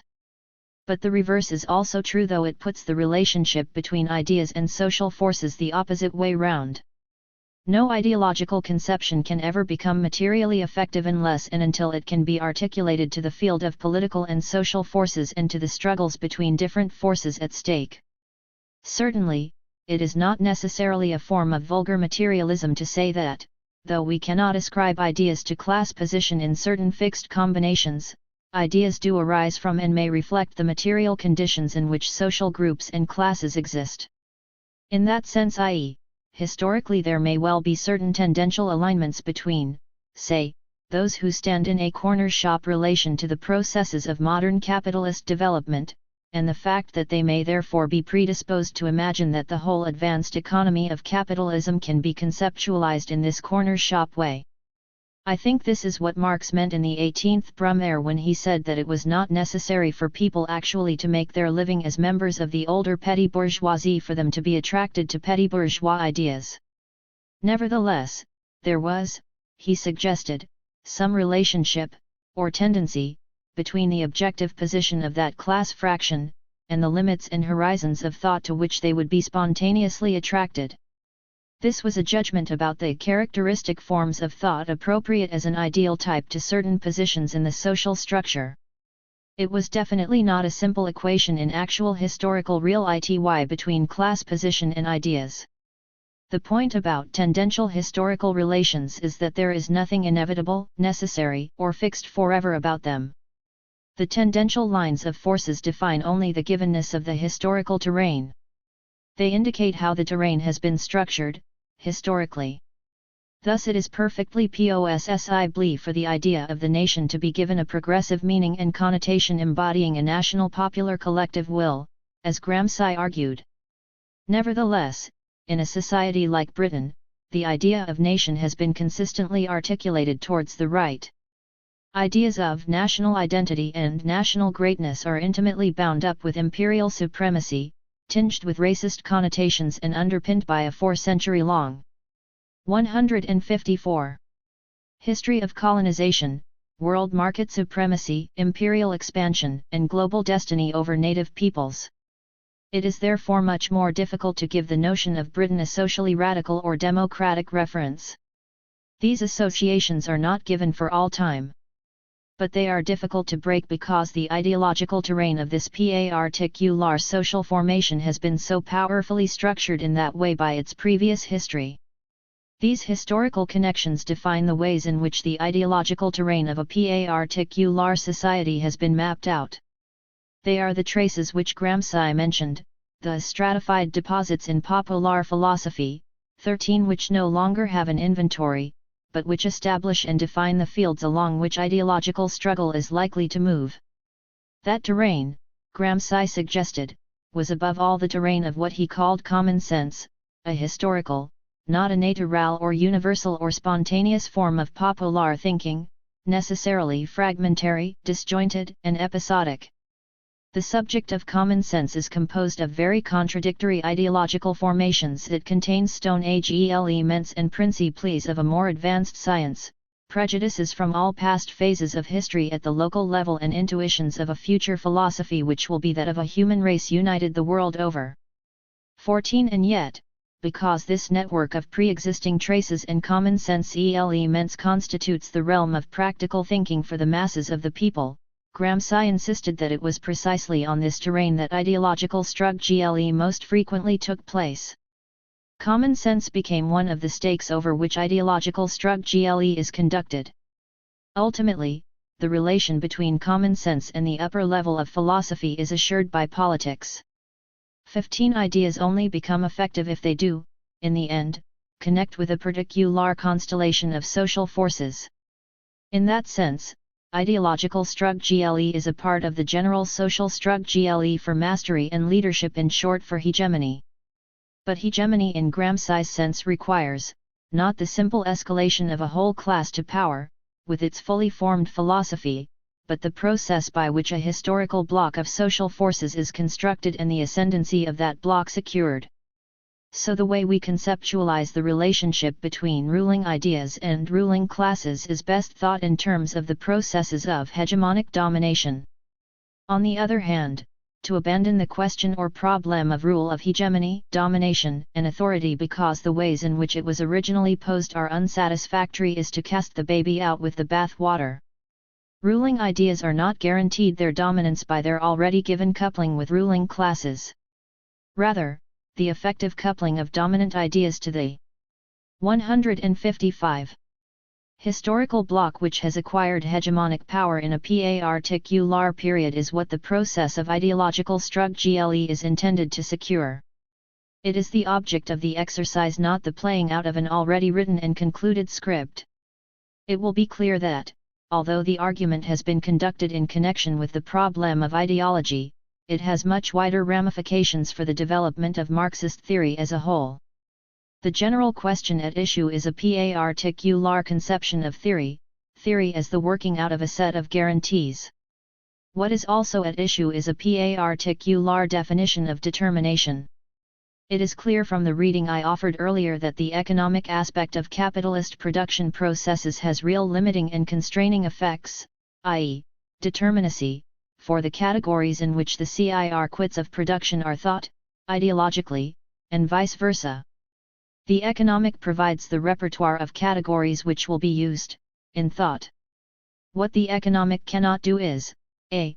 to provide the contents of the particular thoughts of particular social classes or groups at any specific time, b. to fix or guarantee for all time which ideas will be made use of by which classes. The determinacy of the economic for the ideological can, therefore, be only in terms of the former setting the limits for defining the terrain of operations, establishing the raw materials, of thought. Material circumstances are the net of constraints, the conditions of existence for practical thought and calculation about society. This is a different concept of determinacy from that which is entailed by the normal sense of economic determinism, or by the expressive totality way of conceiving the relations between the different practices in a social formation. The relations between these different levels is, indeed, determinate, i.e., mutually determining. The structure of social practices, the ensemble, is therefore neither free-floating or immaterial. But nor is it a transitive structure, in which its intelligibility lies exclusively in the one-way transmission of effects from base upwards. The economic cannot effect a final closure on the domain of ideology, in the strict sense of always guaranteeing a result. It cannot always secure a particular set of correspondences or always deliver particular modes of reasoning to particular classes according to their place within its system. This is precisely because, A. Ideological categories are developed, generated, and transformed according to their own laws of development and evolution, though of course, they are generated out of given materials. It is also because, b. of the necessary openness of historical development to practice and struggle.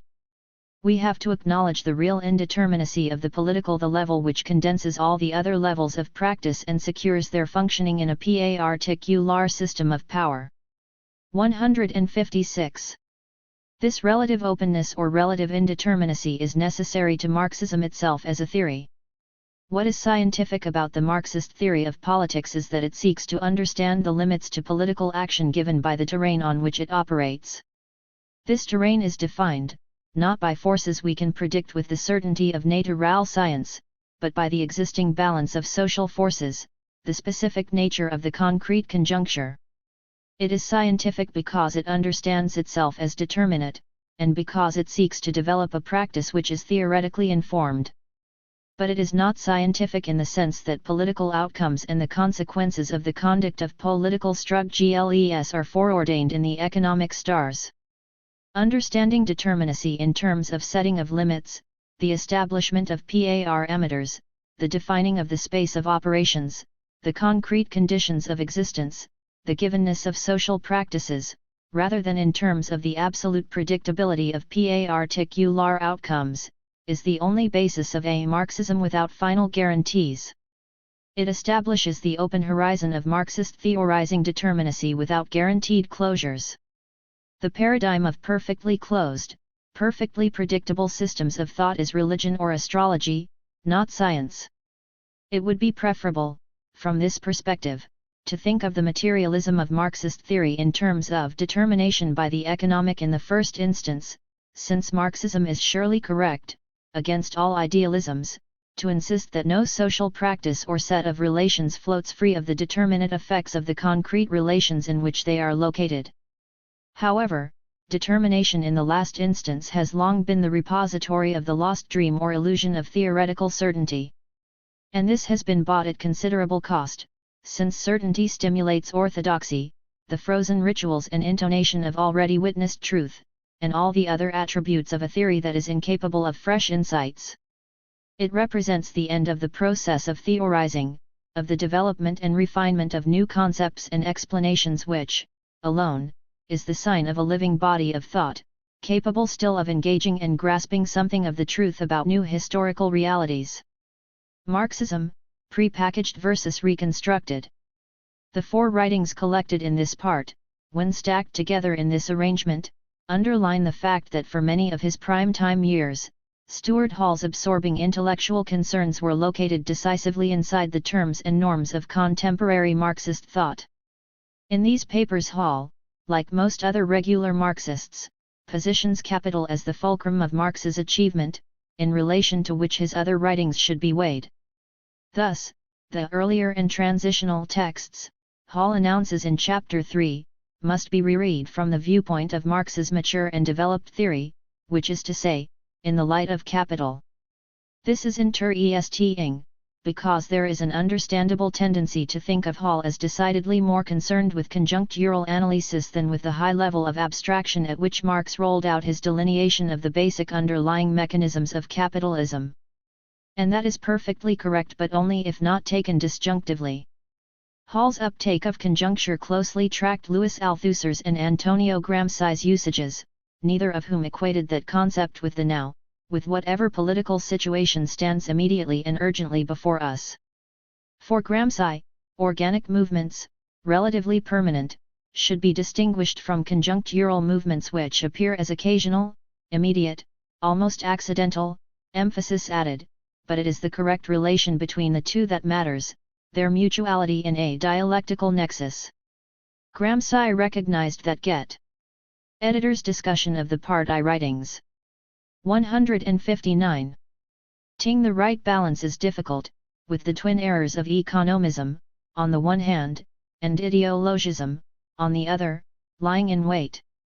Socio-historical criticism, Gramsci asserted, must constantly connect the day-to-day operation of public figures and top leaders to the wider social groupings and structural contradictions that necessarily shape their context. One following that template, in both base and superstructure and classes, Hall takes us through Marx's anatomy, in the 18th Brumaire, of the various factions and figures on the French political scene at that historical juncture. Marx does acknowledge the specific coloration and effectiveness of ideological currents and personalities. Hall shows that there are no whole classes on stage here. Indeed, he notes that in Marx's panorama, and in very short order, the supposed interests of even the dominant class fractions, of which there are several, get variously misaligned, blurred, and deferred. And the bizarre outcome is the victory of the mountebank Louis Napoleon, his rise to dictatorial power secured only through the beliefs and interests of the subordinate class fraction that, ironically, is the one most destined to decline, namely, the small-holding peasantry.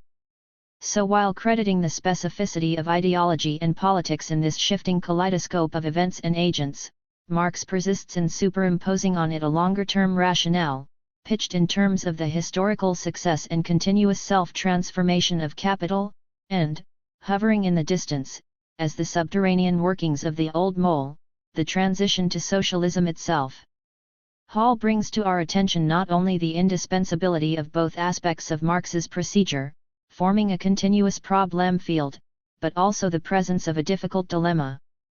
On the one hand, even if the long-term causes and consequences of the political are difficult to perceive at the level of the action itself, the true significance of the latter cannot be gauged without reference to those shaping forces. On the other hand, very little of the actual shifts in the political relations of class forces, the happenstance forms of their representation, can be deciphered just in terms of the principal economic contradictions of the epoch. The nature and role of the state is something Hall wants us to understand as particularly difficult to explain in terms of class representativeness, yet equally we must avoid being entranced by the state's form, and typical self-image, as standing above, and arbitrating among, class and other social forces. To what Hall draws out of the conjunctural organic dialectic as operated by Marx is an understanding of the work of determination by class interests, by the mode of production as the setting of limits to the play of politics and ideology. Within those limits, there can never be any simple coincidence. 160. Between basic and superstructural factors or forces. Indeed, drawing again on Althusser, Hall insists that the necessary complexity of any social formation means that there is always a lack of fit between its different levels and elements. Hall resists any supposition that such necessary friction and unevenness contradicts the thinking behind capital itself. Yes, Marx is schematizing the systemic logic of capital, such that actors and social positions must be conceived for that purpose as personifications of socio-economic categories. But this does not mean that we are only dealing, even in this rarefied atmosphere, with self-sustaining, unidirectional laws of motion, far less purely economic ones, operating over and above the fabric of ideational forms and political contestations. Hence, for several closely worked pages toward the end of Hall's reading of Marx's 1857 introduction, he breaks away from the detail of that work to capital itself, to find what he needs to counter what he sees as Maurice Godilier's, and by extension Althusser's, structural functionalist understanding of the workings of the system. And in base and superstructure, while accepting that capital provides the grounding analytical delineation of the mechanisms of capitalism, Hall interprets this in terms of setting out a broad determining matrix, governing the available repertoire of solutions within which social forms and antagonisms adapt, variously, to capital's self-expanding needs. 3. As I pointed out in my introduction, Hall is also supporting and defending Marx in these writings. Some ostensibly admiring but in fact far from sympathetic commentators, such as John Elster, brusquely disqualify Marx's efforts in texts like the 18th Brumaire to deliver the class analysis of politics. Taking up a kind of external standpoint of fair assessment, Elster sees Marx's thinking in that regard as rhetorically contorted, lacking in evidence, and overloaded by teleological wishful thinking. For Hall was aware of the latter flaw, just as he could similarly hear the echo of the manifesto in Capital. But he chooses to stick it out with Marx, habitually giving him the benefit of the doubt, perhaps partly because the method of reading invites what we might call inside-out appreciation. At any rate, Hall does not often stop to pose sharp questions to Marx concerning adequacy in general. In the same way, Hall sought after a consistent neo-Marxist pattern of understanding, settling firmly on the resident triumvirate that steers so many of his surveys and arguments: 5 The Best Marx, The Althusser of For Marx, and highlighted segments of Gramsci's prison notebooks. We can see this pattern of analysis starting to take hold, and at length, in the series of papers Hall produced in 1971-73 on communications, Tele 6 Zion, the Media, and Deviance, some of which are 161. Collected in the volume on the media in Duke's Stuart Hall, Selected Writings Series. 6. That approach is strongly consolidated in our collection. With that level of consistency, it is not plausible to think that Hall was choosing only strategically to occupy the radical discourse of the day, Marxism, in order to develop his own perspective, or that of cultural studies as such. These things may not have been identical, but nor were they separable. As neatly phrased in Literature/Society, Mapping the Field, Hall took Marxism to be absolutely central to the literature and society problem, just as that problem was absolutely central to the development of historical materialism as a science. 7. And in The Hinterland of Science, Hall describes his task as scouring through the sociology of knowledge traditions for whatever insights can be rescued for a Marxist theory of ideology. 8. In Base and Superstructure, he talks of Althusser's expression of ideology in terms of social reproduction as notably advancing Marxism as a critical science and as a theoretically informed revolutionary practice. The issue was not whether but how determination by the mode of production was best conceived, because there was no question of deserting the problematic of determination, as such. Thus, in Classes, Hall criticizes Paul Hirst's Manichaean switch from relative autonomy to necessary non-correspondence as falling outside the limits of Marxism as an identifiable theoretical terrain. 9. Such dutiful declarations of allegiance might appear surprising, given Hall's tendency to portray dogmatic Marxism as the latter's dominant current.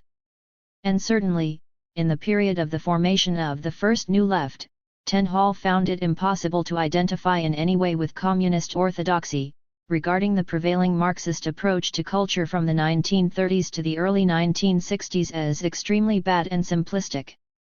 11. Yet by the 1970s, notwithstanding the persistence of a degree of fundamentalism, of different political stripes, it should be said, much had changed. Thus, in the revisionist atmosphere of the Communist University of London, Cole, Summer School, Hall was in his element when delivering the scintillating 1976 talk that was later written up as Base and Superstructure. All 4 of the other Cole contributions selected for the book in which that piece appeared were also couched as embodying the sort of Marxism that would give politics, ideology, and social relations their full due. 12. Arguably, by this stage the notion of a dominant dogmatic and economistic Marxism had become little more than an obligatory foil. Indeed, the opposite danger of excessive revisionism and pluralism loomed up, heading out of Marxism altogether.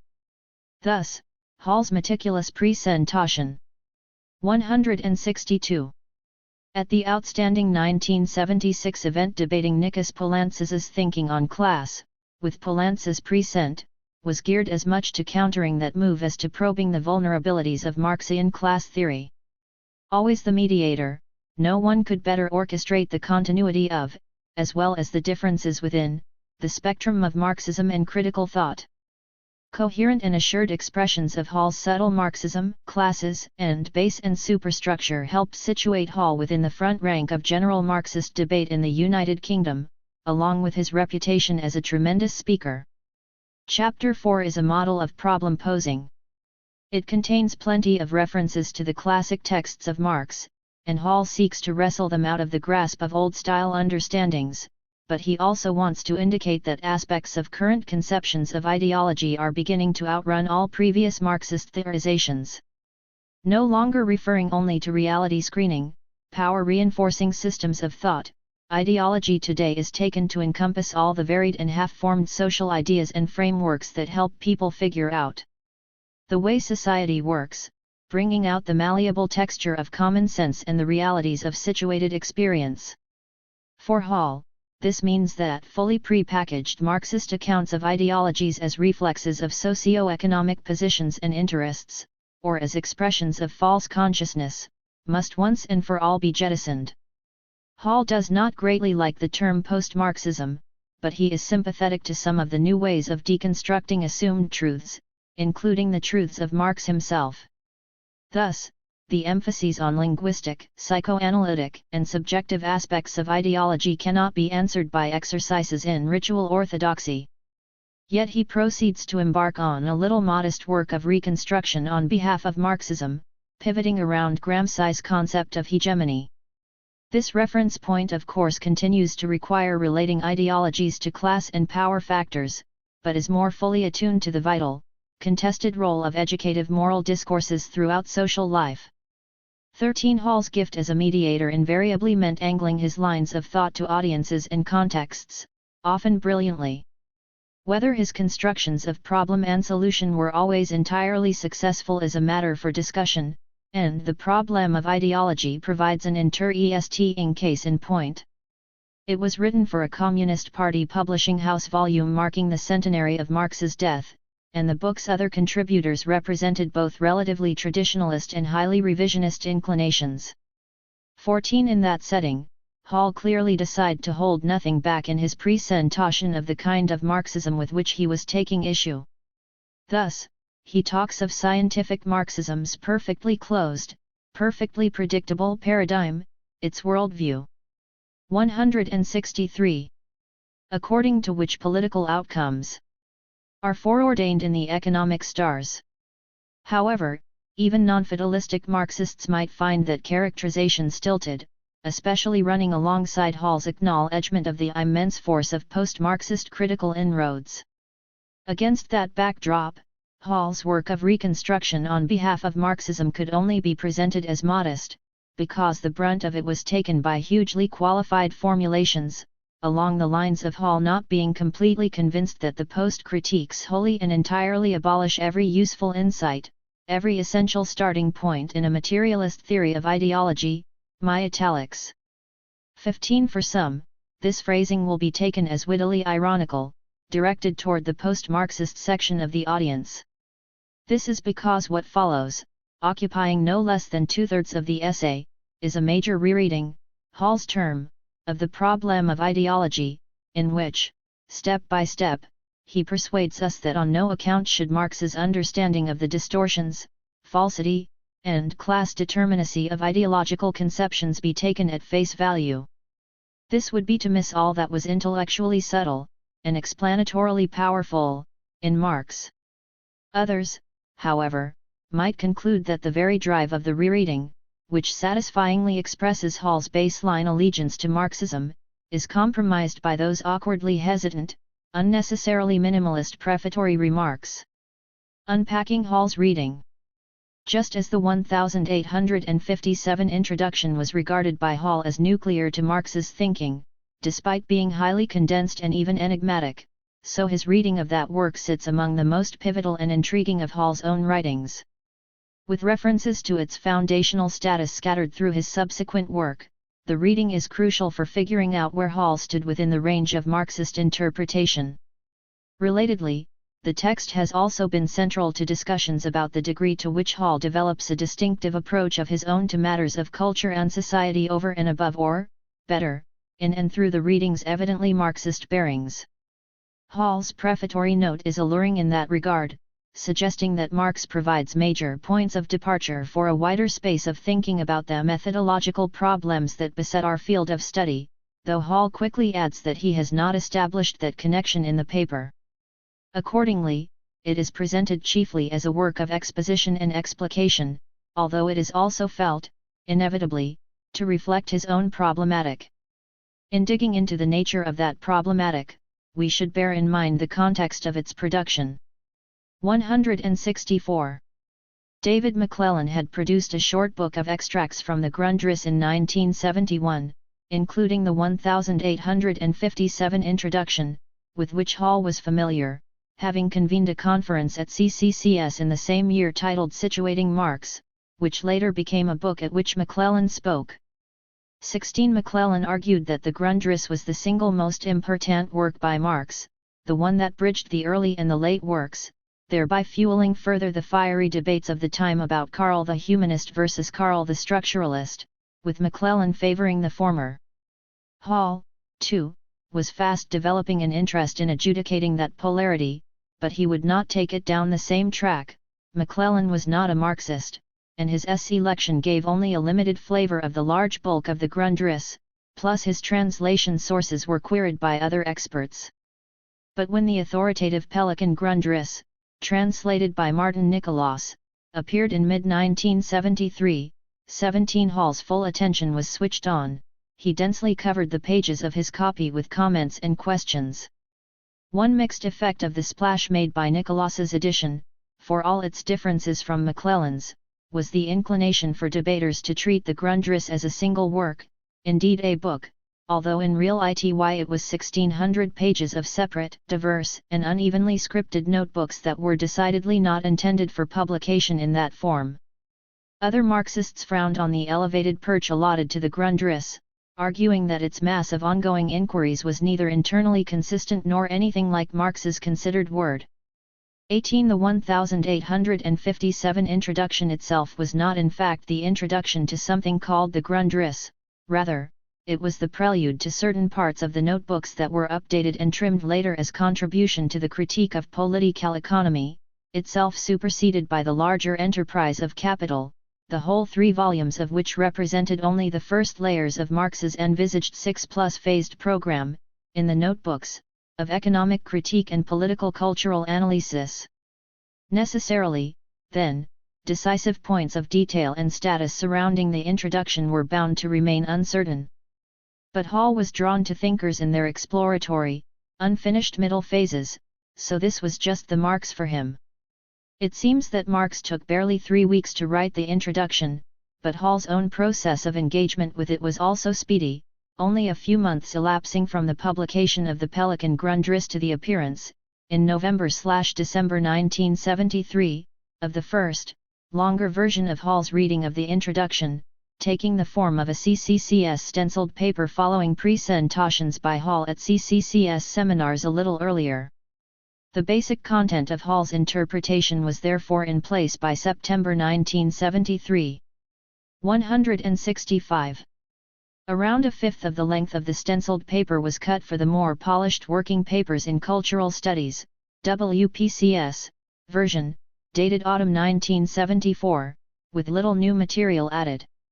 19. We get a sense of how close to the wire Hall absorbed relevant writings and fed them into his own positioning by marking that Pierre Villar's article on Althusser, drawn on by Hall for materialist support, surfaced only in the July-August 1973 issue of the New Left Review. Hall also adjusted smartly to Lucio Coletti's Marxism and Hegel, published in the same year, this Kantian Marxist analysis assisting Hall to steer clear of the Hegelian Marx without thereby falling into Althusser's hands. 20. Such points of timing and influence are relevant in ascertaining Hall's problematic in his reading of Marx, and I will touch on others. The idea of articulation. Not infrequently in the cultural studies literature, Hall's problematic is distilled in terms of the concept, or theory, or method, of articulation. This refers to his sense that, 1. The components or levels making up an economy, culture, or society are fundamentally different from one another. They can be reduced neither to one another nor to the essence of the overall structure which they help constitute, yet also, 2. Those different components derive their causal rationale and symbolic meaning from being part of a structured, unifying totality. The elements/levels thus stand in a relation of articulation with one another, and the parts-whole relationship is also one of complex articulation. A further aspect of the term concerns the theoretical discourse that brings out such socially interconnected relationships, because this is also an articulation, in 2 senses. First, theorizing articulates, voices, elucidates, the logic and dynamic of the differentiated social totality under examination. Second, while theorizing's characteristic mode is abstraction, this, too, is a situated human social practice, necessarily articulated with other parts and practices of the social totality. Flagging up articulation in this way registers Hall's sharp sense of the importance of the concept, and it serves well as a theme to steer us through the density of his interpretation of the 1857 introduction. But we should be careful not to overstate its reach or the degree to which articulation is a specifically Hallian contribution. As he recounted with great clarity in Race, Articulation, and Societies Structured in Dominance, articulation was everywhere in Marxist theoretical analysis in the early to mid-1970s, articulation of the forces and relations of production within the mode of 166. Production, articulation of different modes of production within a given social formation, articulation of the social formation and its political and ideological conditions of existence, articulation of base and superstructure in a complex social totality. Hall also accepted that the emphasis on articulation as complex societal structuration was due principally to Althusser and Etienne Balibar, who were the first fully to rope Marx's 1857 introduction into this terminology. Moreover, articulation talk was adopted by many who, like Hall, had serious reservations about those thinkers. 22 All in all, it is misleading to think that in his own reading of Marx Hall was breaking new ground with articulation. What he was doing was spelling it out in more detail in relation to the 1857 introduction and in a much more flexible register than that of the Althusserians. It is therefore hazardous to derive an overarching methodological principle out of Hall's dealings with the concept, for example by presenting it as a way of thinking the structures of what we know as a play of correspondences, non-correspondences, and contradictions, as fragments in the constitution of what we take to be unities.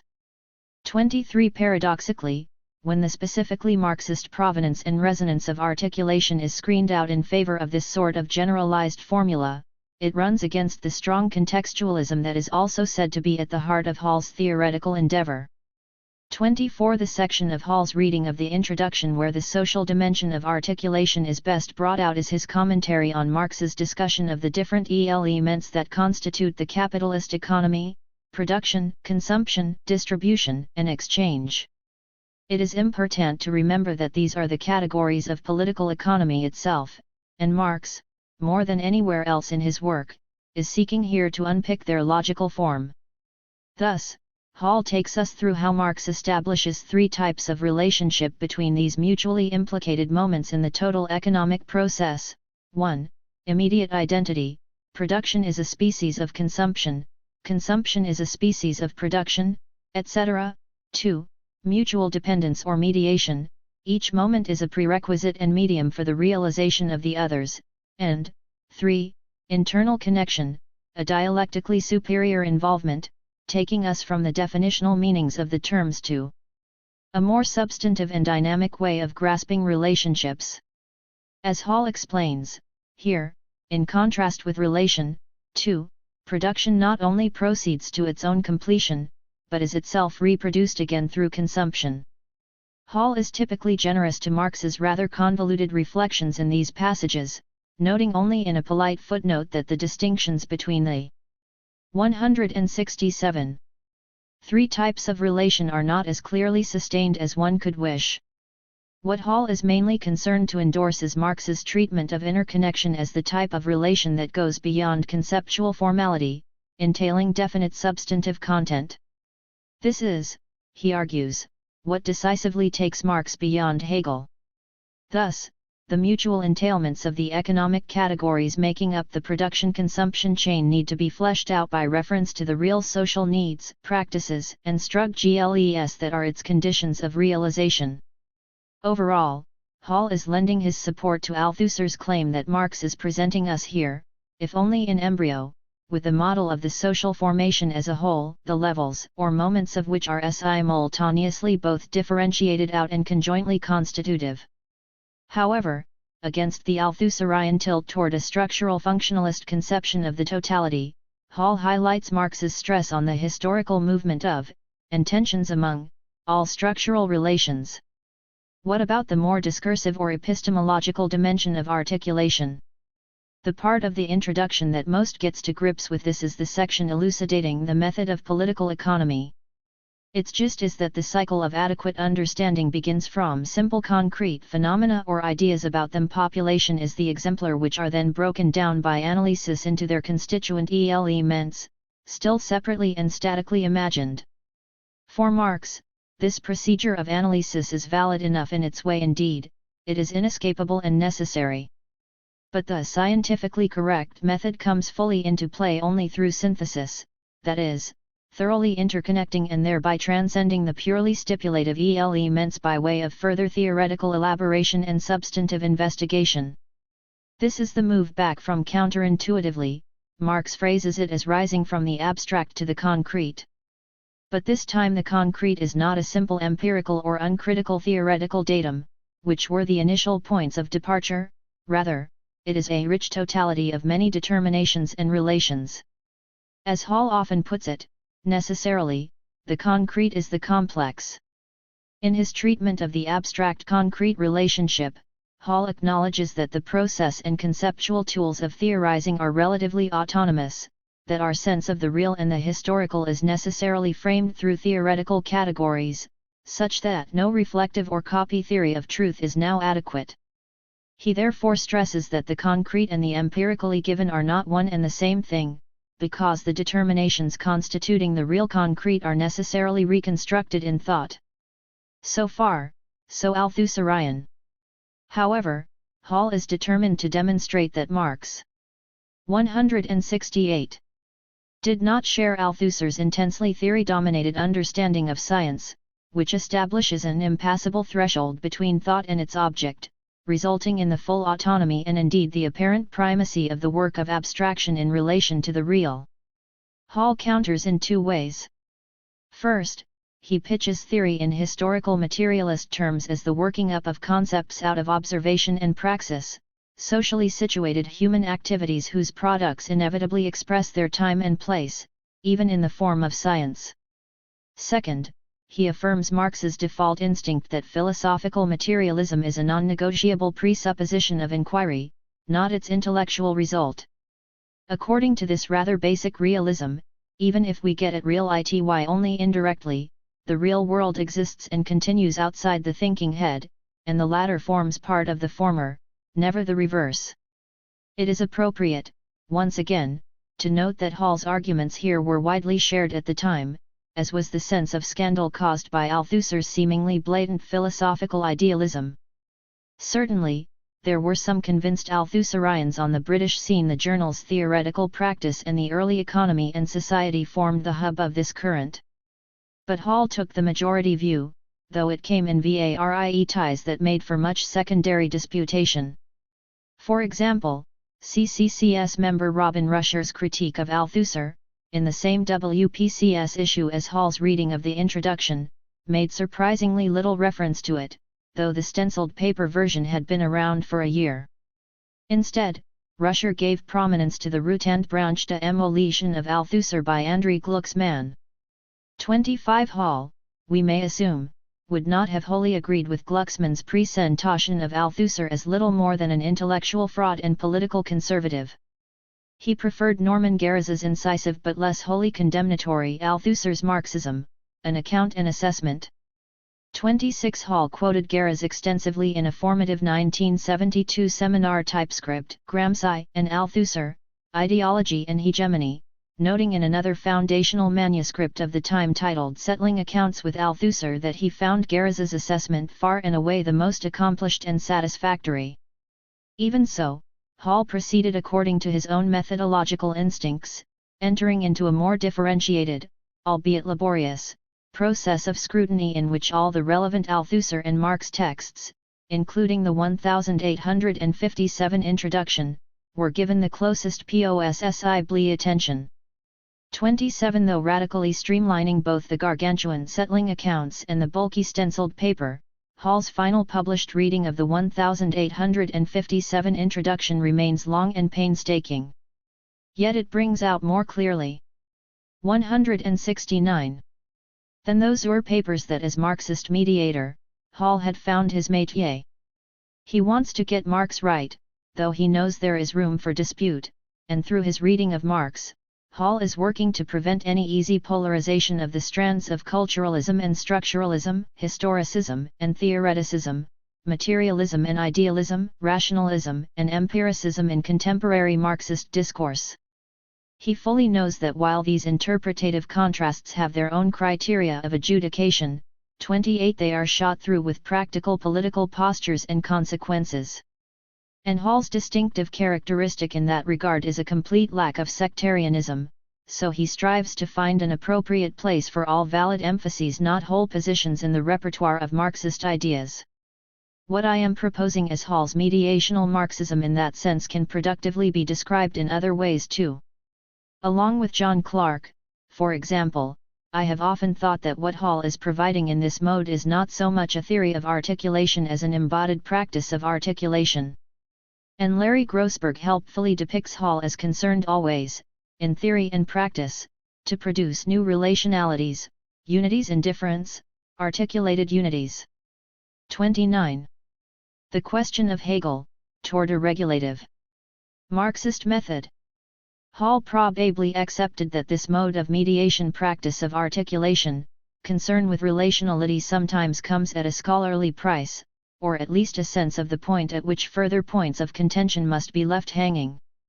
His reading of Marx in 1857 presents us with a fascinating example of this, regarding the relationship between Hegel and Marx. Hall acknowledges that Marx makes more use of Hegel's dialectic in the introduction than elsewhere. At the same time, Marx strenuously muscles Hegel aside, just as he always did, on account of the latter's unacceptable philosophical idealism, a stance couched by both Marx and Hall in terms of Hegel's conviction that reality/history is ultimately constituted by mind or spirit. This standard interpretation prompts Hall regularly to underline Marx's decisive differences from Hegel. Thus, in his account of the production-consumption-exchange-distribution nexus, the inferior relation of immediate identity, which holds true largely by conceptual definition or by dint of merely syllogistic reasoning, is designated as definitively Hegelian.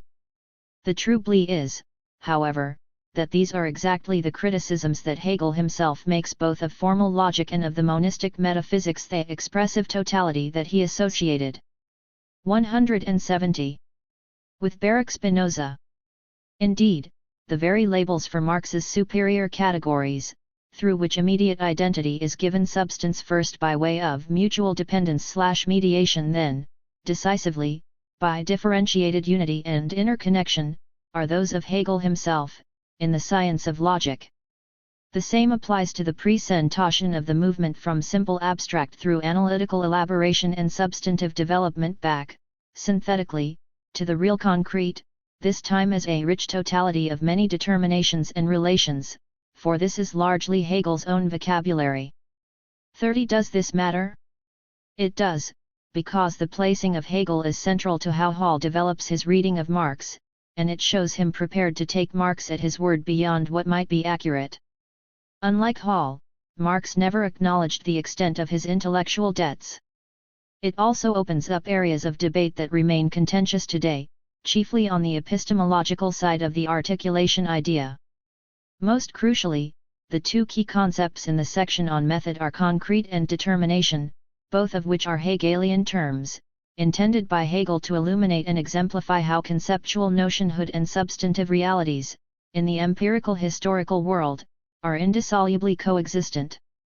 Thus, while we take the real concrete as actually existing as did Hegel, though this is often ignored and existing moreover in the form that deep analysis takes it to possess, its characteristics and tendencies are determined, brought into view, specified, sifted out, interrelated, through the process of many-sided abstraction. Determination thus refers both to theoretical specification, we determine the nature of the case, and to the relations that are thought to hold between different sets of real-world factors. All phenomena are complexly determined by other things. Without the determinative work of dialectical abstraction, in the Hegelian view, whatever exists can only be imagined in an inadequate, Kantian, sense as a dumb thing in itself, devoid of intrinsic determinations and therefore lying forever beyond the grasp of true knowledge. In passing, we can note that this Hegelian set of problems is close to Ernesto Lacan's theorization of the discursive dimension of articulation, which Hall inched closer to as the years went by.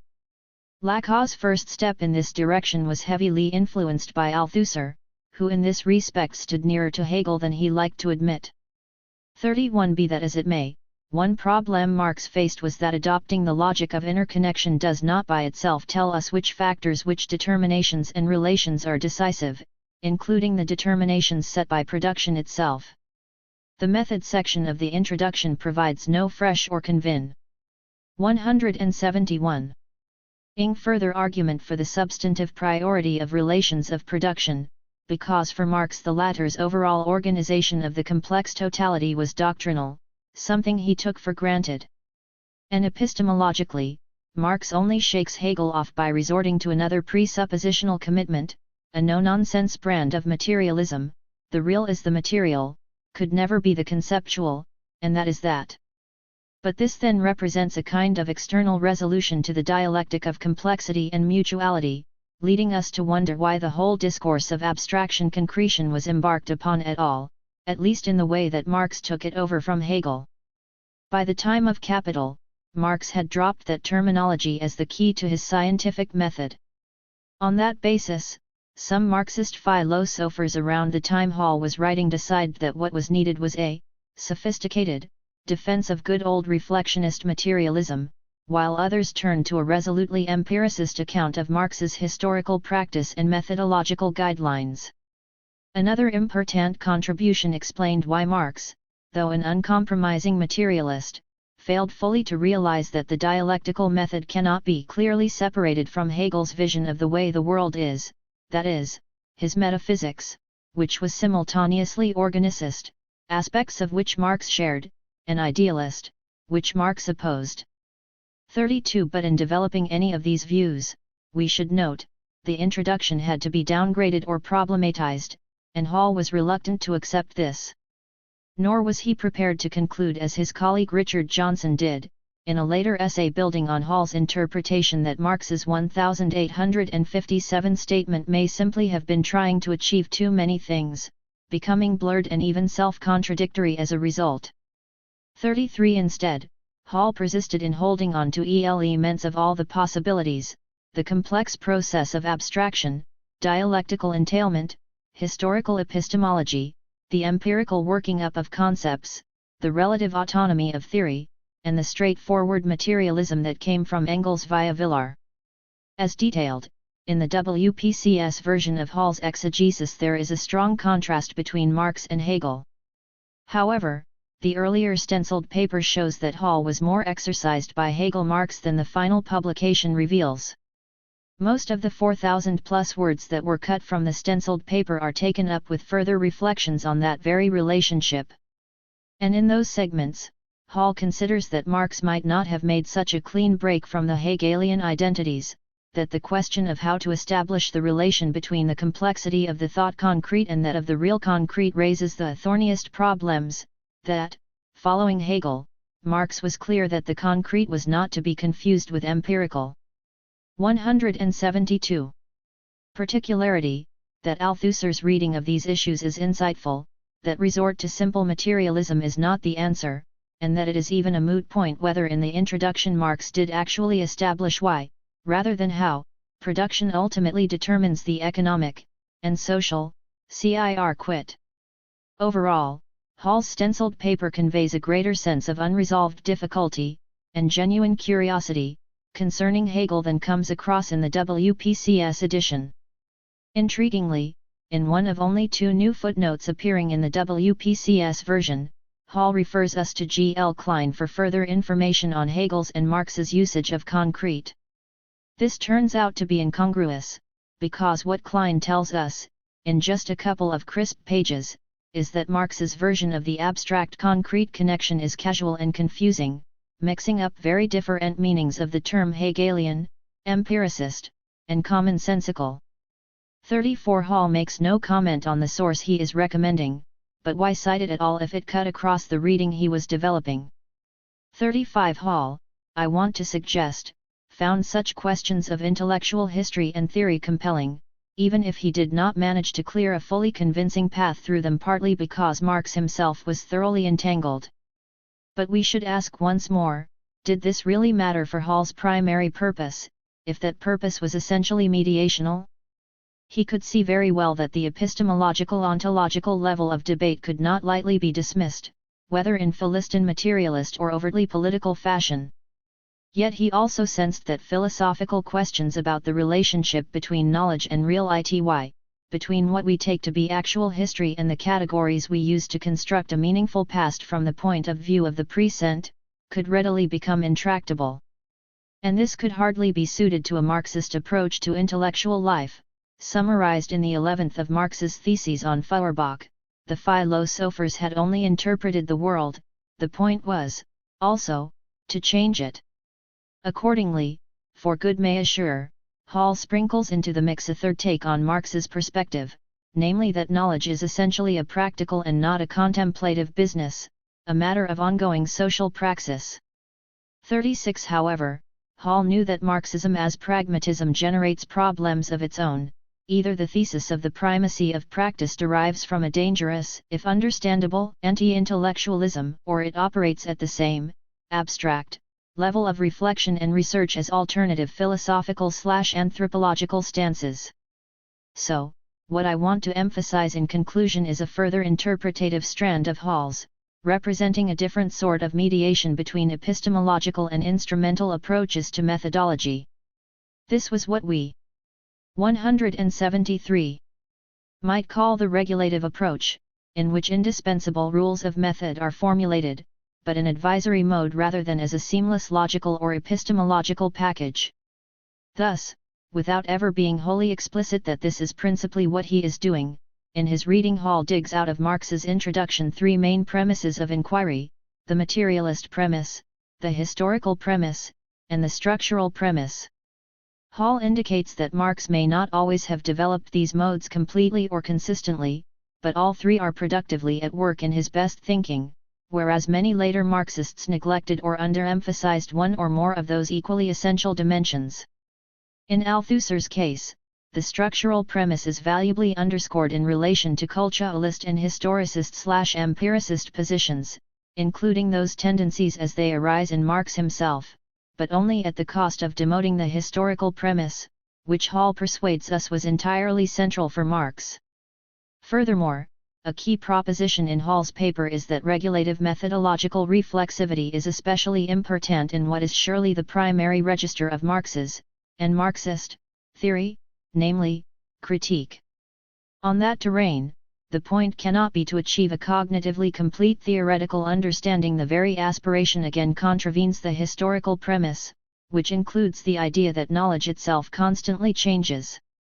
Rather, the compound task which remains philosophically demanding is to identify influential forms of abstraction that can be shown to be variously one-sided, simplistic, static, chaotic, forced, ahistorical, apologetic, and to attribute their deficits, to whatever degree is appropriate, to the operation of definite socio-economic and political interests.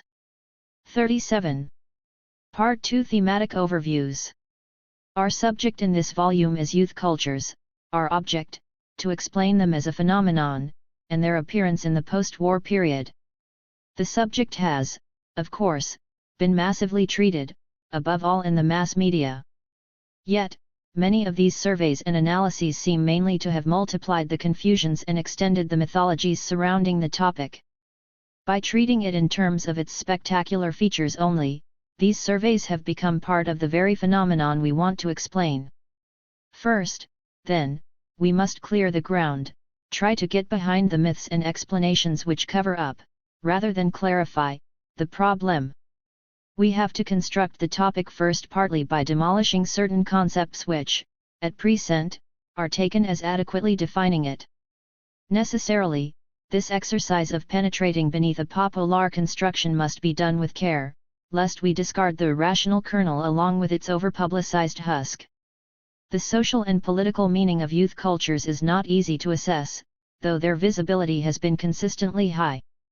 Youth appeared as an emergent category in post-war Britain, one of the most striking and visible manifestations of social change in the period.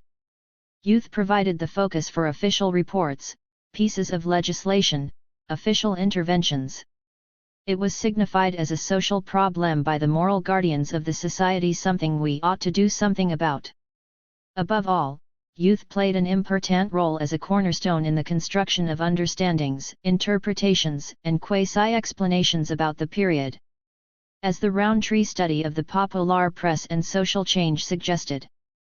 Chapter 5. Subcultures, Cultures, and Class. A theoretical overview. With John Clark, Tony Jefferson, and Brian Roberts. 180. Youth was, in both papers, the Daily Express and the Daily Mirror, and perhaps in the whole press of the period, a powerful but concealed metaphor for social change, the compressed image of a society which had crucially changed, in terms of basic lifestyles and values changed, in ways calculated to upset the official political framework, but in ways not yet calculable in traditional political terms. 1. It would be difficult to sustain the argument that a phenomenon as massively present and visible as youth culture, occupying a pivotal position in the history and consciousness of the period, was a pure construction of the media, a surface phenomenon only. However, Gramsci warned us that, in studying a structure, it is necessary to distinguish organic movements, relatively permanent, from movements which may be termed conjunctural, and which appear as occasional, immediate, almost accidental. The aim must be to find the correct relation between what is organic and what is conjunctural. To the phenomenal form youth culture provides a point of departure, only, for such an analysis. We cannot afford to be blind to such a development, as some skeptical materialists of the old left have been, with due respect to the recent debate in Marxism today, any more than we can afford to be blinded by them, as some visionary idealists of the new left have at times been. Some definitions. We begin with some minimal definitions. The term youth culture directs us to the cultural aspects of youth. We understand the word culture to refer to that level at which social groups develop distinct patterns of life and give expressive form to their social and material life experience. Culture is the way, the forms, in which groups handle the raw material of their social and material existence. We must suppose the raw material of life experience to be at one pole, and all the infinitely complex human disciplines and systems, articulate and inarticulate, formalized in institutions or dispersed in the least formal ways, which handle, transmit, or distort this raw material, to be at the other. 3. Culture is the practice which realizes or objectivates group life in meaningful shape and form. As individuals express their life, so they are. What they are, therefore, coincides with their production, both with what they produce and with how they produce. 4. The culture of a group or class is the peculiar and distinctive way of life of the group or class, the meanings, values, and ideas embodied in institutions, in social relations, in systems of beliefs, in mores. 181. And customs, in the uses of objects and material life. Culture is the distinctive shapes in which this material and social organization of life expresses itself. A culture includes the maps of meaning which make things intelligible to its members. These maps of meaning are not simply carried around in the head, they are objectivated in the patterns of social organization and relationship through which the individual becomes a social individual. Culture is the way the social relations of a group are structured and shaped, but it is also the way those shapes are experienced, understood and interpreted. A social individual, born into a particular set of institutions and relations, is at the same moment born into a peculiar configuration of meanings, which give her access to and locate her within a culture. The law of society and the law of culture, the symbolic ordering of social life, are one and the same. These structures of social relationship and of meaning shape the ongoing collective existence of groups. But they also limit, modify, and constrain how groups live and reproduce their social existence. Men and women are, thus, formed, and form themselves through society, culture, and history. So the existing cultural patterns form a sort of historical reservoir, a preconstituted field of the possibly which groups take up, transform, develop. Each group makes something of its starting conditions, and through this making, through this practice, culture